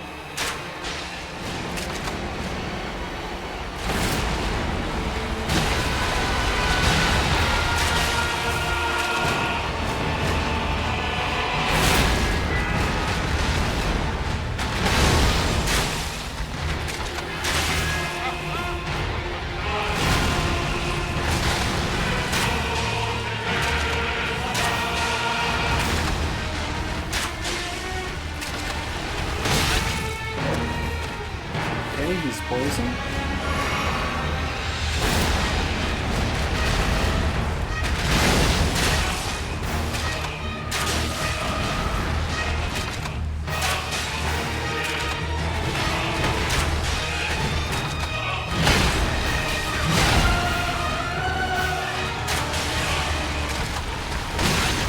Oh.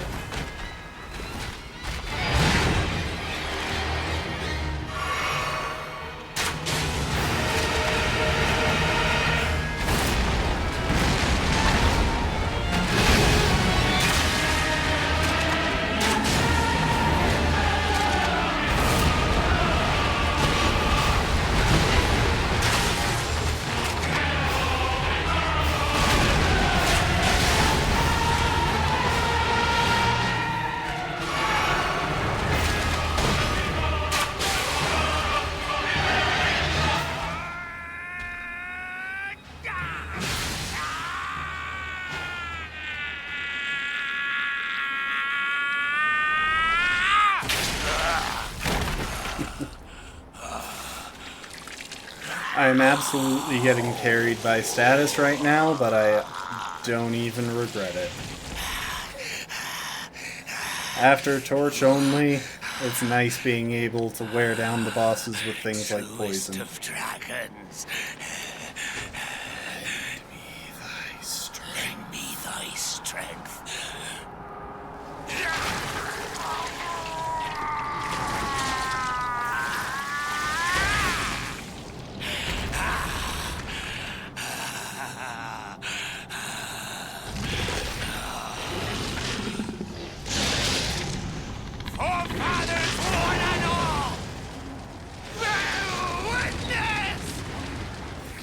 Enjoy the music, people.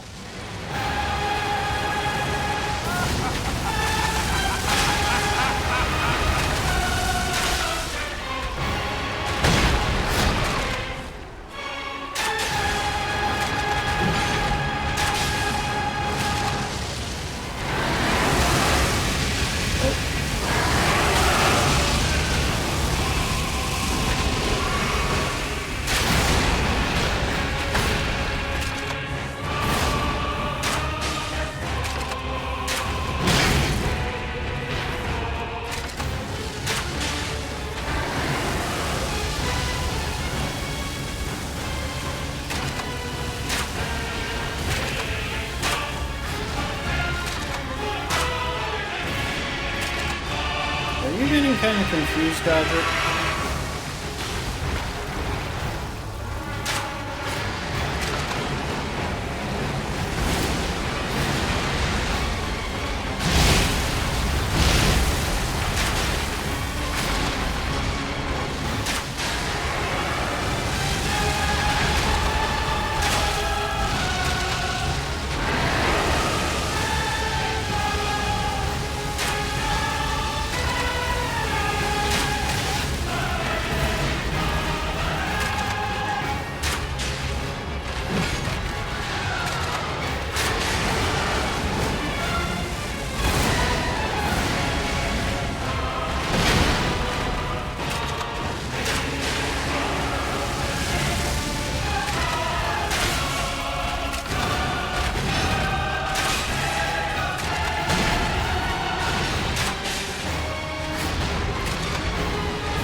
We'll return not really together worth the to our home, bathed in rays of gold. Alpha.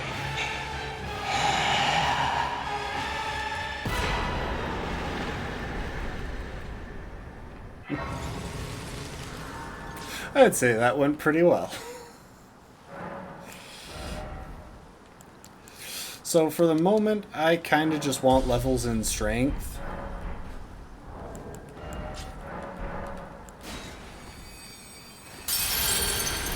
Just to get to 20, because 20 not only lets me one-hand all the crossbows, it lets me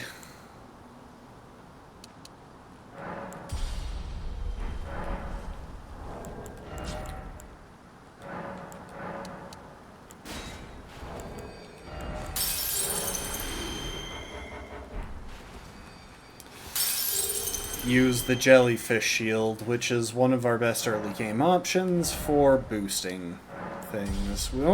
We likely won't use it much as a shield in this run, which is obviously a bit different from the rest, but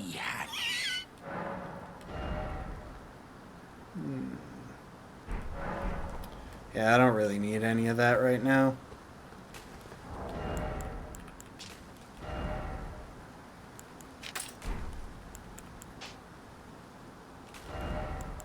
At some point I'll have the faith to cast, or to use this thing, and then I'll make use of it as my offhand golden vow until I can do better with it, but anyway. I would say that went pretty well. And now I can one-hand my crossbows, leaving the other hand free for pretty much whatever I need. Which reminds me that I should go and pick up a seal while I'm thinking about it.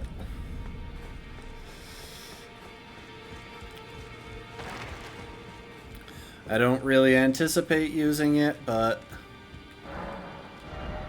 it's nice to have one. Okay, 800 runes.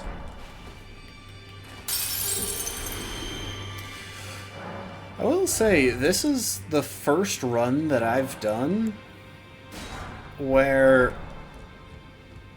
crafting becomes extremely important. Where I might actually spend a good bit of time in the run just farming supplies for stuff. Because it does take a lot of bolts.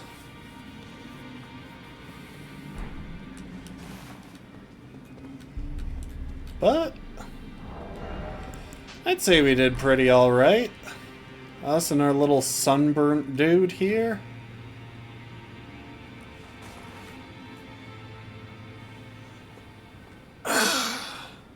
So yeah, we should be picking up tomorrow.